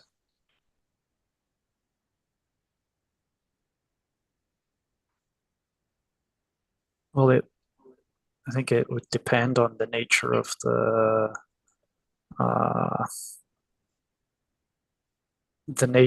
effect that the studies might reveal. So it might be challenging to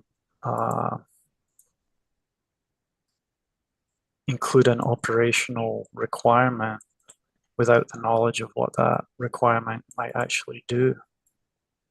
So the examples that we're looking at on the screen, if there's evidence for, let's say, a performance threshold being exceeded based on this study as a result of a particular thing, like the example it gives is diel diversions or diversions at different times, then the study would be needed to determine that that was indeed the reason that the performance threshold had been exceeded. So you need the information to be able to inform any potential refinements to criteria, operational criteria.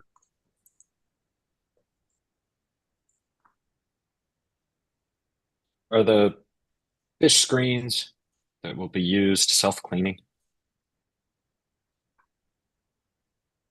I believe that's my understanding. Okay. Can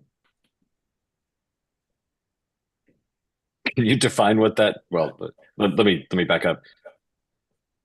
I had taken part of your testimony to include reference to mitigations about maintenance of those screens, right? Removal and rinsing, things like that.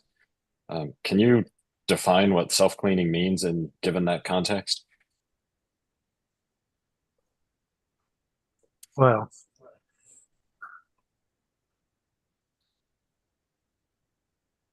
the screens are, let's see, I'm trying to think if it's something I know.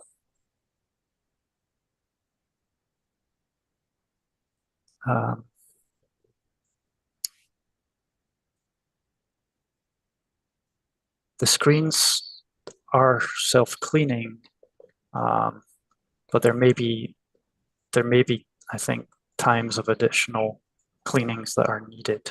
So generally, I think the self-cleaning aspect is typically providing the cleaning, but then on an occasional maintenance basis, they need to be cleaned as well. Additional cleaning. Okay, can you define what self-cleaning means then?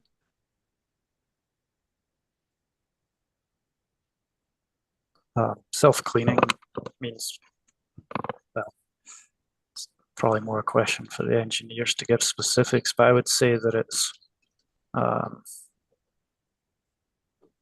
generally able to clean the sort of typical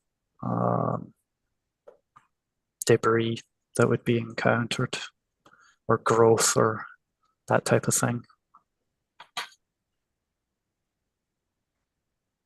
Are you aware that there are different criteria for self-cleaning and non-self-cleaning screens with respect to approach velocity?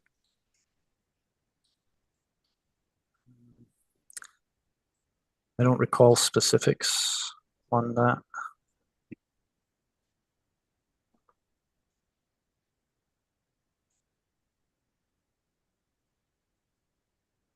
Okay.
Can we scroll down now to page 12, paragraph 14?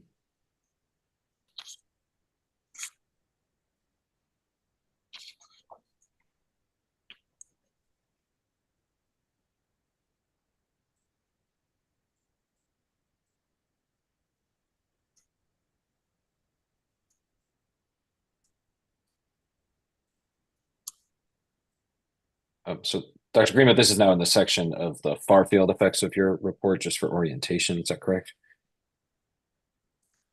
That's correct.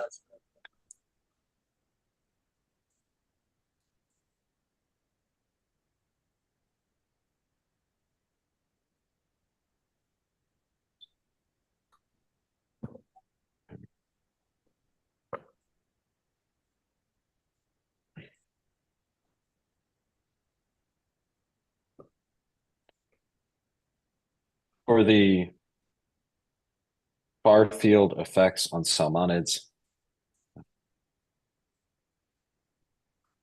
you described some fisheries studies for potential adaptive management responses, correct? That's correct.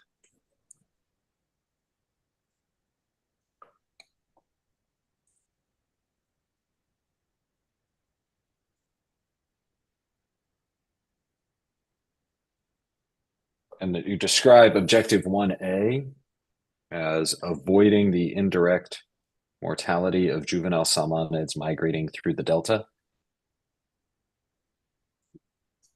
Are there specific studies that you have identified that you think are necessary to avoid that indirect mortality?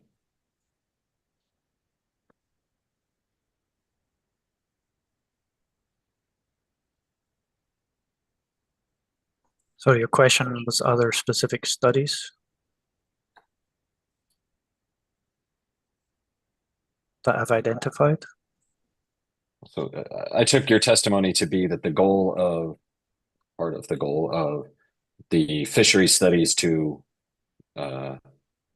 limit impacts of the far field effects or limit the far field effects was as described in objective 1A, right? Avoiding indirect mortality. Is that correct?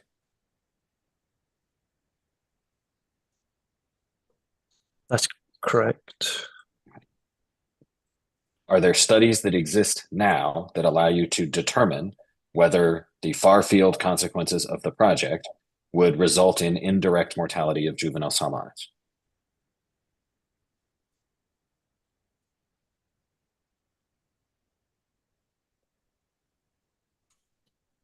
There are some studies, studies of the type that we have used in the effects analyses that I've cited earlier in my testimony.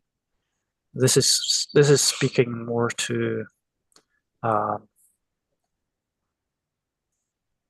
conducting specific studies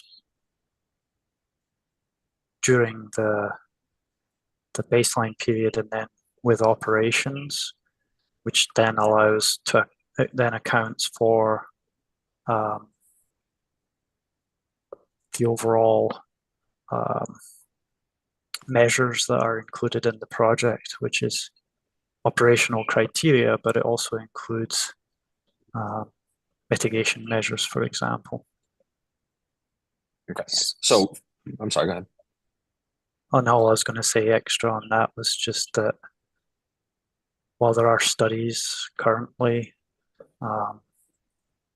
which give a sense of through delta survival, for example, as a function of changes in Sacramento River flow entering the delta, this is intended to account for the environment with the project, leading up to the project as well. Okay.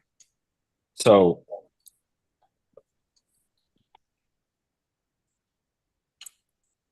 when you're comparing indirect mortality of juvenile salmonids to the baseline, what is the baseline measuring?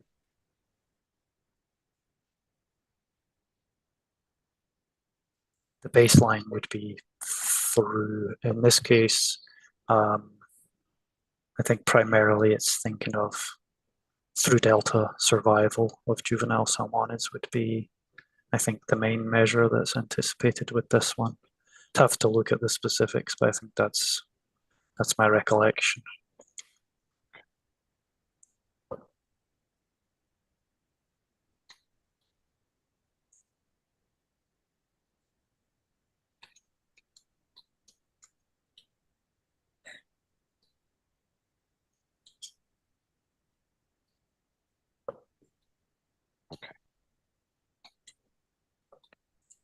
And the same as we looked at before, if we wanted to look at the specific performance criteria, it would be in that citation in the application. Believe so. Threshold, I'm I sorry. believe I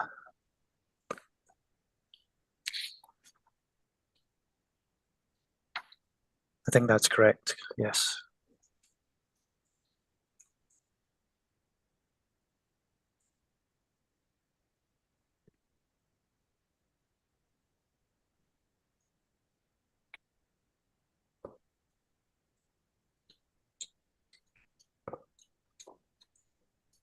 We go back up to paragraph 13, please. On the prior page, sorry, page 11.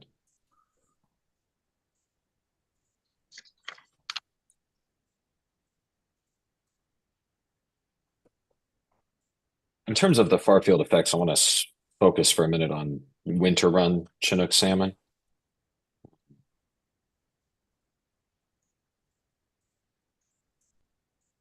Do you agree that the proposed diversions at the North Delta intakes would negatively affect winter run Chinook salmon through flow survival impacts?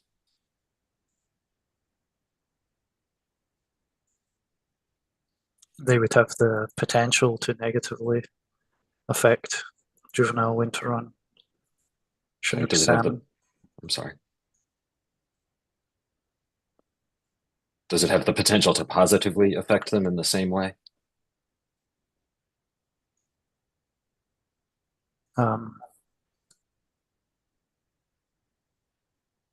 Well, for a given, let's say, river flow, the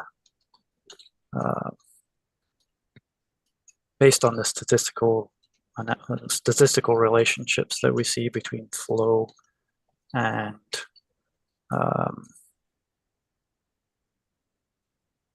survival through delta survival, a positive effect is not necessarily it's not necessarily possible as a result of the diversion, but it is just given the variability that we see in biological responses. Positive response or positive greater through delta survival is a potential response, just given the variability. But generally speaking, for a given level of flow, less flow means a greater potential for a negative effect through delta survival effect. Okay, thank you.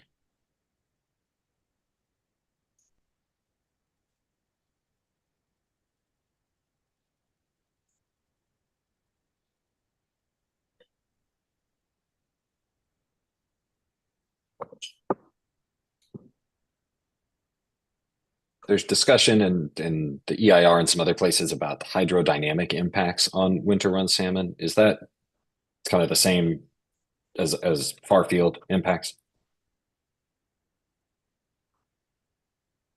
It's a hydrodynamic, it's a habitat effect, I would say.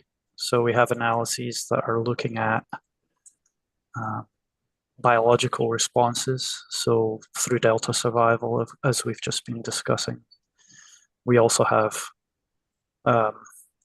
analyses that are looking more just at some of the indicators perhaps of risk during, for example, through delta migration. So hydrodynamics would be things like channel flow or flow into river junctions, different pathways, migratory pathways through the delta. So they're a subset of all of the far field effects. That's correct. Okay.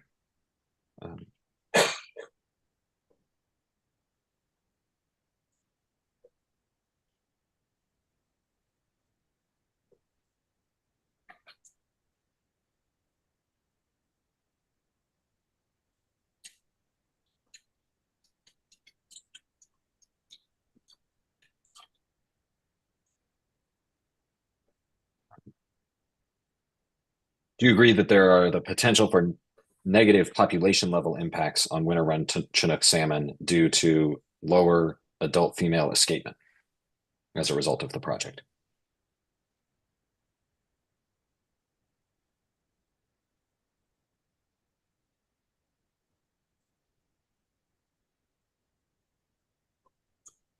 Can you repeat that question? Yeah, do you agree that is the potential for negative population level impacts due to lower mean escapement as a result of the project?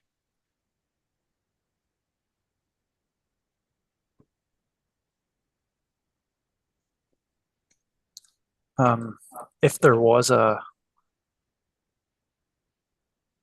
if the project caused lower escapement, that would be some degree of negative effect, population level perhaps, but I mean, it would really depend on the magnitude of difference and, in relation to fairly broad variability because of other factors that may outweigh any effect. But that's speaking hypothetically. Okay.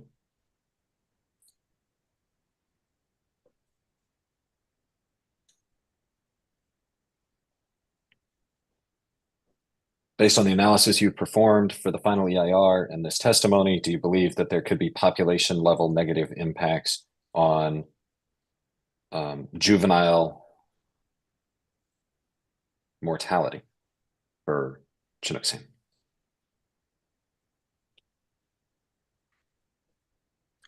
Well, we've attempted to quantify potential effects on juvenile Chinook salmon. So, as we discussed earlier, as far as thinking about significant effects in an EIR context, some of those effects required mitigation. So, I think with the inclusion of the mitigation, that would, in my view, limit the potential for there to be sort of population level effects.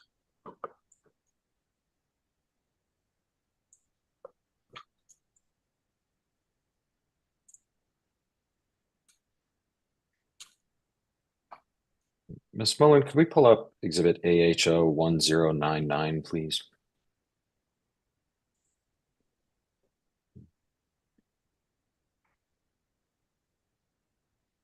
Dr. Greenwood, this is going to be chapter 12 of the final EIR on fish and aquatic resources. You're familiar with this document, correct? I am. If we could go to PDF page 130.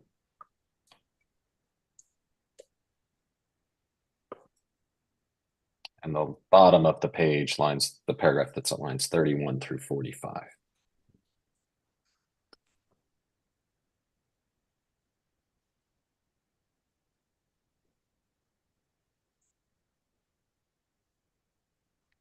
At the very end of that paragraph there, or the very end of this page, it says results from the winter run life cycle modeling showed that through delta survival impacts could have population level impacts based on 7 to 13% lower mean adult female escapement, correct?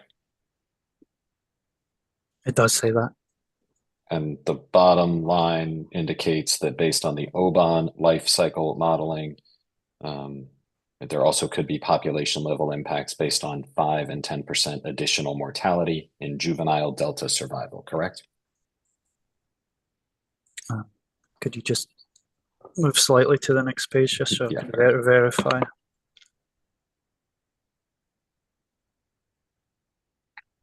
That's correct.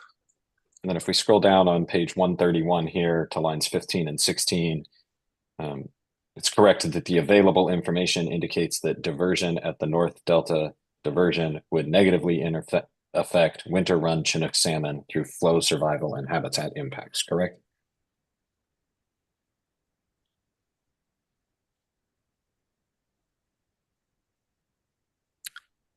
It does say that, and I think that's a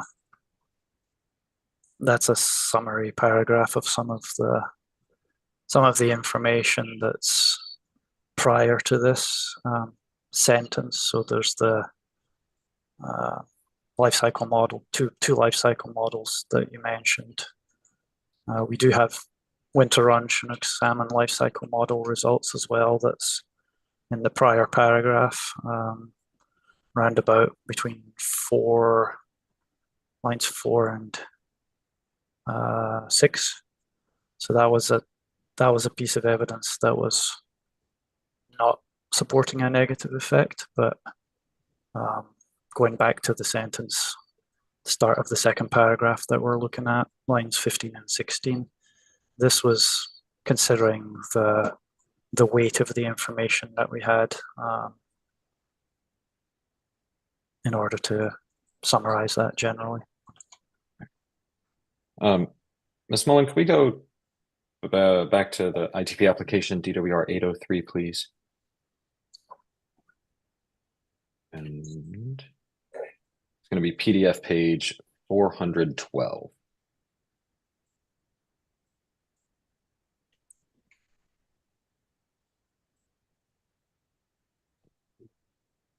So, Dr. Greenwood, there's 3 tables on this page, and I actually want to focus on the bottom one, 4.3-15A. And Ms. Mullen, if we could actually zoom in on the December to April months, I think that would be the most useful here. So, Dr. Greenwood, do I understand correctly that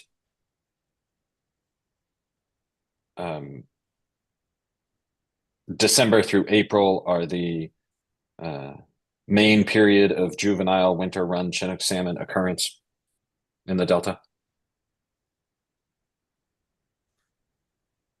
I believe that's correct. Sorry, could you just scroll a little bit to the left? I think it's actually stated in that footnote. Yeah, so and we can zoom out a little bit so we can see it is in a footnote higher up on the page is where I got that from. I'm not trying to hide the ball here. Yes, I just wanted to be sure. Thanks. Yeah.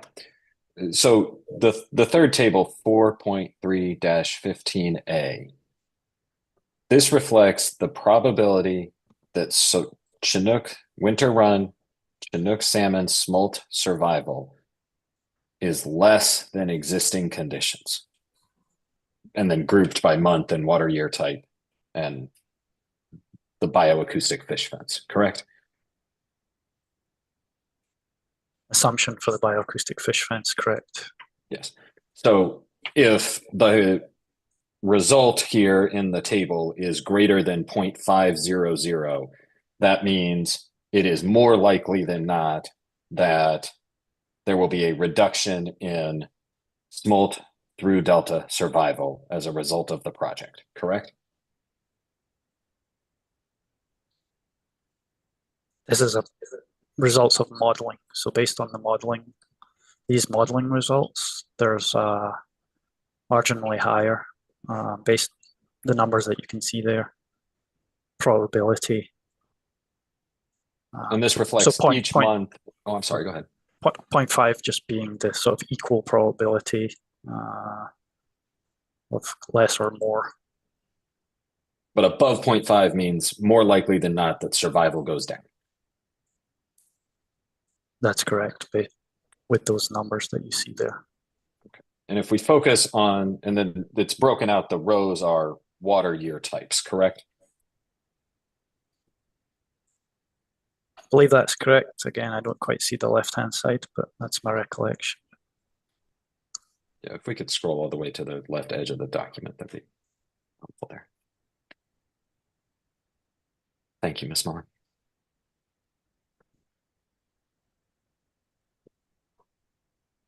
Okay, so does that clarify that it is water year types? Correct. Okay.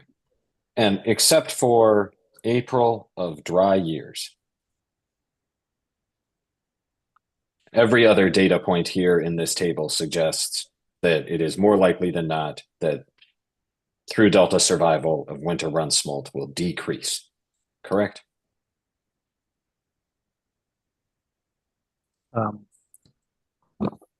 These are, I think it's important to bear in mind, these are modeling results for the two modeled scenarios. So based on these results, the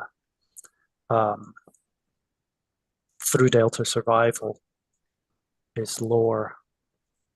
Generally, the probability that it's lower under the proposed project is less than existing conditions based on this modeling.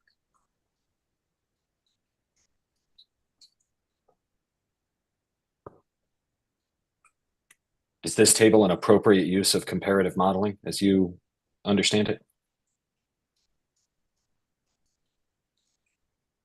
This reflects comparative modeling results.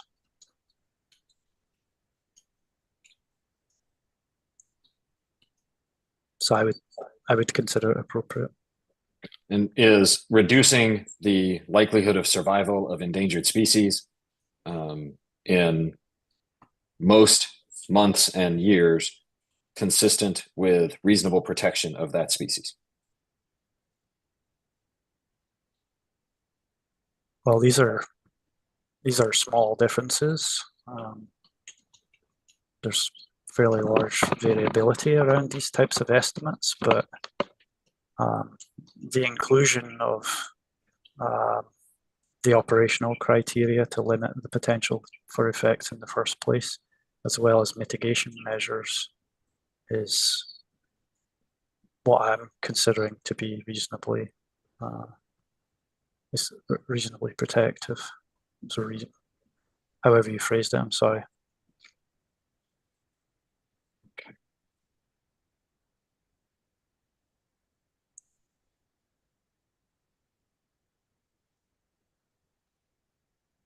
We go back to Dr. Greenwood's testimony, please. Go to page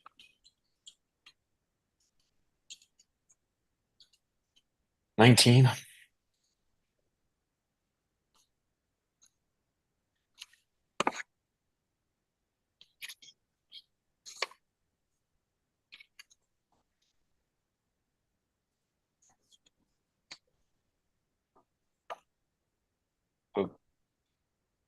Paragraph 23 here on page 19 relates to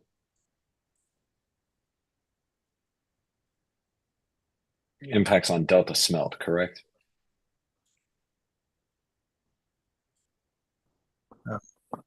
Oh, delta smelt. You're referring, that's correct, yes, both smelt species. Okay. At lines 8 through 10, with respect to delta smelt, you indicate that the life cycle model shows median population growth rate ranging from similar to 8 to 9% lower with the DCP. Is that correct? That's what it states. Yes, also notes the probability of difference not being greatly different than 0.5. Would an 8 to 9% reduction in the population growth rate of delta smelt be consistent with reasonable protection of that species?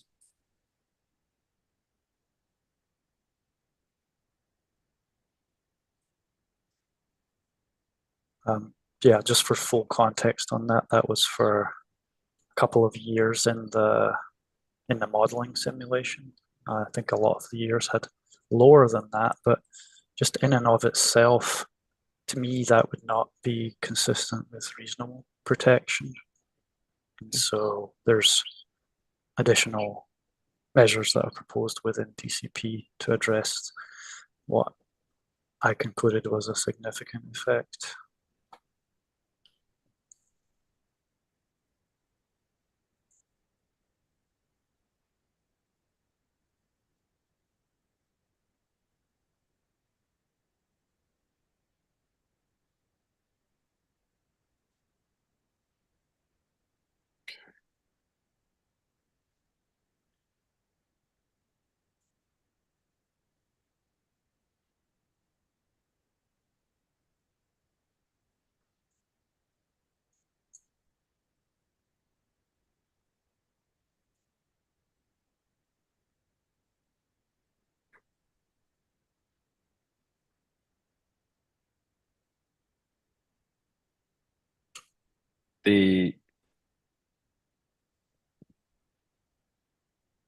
As that paragraph continues and we get to the long fin smelt, there is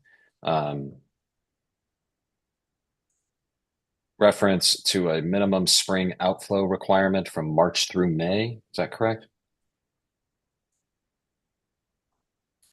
That's correct.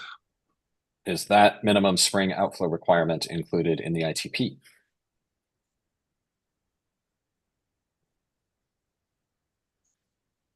I don't believe that that's included in the ITP. I think later in my, perhaps on the, yes, on the next page, page 20, I speak to the refinement and criteria for longfin smelt that are contained within the ITP. Okay, we could go down to page 20.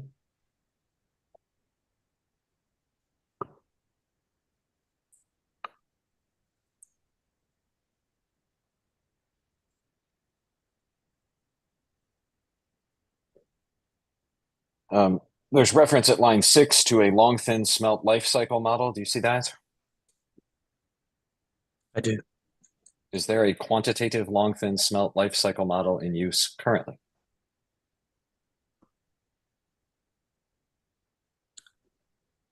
I don't believe what's currently in use would be considered a life cycle model. I think this is referencing a longfin smelt life cycle model, quantitative longfin smelt life cycle model that's currently in development.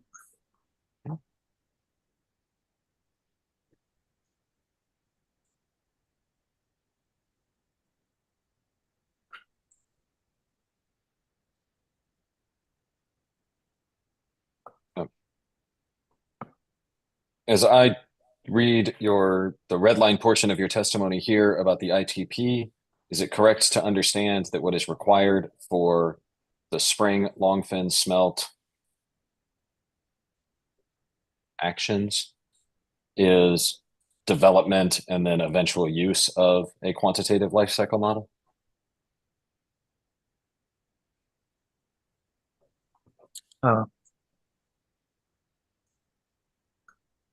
I'm just pausing because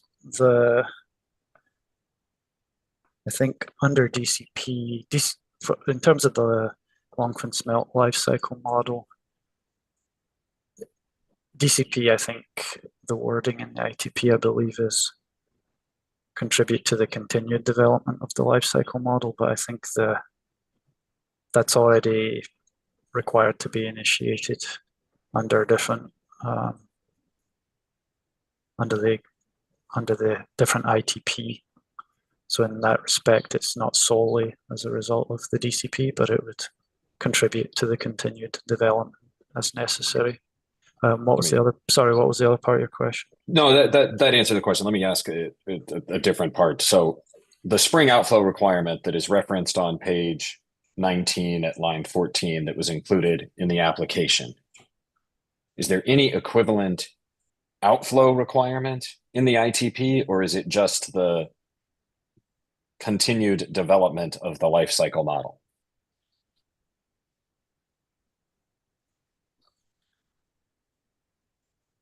The continued development life cycle model is just a tool that would be informing the collaboration between CDFW and DWR that would, like as it says there, lines 4 to 5, reduce the effect of DCP operations and meet the biological criteria for the smelt species. So the longfin smelt life cycle is just one aspect of that. I see that being more of a process. Me too. So let me try this differently. Is there a spring outflow requirement similar to what was in the ITP application in the ITP itself?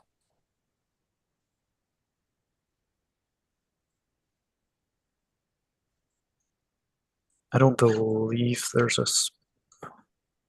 specific one as a result of the ITP. Okay.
And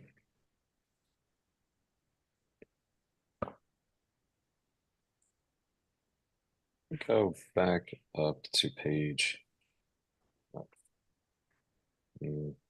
15. Dr. Greenwood's testimony.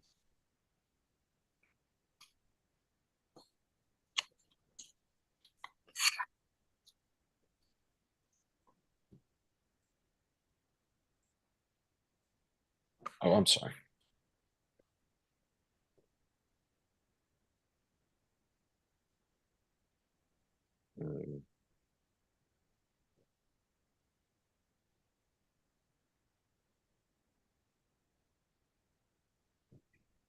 Well, let's stay here then. In paragraph 18,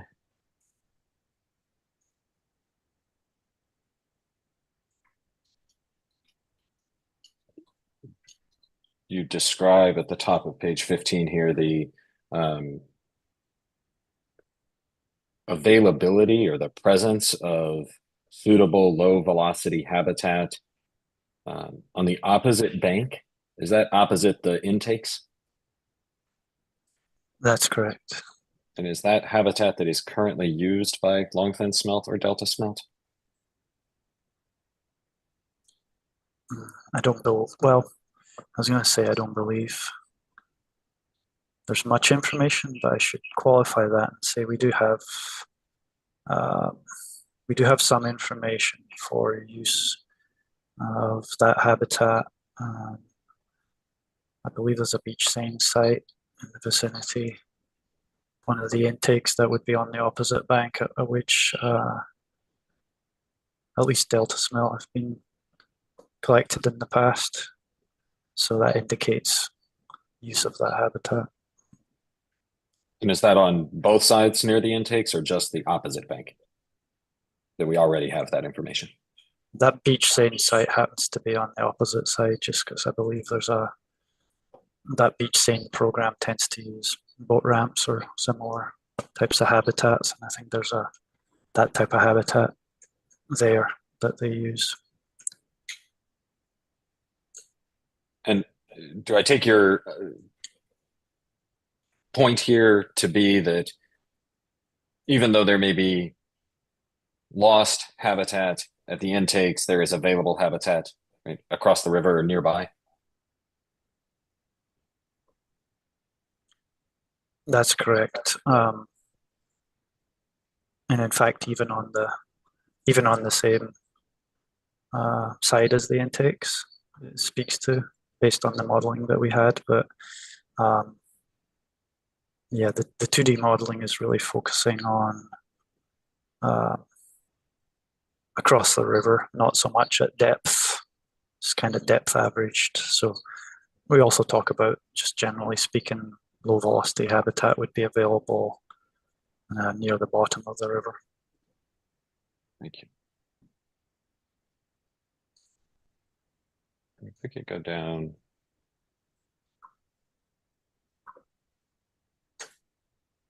Okay. All right.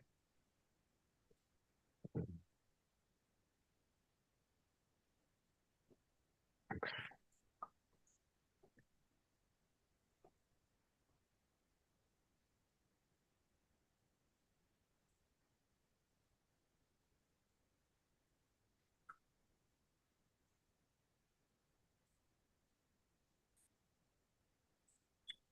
If we go back up to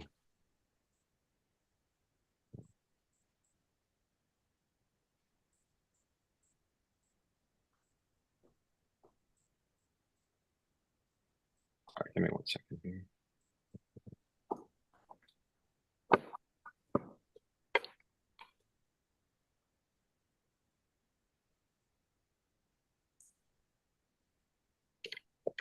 Page 13, paragraph 15.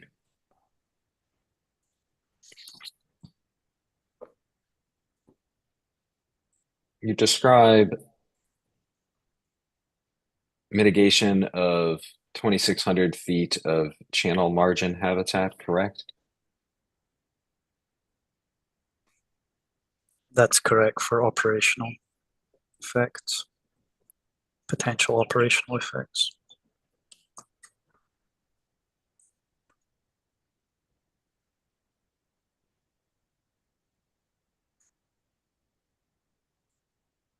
Is channel bench habitat a limiting factor for salmonids in the Delta now?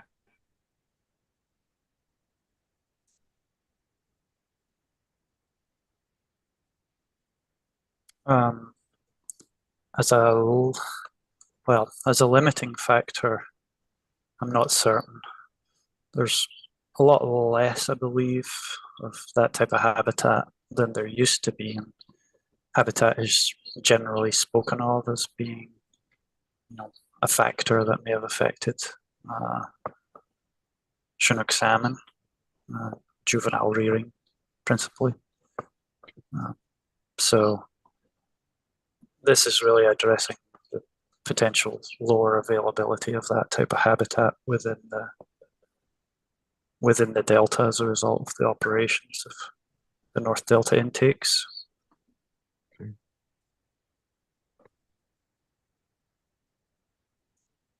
And then you also talk about the other far field effects analyzed, including water temperature, correct? That's correct.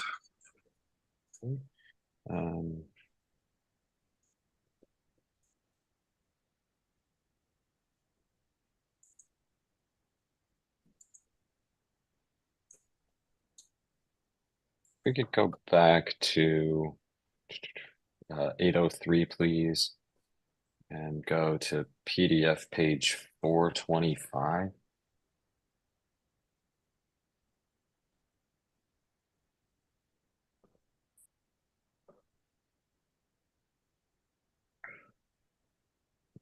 At the bottom of 425 and the top of 426, there's a paragraph or a section on water temperature. Dr. Greenwood, that cites to and relies on a paper by Kimmerer in 2004, correct?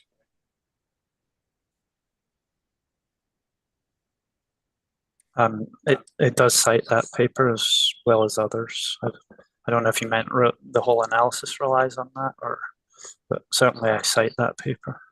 Yeah, so and fair enough. There's a couple of other citations, one to Fish and Wildlife Service and one to Wagner 2011.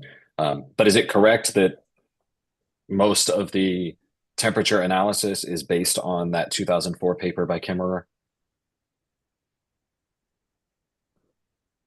Sorry, most of the temperature analysis? The water temperature impact that you're describing in, wherever we just were, paragraph 15 of your testimony. I wouldn't say that most of it relies on that. That's one of the sources used to provide the context. I would say that the quantitative modeling that I discussed below that is probably of greater weight just because it's specific to this project and operational scenarios. Comparing existing conditions and the project project scenario. This is the ITP application. Yeah, ITP application. Okay. And the quantitative modeling analysis is the tables that follow this description. That's what you're referring to? That's correct. Looked at representative locations within the delta. Thank you. Did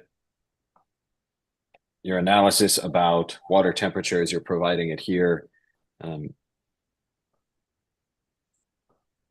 actually, never mind. Strike that on the point.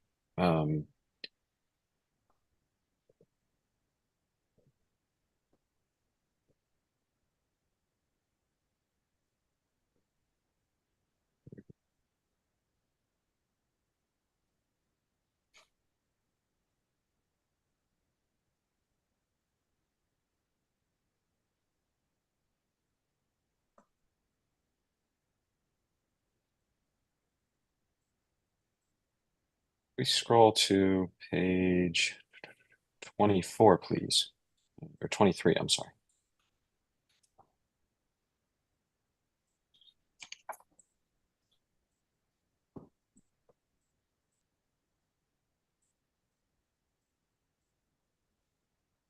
So paragraph 29, starting at line 10.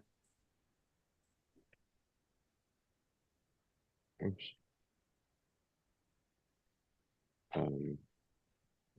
Deals with white sturgeon, correct? That's correct.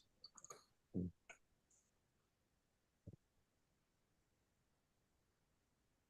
is it correct that white sturgeon recruitment is dependent on flows generally between April and July, March and July?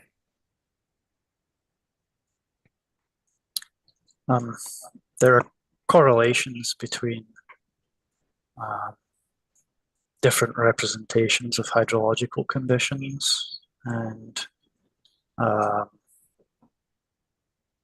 year class strength, I think is how I termed it in this portion of my testimony.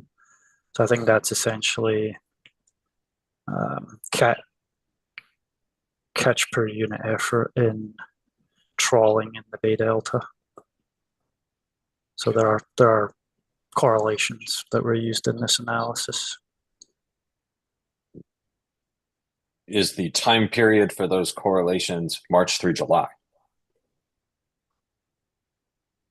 There are some analyses I've looked at March to July. There's also April to May, which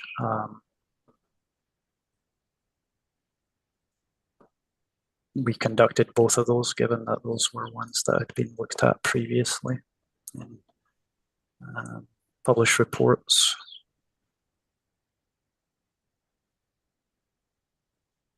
Okay.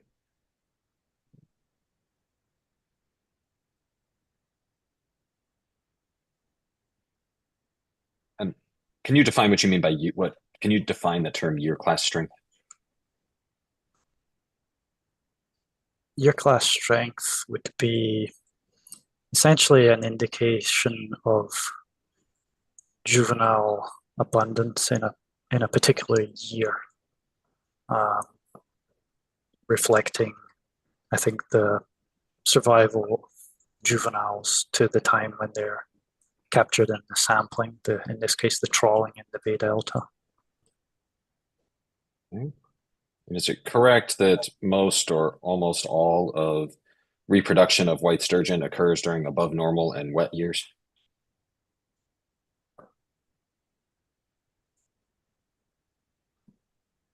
I think that's consistent with what my understanding is. I think, well, wetter years, I'm not sure if it's specifically above normal in wet years technically, but there do tend to be higher numbers in wetter years. So whether that exactly aligns with above normal and wet, it could be.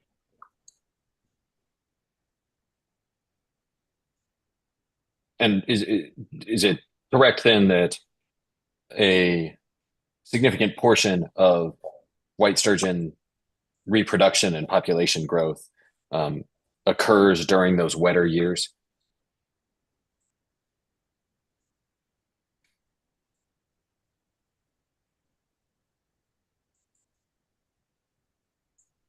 Sorry, can you repeat that?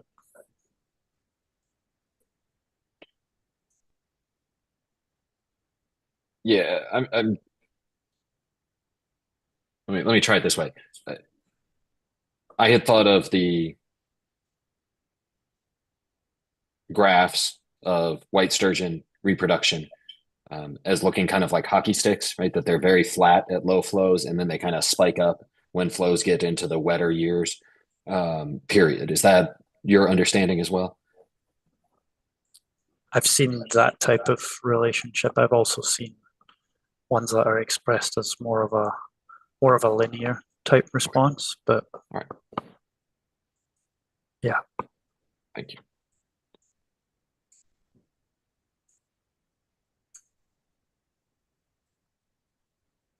Is it correct that the modeling you've relied upon or performed shows that operations of the project could reduce white sturgeon populations, year class strength, I think is your term, by more than 8% in above normal years?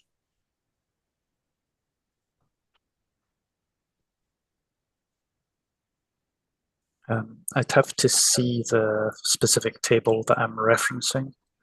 Yep. But I believe that's essentially what I'm summarizing there, where I say, depending on the averaging period, so it varied. April to May was 0% to 3%, depending on the water year type. Mean, and then 0% to 9%. That sounds more in line with what you were speaking to, and that would be based on the March to July averaging period. And noting also there's considerable overlap in the prediction intervals over several orders of magnitude. Okay. So, and I appreciate that, Dr. Greenwood. And if we could, Ms. Mullen, go back to DWR 803 and go to page 443.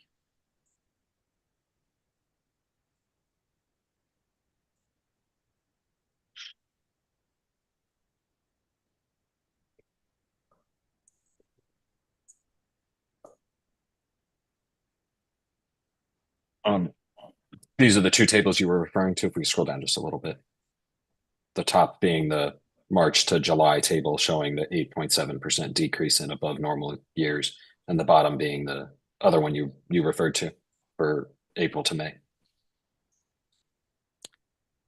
That's correct. Okay.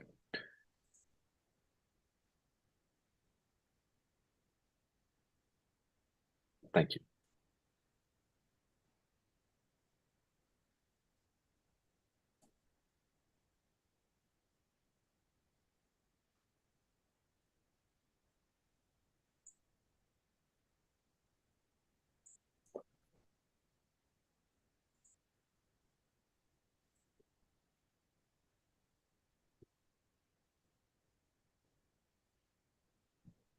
We can scroll down to page 24, please.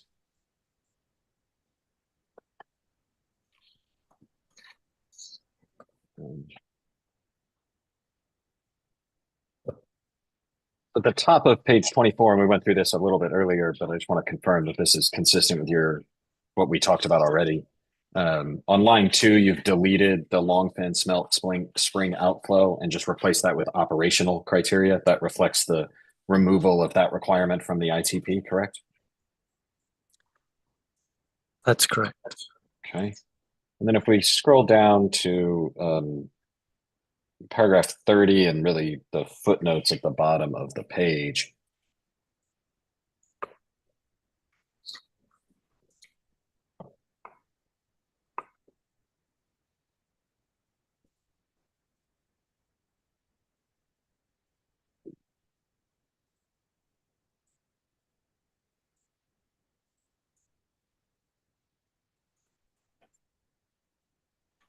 So for footnote 50 here,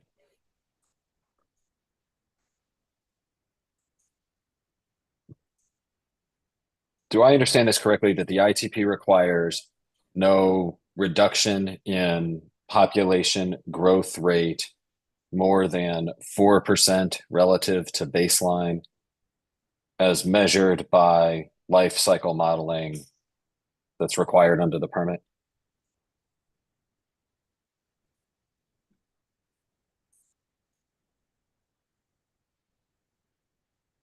I'm sorry, just so I can be clear, can you repeat your first part there? Yeah, I just want to make sure I Question. understand this footnote here as you've described it. For white sturgeon, the ITP sets a condition that says no reduction in the population growth rate more than 4% relative to baseline, as measured by life cycle modeling. No, it doesn't quite say that. Okay, can you help me out then to understand this? Yeah, I can try. The first part, DCP construction and operations. So this is white sturgeon biological criteria in the ITP. Condition of approval 11.117. DCP construction and operations do not result in a greater than 0.22 probability of reducing catch per unit effort of young of the year white sturgeon more than 4% relative to baseline conditions. That's the first part. So I think you were bringing up the 4% in relation to population growth rate.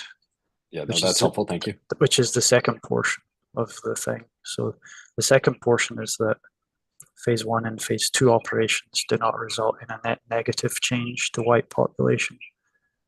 White sturgeon population growth rate relative to baseline conditions, as measured by life cycle modeling. So 4% is relating specifically to that young of the year white sturgeon component.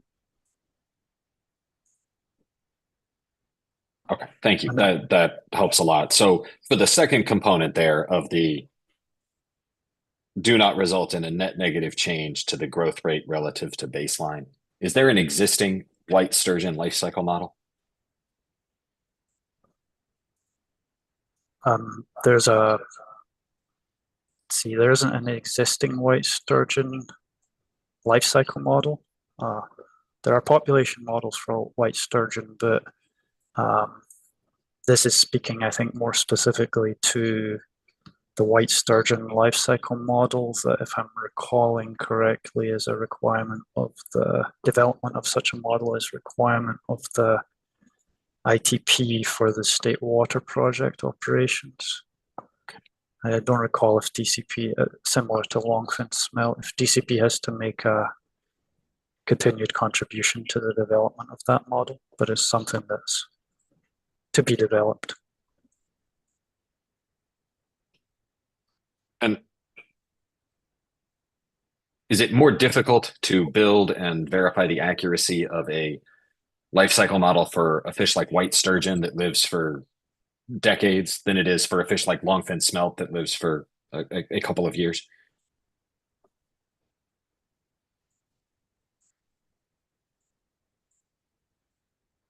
I can't necessarily speak to that really well, as I'm not a population dynamics modeler. I think there's different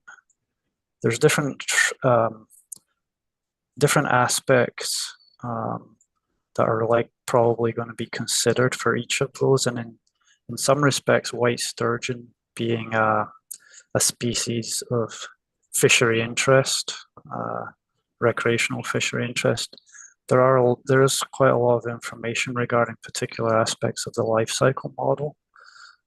Sorry, of the life cycle that could contribute to that. But so on the face of it, perhaps, but I'm not entirely sure. Thank you.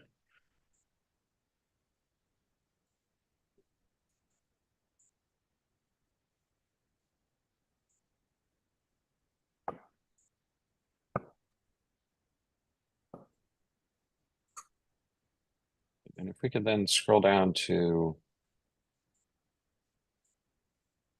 page 30 of Dr. Greenwood's testimony.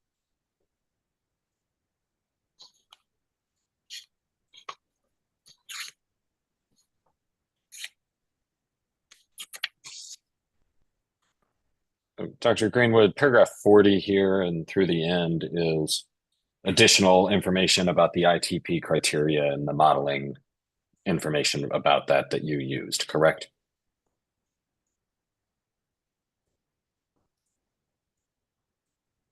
That's correct. It's primarily a summary of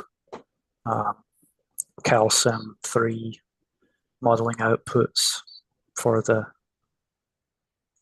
final EIR, operational criteria, ITP application operational criteria, and ITP operational criteria.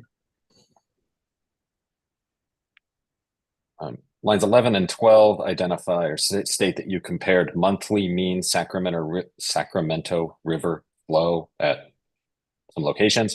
Is there anything other than the monthly mean flow that you used in putting together this portion of the testimony and analysis?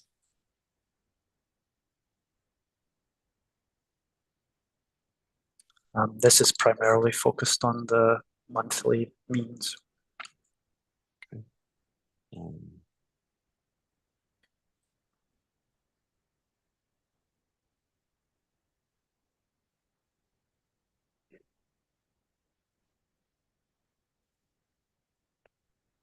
Is there, so of the locations, Hood, Old and Middle River flows, Delta outflow, and the X2 location,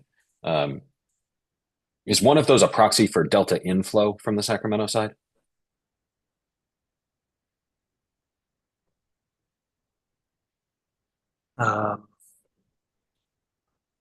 You mean, well, Delta inflow upstream of the proposed North Delta intakes, or?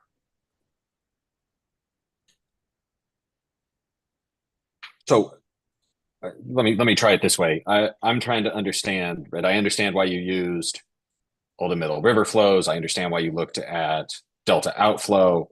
I understand why you looked at X2. I'm trying to understand why you picked Hood as a location on the Sacramento River.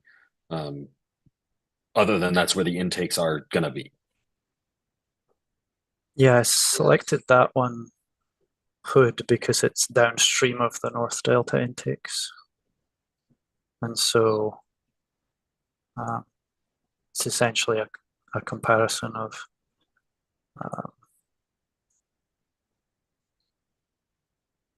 the effects of the North Delta operations, North Delta intake operations relative to existing. So each one is compared to a baseline. Each project scenario for those three different comparisons, the final EIR, the ITP application, and the ITP are compared to a baseline. So existing conditions generally is how it's referred to. So I chose that one because that one's showing the relative difference as a result of North Delta operations. Okay. And in your mind, well, let me ask it this way. Are you generally familiar with the academic research related to the relationships between flows at Freeport, for example, and salmonid migratory success or survival? I'm generally familiar with them, and we've cited them and used them actually in the effects analysis. Sorry. Well, I think I just have a pretty basic question. Is there a material difference in your mind between the flows at Hood and the flows at Freeport in terms of understanding those impacts? No, while there are small changes in flow, really, I think we're just assuming that those are fairly negligible in terms of really what we're looking at with Hood as an indicator of flow upstream of the intakes, and then how much is removed by the intakes. So we draw that contrast, and where we've used some of the models that you alluded to that might be based on Freeport flow, we've simply used the Hood as a substitute so that we capture that far field potential far field effect as a result of North Delta intake operations. Okay, thank you. And then I want to come down to the tables that follow. Start with page 32. And table 1, this is flows at Hood under the 3 modeled scenarios with and without project, correct?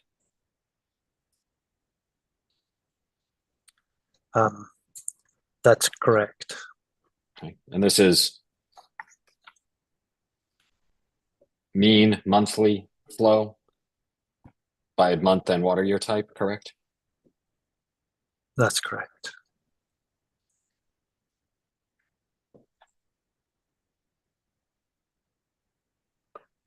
And for all of the results, I think in the whole table, they all, except for maybe one that is 0, they all show reductions in flow as a result of the project, correct?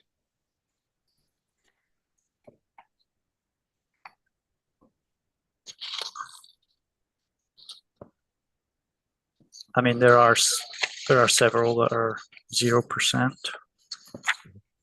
that I'm seeing. For example, page 33, I see several zeros. Okay. Springtime, or for example, ITP criteria, March of critically dry year, but most of them are low, so single digit negative % differences.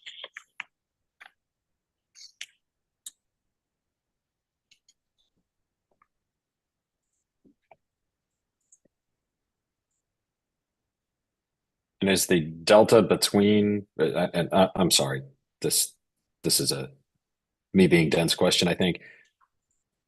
Is the delta the diversions that occur at the north diversion intake?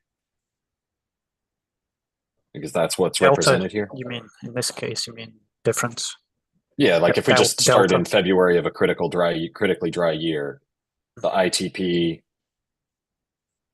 baseline is 400 CFS above the project result. Is that 400 CFS, right? A diversion? Does that reflect the diversions? That's correct. That would be the expectation, and so the minus 3% in that case is 15,433 is 3% less than 15,865. Okay. And does that also mean then that the diversion by the project in February of a critically dry year would be give or take 3% of the Sacramento River at Hood?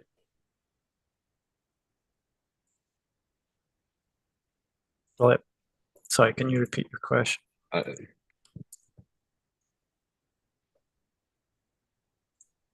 How much?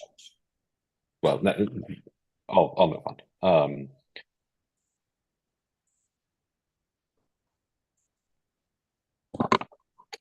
So if we go to page 35 to table 2 and look at the Old and Middle River flows, I just want to make sure I'm interpreting this correctly.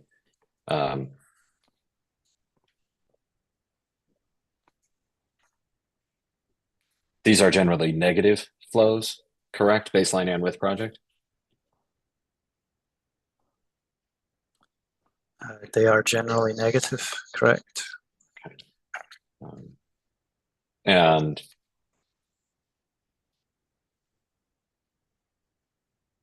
is a negative percentage here means the modeling suggests the project causes those flows in the Old and Middle River to be more negative than they were.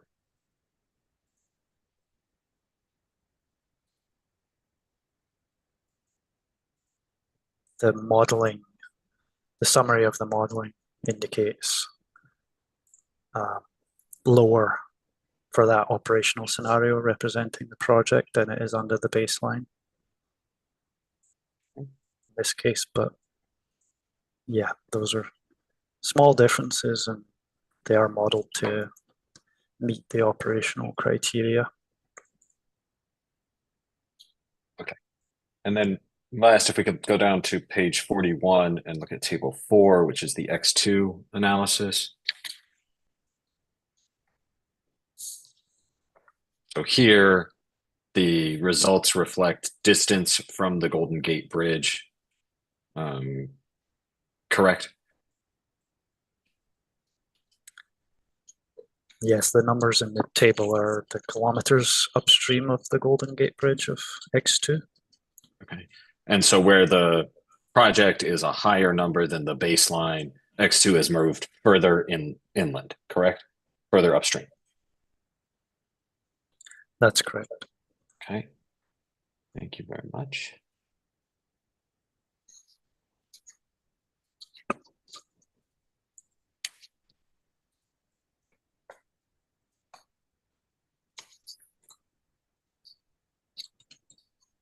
So I think I've just got one more subject matter left. Hopefully it won't take more than 10 or 15 more minutes here.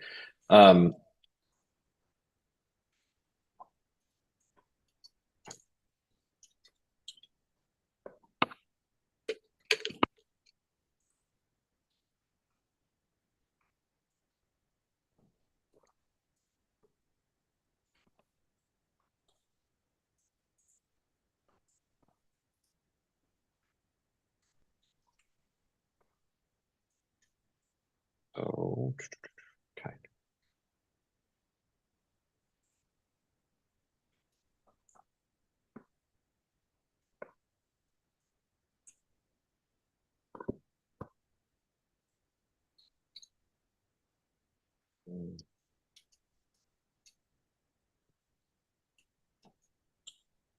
Okay, if we could go back to page 11 of Dr. Greenwood's report.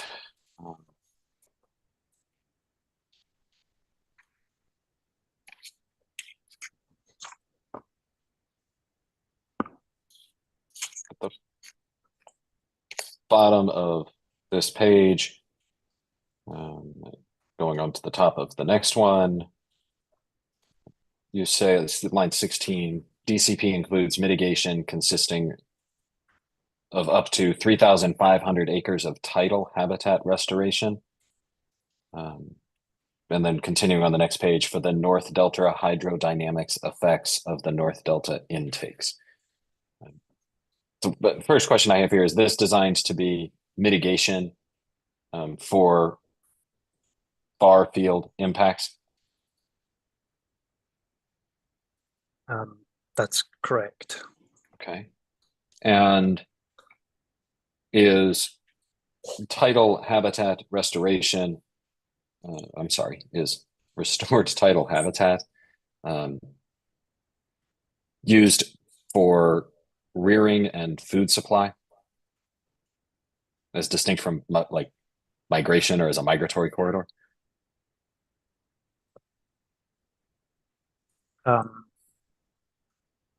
Sorry, are you speaking, I think this is, so salmonids, are you speaking? Yeah, I'm sorry, this salmonids is, generally? yes. And your question was if tidal habitat restoration is used for rearing and food supply, is that what it was? Yeah, I believe that's correct as well. Okay. Yeah.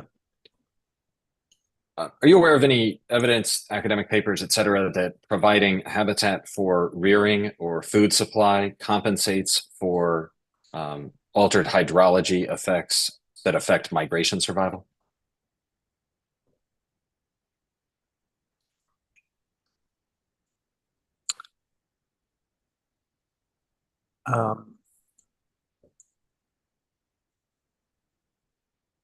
Not sure I'm aware specifically. I've seen, you said migration survival was the main, was that the main biological response you were referring to? Yeah, let me try it this way. If you have an impact to salmonids based on the flow survival relationship, right? Less flow, therefore more potential negative impacts on survival.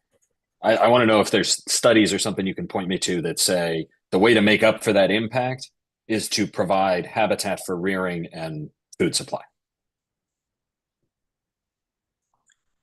I know of studies that have generally looked at smolt to adult survival as a function of estuarine habitat extent. I think in this case, the function of this habitat really is to mitigate the North Delta hydrodynamic effect of the North Delta intakes, the diversions, far field effects, by changing the fundamental hydraulics, if you will, of the junctions leading into the interior delta where survival is lower. So that habitat restoration would be diverting some of the tidal energy away from the junction, and therefore less flow coming downstream would be compensated for in terms of the flow entering the junctions that lead to pathways that have lower through delta survival based on the available studies. Okay.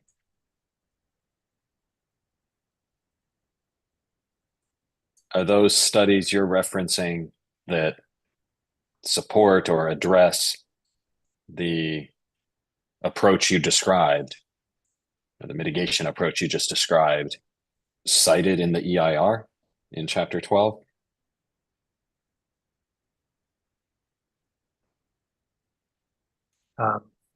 Which of the studies were you meaning? I don't know. I had spoken of a couple of things. I was talking about I think you had raised rearing or food web, that function of habitat, and I'd spoken to that.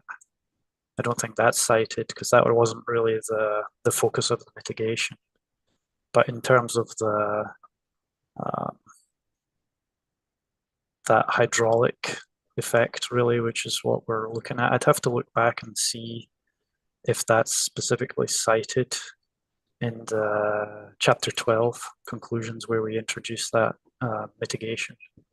Okay. So certainly So- the work was done, and that was what was informing the specific number, but I don't recall if it was cited actually in the chapter.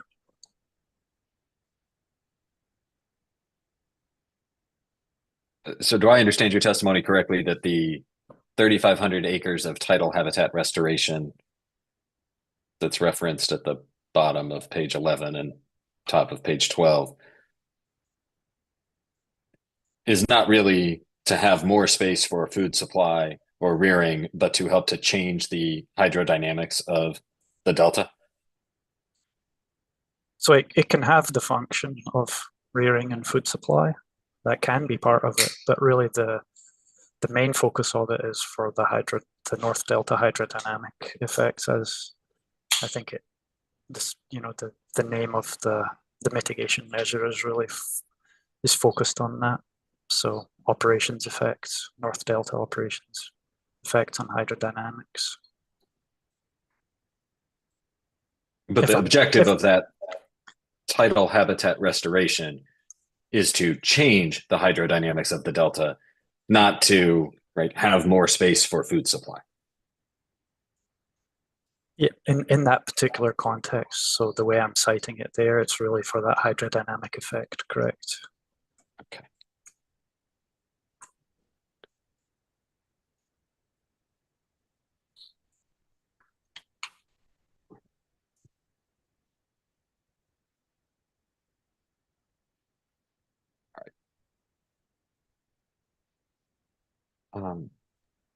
Mr. Busher, I know you're close to finishing, but I think it would be appropriate for a 5-minute break if that worked for you. That was what I was going to suggest. Great. If I could have 5 minutes, I think I might be done. I just want to go back through my notes, but I think that's a great idea. Sounds good. Let's take a 5-minute break. We'll come back at 4:08.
All right, I'll look to the court reporter. Are you ready for us to go back on the record? Yes, ready to go. Great, thank you. And we have Dr. Greenwood, and I will look. We have Ms. Carroll. And we have Mr. Busher. Mr. Busher, do you have any additional questions? Yeah, I just have a couple more questions. Great. I'll be quick here. If we could, Ms. Mullen, look at page 19 of Dr. Greenwood's revised testimony, paragraph 23 again.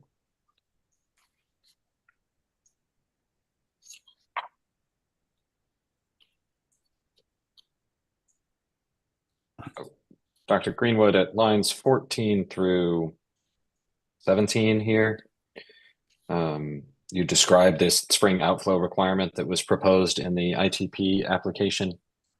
Are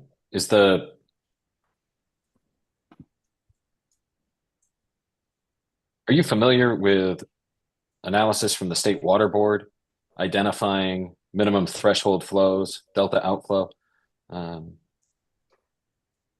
for the protection of delta smelt and longfin smelt?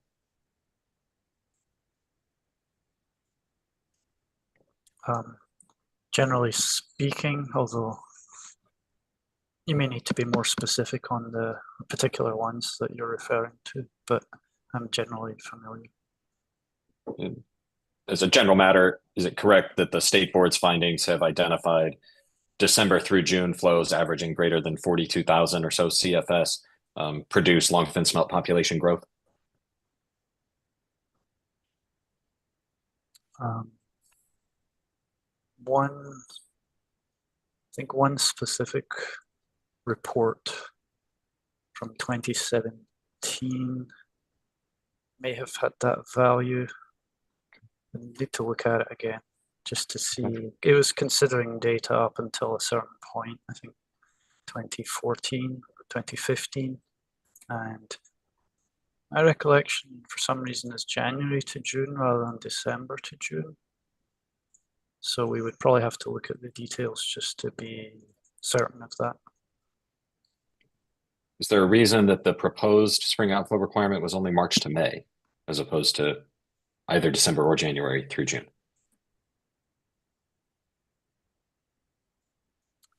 I don't recall specific reasoning. I think it was generally thinking about the emphasis on that period that there has been, and perhaps also some of the more recent information suggesting that for longfin smelt, spring may be a period of more consequence than just the broader winter-spring period that you were referring to. Okay.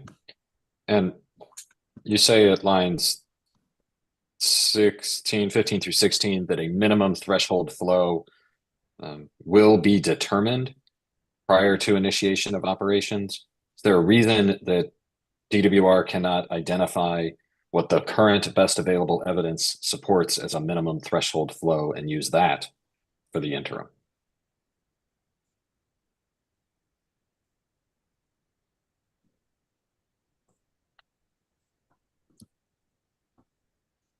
Well, I think this, yeah, so for the full context on this, I think this was at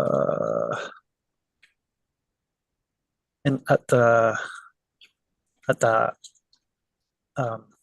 citation there that I mentioned in line 17. I think that gives a little more of the sense of the process, of that process as it was actually proposed in the ITP application. So that would be, I think, coordination between DWR and CDFW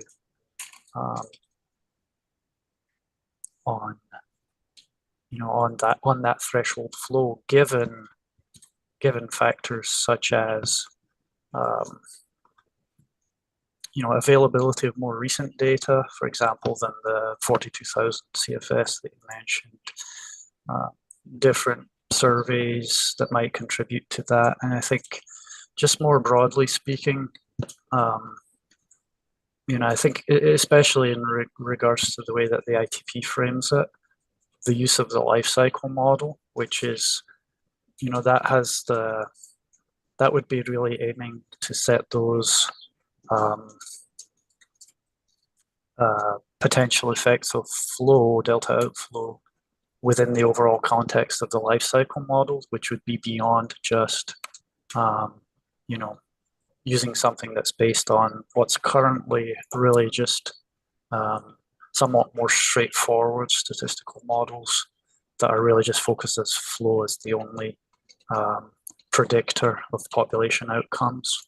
So I think it's a consideration, I think a reflection of those types of factors, as I would understand it.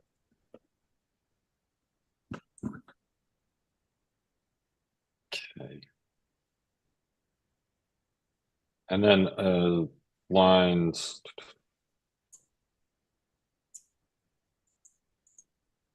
starting line 17, there was a spring delta outflow threshold of 35,000 CFS. Where did that 35,000 delta outflow number come from?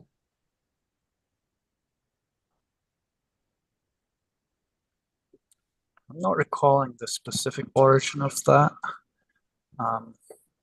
May have been prior work by CDFW or others. I don't recall specifically at this time.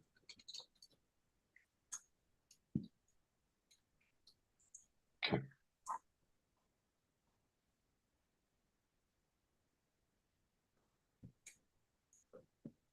And generally, when we talked about the tidal restored tidal habitat,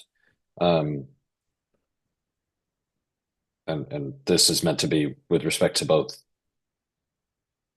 smelts and salmonids, is it correct that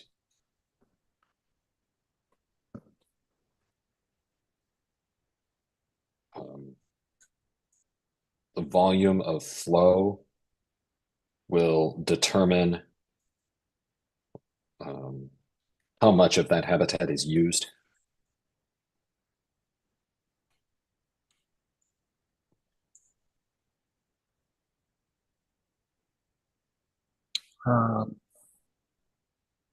Don't know. I mean, it's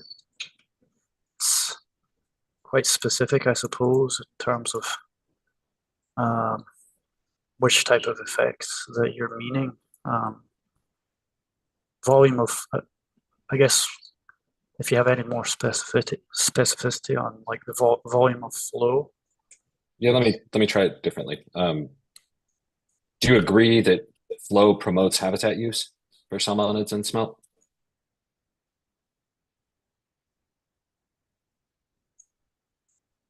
I'm not sure what you mean by promotes.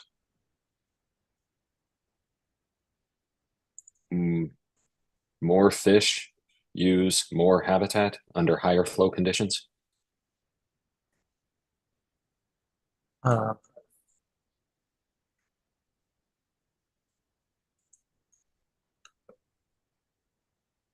you speaking to some sort of dispersal mechanism, or not quite understanding the context?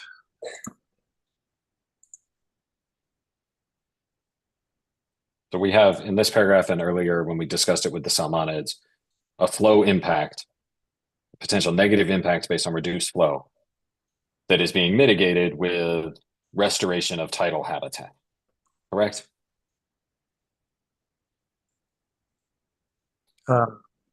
So if we're just speaking to the tidal habitat one, that was for changes in hydrodynamics primarily for the tidal habitat. We also spoke a while back on channel margin habitat availability, both of which are aspects of the mitigation. Yeah, so why don't we go to the follow?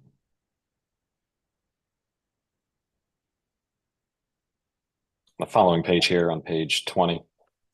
It's line 9 says to mitigate flow related effects. the ITP application included 1,300 acres of tidal habitat restoration for Delta smelt and 135 acres for longfin smelt, correct?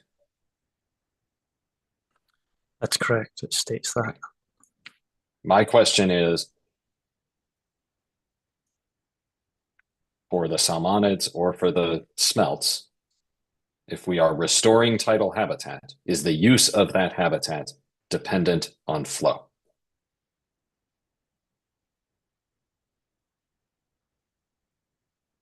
Not necessarily.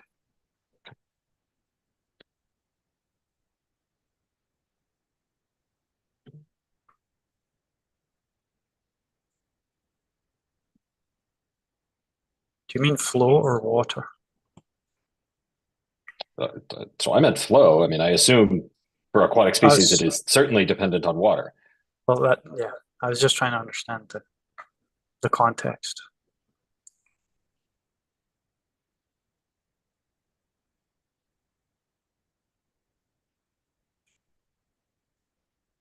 Correct that increased flows can create and inundate additional habitat?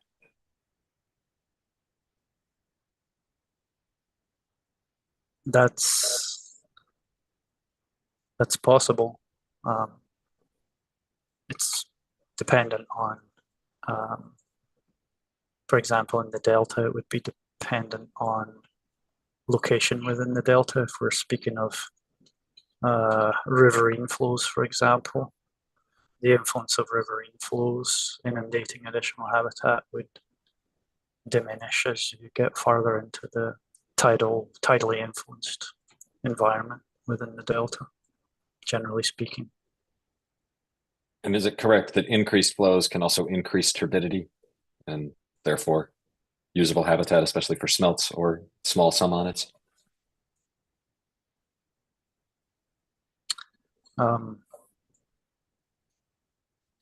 Generally speaking, in the winter springtime periods of higher flows generally, those can be associated with higher turbidity as a result of sediment being washed from downstream. Other times of the year, lower flow times of the year, turbidity may be more influenced by factors such as wind in the delta, for example. So resuspension of sediment, creating turbid conditions in the delta.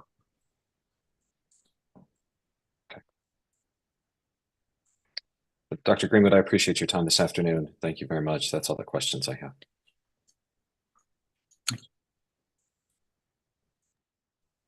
Thank you, Mr. Busher. Thank you, Dr. Greenwood. I'm flipping back to my list. I think I had either Mr. Spain. I'd like to go ahead and push forward if we can a little bit further today. I had either Mr. Spain or Ms. Moskal next, and I don't have a preference. Ms. Moskal, are you next on the queue as far as you know? As far as I know, I'm prepared. All right. Well, let's go ahead and we will, since you're here and ready to go, I will hand things over to you. Do you have questions from, and there we have Ms. Gardner. Perfect. Please go ahead and ask your questions. All right, thank you. So Dr. Greenwood, we don't have any questions for you today. But good afternoon, Ms. Gardner. My name is Ellen Moskal. I represent Sacramento County Water Agency, Sacramento Area Sewer District, the City of Stockton, and Byron Bethany Irrigation District in this proceeding. Thank you for making yourself available today and answering our questions. So first, Ms. Gardner, your testimony DWR 900 is undated. On what date did you complete your testimony? DWR 900 is the not revised testimony, correct? Correct. So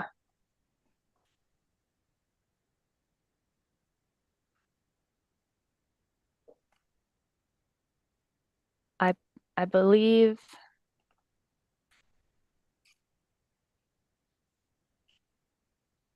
if it wasn't late December, it might have been early January. Great. But I believe it was December. Okay, thank you. So first, I would like to discuss your experience. In your career, approximately how many sandhill crane roost studies have you participated in? Can you define roost study? Just any studies centering around the identification of sandhill crane roost locations. I've participated in sandhill crane monitoring trainings. Okay. And observed sandhill cranes in the Delta. I have not initiated any scientific studies. Okay, thank you. So then can I also assume that you have not participated in completing any sandhill crane counts? The sandhill crane counts that I participated in were part of the workshop. Okay, yeah. Thank you. So where exactly were those counts located? For roosting counts, Staten Island. And then the foraging counts were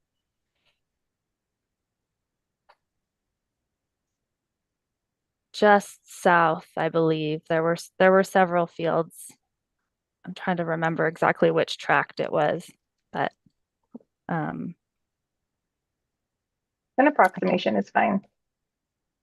It would have been within a couple miles of Staten Island. Great, thanks. And approximately how many hours have you spent studying sandhill crane foraging behavior?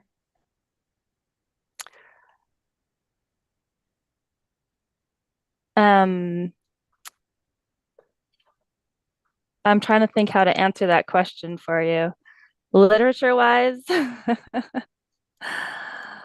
probably since 2013. In the field, recreationally, probably about the same. Observing sandhill cranes. But I don't conduct any official foraging studies on sandhill cranes. Okay.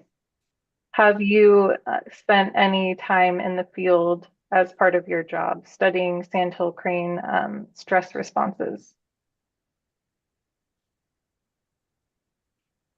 Can you explain what you mean by that? Yeah, so for example, have you spent any time in the field observing individual sandhills responses to coyotes? I have seen sandhill cranes responses to coyotes, yes, on their roost sites. Approximately how much time do you think you've spent in hours or whatever is most convenient watching responses to coyotes? Gosh, I typically see at least one on Woodbridge in the winter.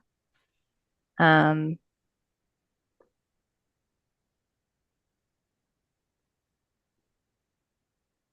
I would guess probably once every time I've gone out there, at least to Woodbridge. I don't think I've seen them on Staten. How often would you say you go out to Woodbridge? We typically go once every winter, at least. Okay. Have you observed in the field sandhill crane responses to heavy equipment noises, such as excavators or loaders? No, I've observed sandhill crane responses to large trucks and harvest equipment. Okay. What about responses to headlights? I have observed responses to headlights, yes. Is that something you've seen often, just a couple of times? Quite often at Woodbridge, there's at least a few cars that forget not to turn them on when they leave the roost site. Yeah. So in your career, have you ever used a calibrated decibel meter to monitor sandhill crane disturbances? Could you be a little more specific? So have you done any work in the field where you used a calibrated decibel meter in association with monitoring disturbances to see, for example, what sound level caused disturbances? I've never used a decibel meter Okay. before. Do you consider yourself an expert on sandhill cranes? I consider myself a professional avian ecologist that has spent a lot of time understanding and learning about sandhill cranes. Okay, thank you. Ms. Mullen, can you please pull up the DWR Exhibit 900R?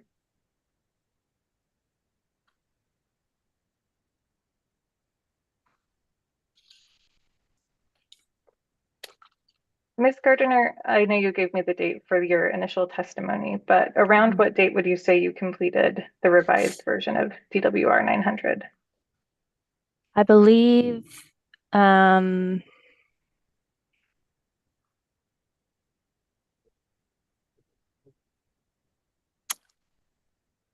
can't recall the exact date. Perhaps early to mid-January. Great. Ms. Mullen, can you please scroll to PDF page 2, paragraph 5? Thank you. So, Ms. Gardiner, here you testify that you collaborated with and received review and feedback from a variety of experts and scientists. Could you give me any names of the specific experts, agency personnel, or other scientists with whom you collaborated or from whom you received feedback on your testimony? I think that's not exactly what it says here. I just want to clarify that it's the analysis of impacts on sandhill cranes that I am citing in my testimony, which was developed with input from agency and other biologists. Okay, so you rather did not than my testimony. Sorry to that interrupt. makes sense. No worries. So you did not collaborate at all with any of the experts that are listed here in preparing your testimony? No. And you didn't receive any input from those experts on any specific project impacts to sandhill cranes?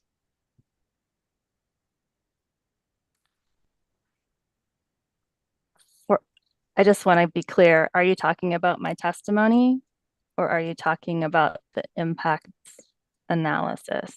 I don't quite understand the question. I'm talking about your testimony. I did not receive input on my testimony. And then you mentioned, you asked if I was talking about impact analysis. Are you talking about the environmental impact report? That's what I was wondering, as if you were asking, yeah. Okay, great. So Ms. Mullen, can you please now scroll to, let's see, the bottom half of PDF page 6, paragraph 15.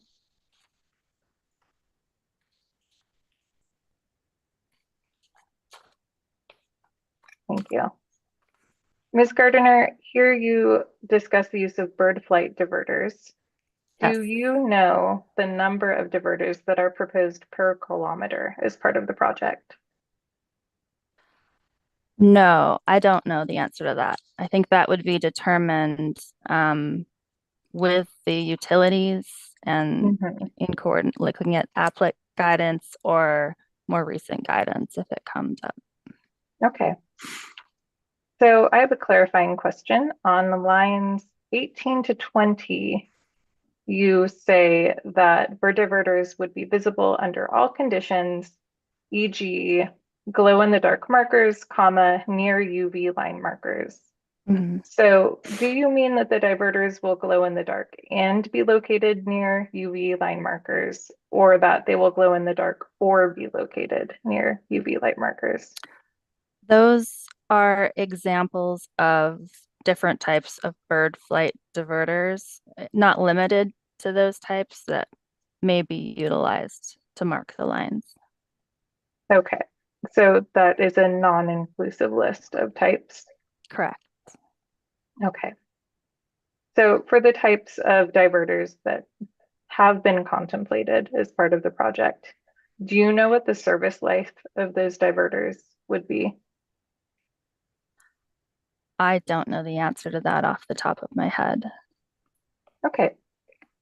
And has DWR committed to monitoring diverter effectiveness throughout the life of the project?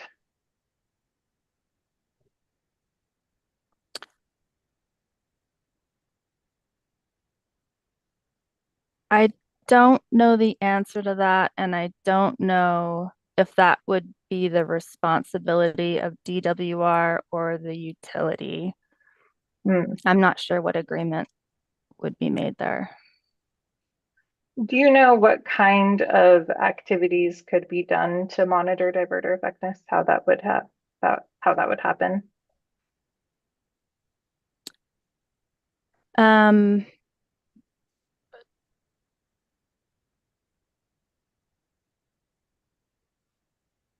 And I just want to clarify, you're talking now about the effectiveness of the diverters. Correct. Not the lifespan, not Yes. monitor. Okay, good. Yes, Just the checking. effectiveness of the diverters. Thank you. I think there are several, there are different methods. There can be video studies, there can be visual studies.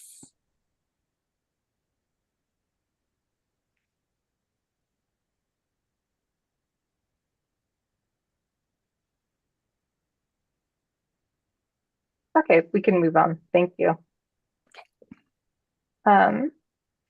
Do you know if DWR has committed staff and funding to monitor and replace broken diverters? I know that's a little duplicative of my last question, but I think my answer would be the same. I don't know whose responsibility that would fall under. okay. And of the types of diverters that are contemplated, are these diverters state of the art for sandhill crane avoidance?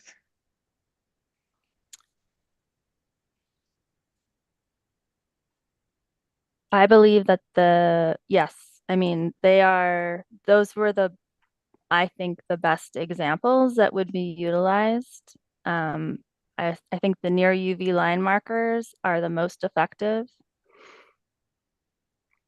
Okay. Thank you. Okay, give me one moment to find our next place. Ms. Mullen, can you please scroll to PDF page 7, paragraph 17?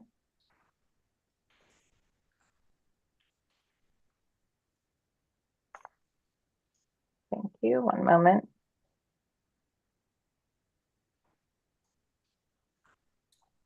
Great.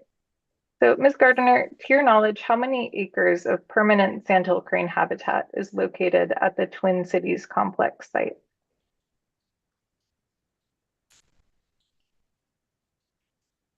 Within the footprint of the Twin Cities complex? Yeah. To my knowledge, there are no permanent roost sites located there based on our models. Do you know if there's any in the vicinity of the Twin Cities complex site? Objection, vague and ambiguous as to vicinity. Let's see. Immediately adjacent to, let's say, or within a range in which you think that impacts could result. Objection, compound question. That's fair. Okay, so let's say a quarter mile. Within a quarter mile of the Twin Cities complex footprint, do you know how many acres of permanent sandhill crane habitat is present? Within a quarter mile, I believe there are no permanent roost sites Okay. within a quarter mile of the Twin Cities complex footprint. Have you assessed the region for similar or larger sized occupied crane parcels in the North Delta? Or actually, let me restart this. Have you assessed the region for permanent occupied crane parcels in the North Delta that are not already under some sort of habitat protection?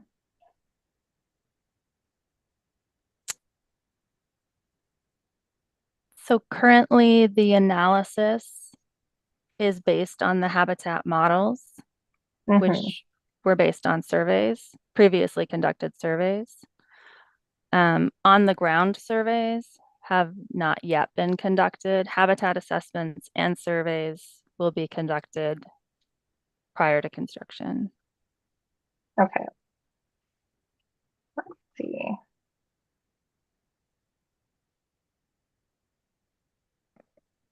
Ms. Mullen, please scroll to PDF page 8, paragraph 20.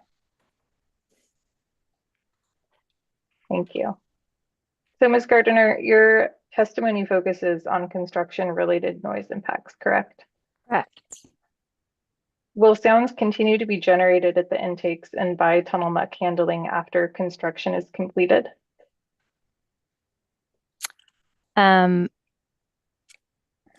In the analysis in the FEIR, we did not determine that there would be substantial noise at post-construction, operational noise. Are you familiar with what the sources of post-construction noises might be?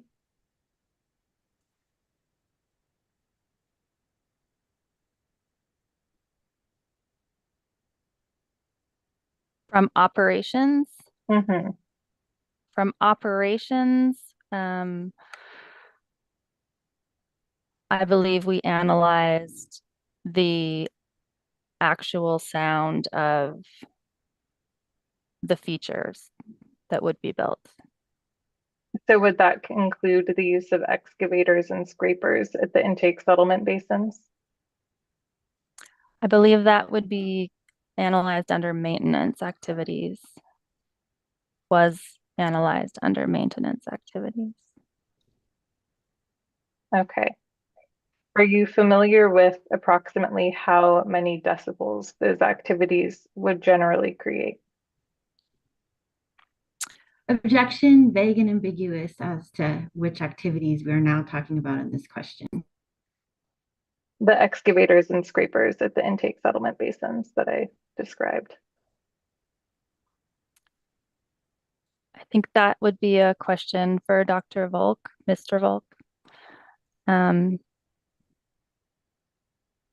know that he has that information in his testimony. Okay. So are you aware that heavy equipment would be in use at the Twin Cities launch site and other areas, such as Lower Roberts Island, after project construction is complete? Could you be a bit more specific as to, are we talking about the activities that are being conducted? Yes, such as moving tunnel muck.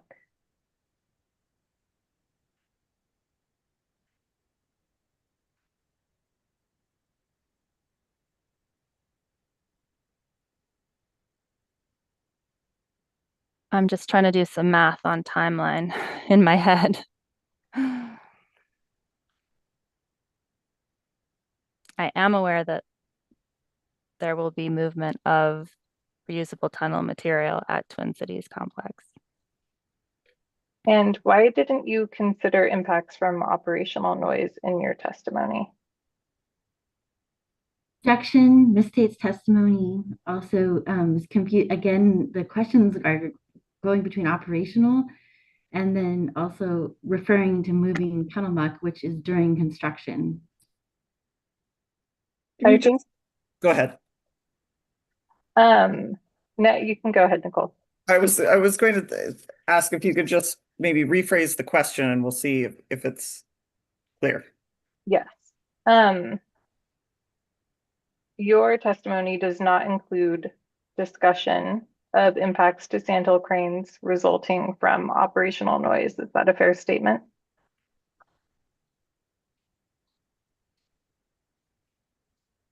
I believe my testimony did not discuss operational noise. Thank but the you. impact analysis in the final environmental impact report does. Yeah.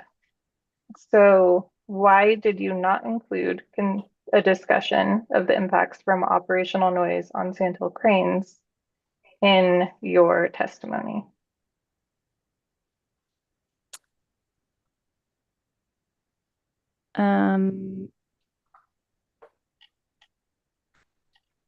Probably because the impact analysis conclusion was that project operations would generate small levels of noise and periodic traffic. Okay. Now I am going to go back to speaking about tunnel muck generation. So I am bouncing around a little bit, but I appreciate your flexibility. Speaking specifically about the Twin Cities complex, approximately how much noise would you expect tunnel muck generation and management to create? Action vague and ambiguous as to time frame.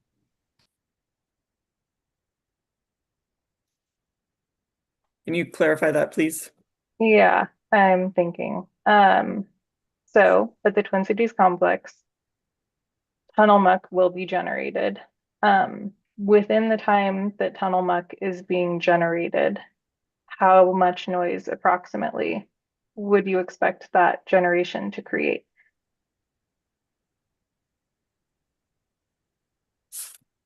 Again, I use the noise analysis from Jason Volk to and the noise contours that he prepared based on the noise of those activities to conduct my analysis of impacts.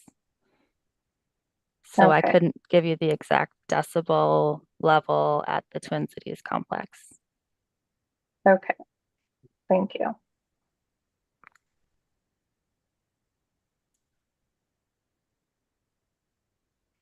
So do you know what other sound generating facilities are proposed for the Twin Cities complex that might arguably impact sandhill cranes or would have the potential to? I'm not saying that they would under this project. Projection vague and ambiguous as to time frame. During construction, what other sound generating facilities are proposed at the Twin Cities complex?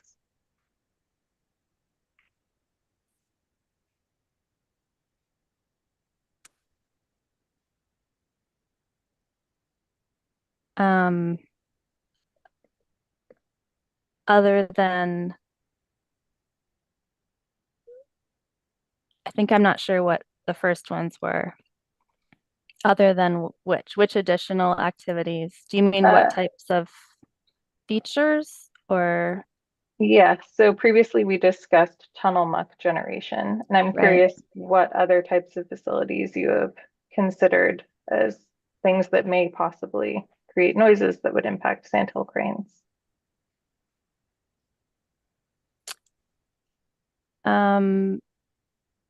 Well, initially there would be the construction of the ring levee around the Twin Cities complex. And construction of the shaft pad and the shaft.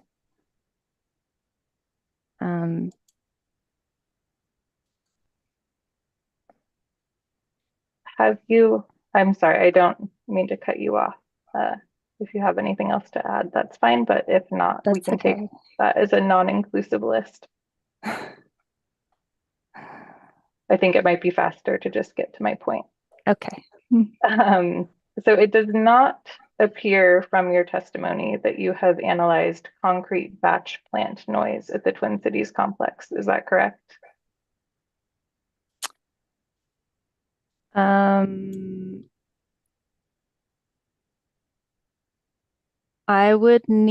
believe that falls under general construction noise, which would be included in the noise contours from Jason Volk. So that would have been incorporated. All right, we are going to move on. Okay.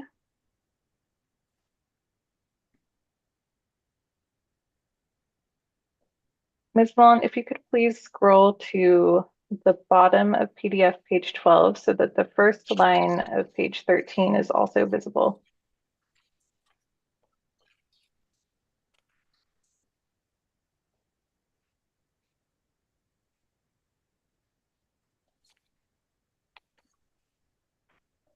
Okay, I actually need an adjustment. Just 1 second.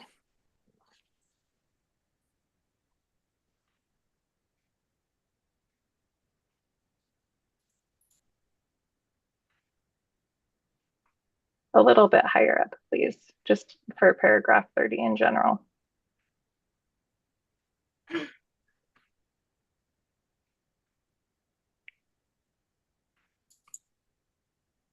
Okay, so Ms. Gardiner, you testified that you believe that pile driving before September 15th would create a baseline disturbance. Can you tell us what happens in your experience when sandhill cranes encounter pile driving? And to be specific, I'm asking about the sandhill crane's response to the pile driving. Objection, vague and ambiguous, incomplete hypothetical. At what time frame the sandhill cranes are encountering roosting or foraging? Okay, let's start with roosting. So can you tell us what you would expect to happen in your experience when roosting sandhill cranes encounter pile driving? Objection, But vague and ambiguous as to encounter. I'm going to overrule the objection to the extent you can. Go ahead, Ms. Gardner. Thank you. There is a pile driving work window where pile driving would not occur until 1 hour after sunrise, until 1 hour before, or let me rephrase that. Sorry, it's a long day. Pile driving would be limited to occur between 1 hour after sunrise and 1 hour before sunset in order to minimize impacts on roosting cranes. So if, despite that restriction, speaking generally, there did happen to be pile driving in the vicinity of sandhill cranes such that they could hear the noises, what would you expect their response to be? Objection, incomplete hypothetical. I'm going to sustain that one. I think we've established that the pile driving, there's a certain window for the pile driving that would occur. So I think limiting your questions to that time frame is most appropriate. Okay. Thank you. Fair enough.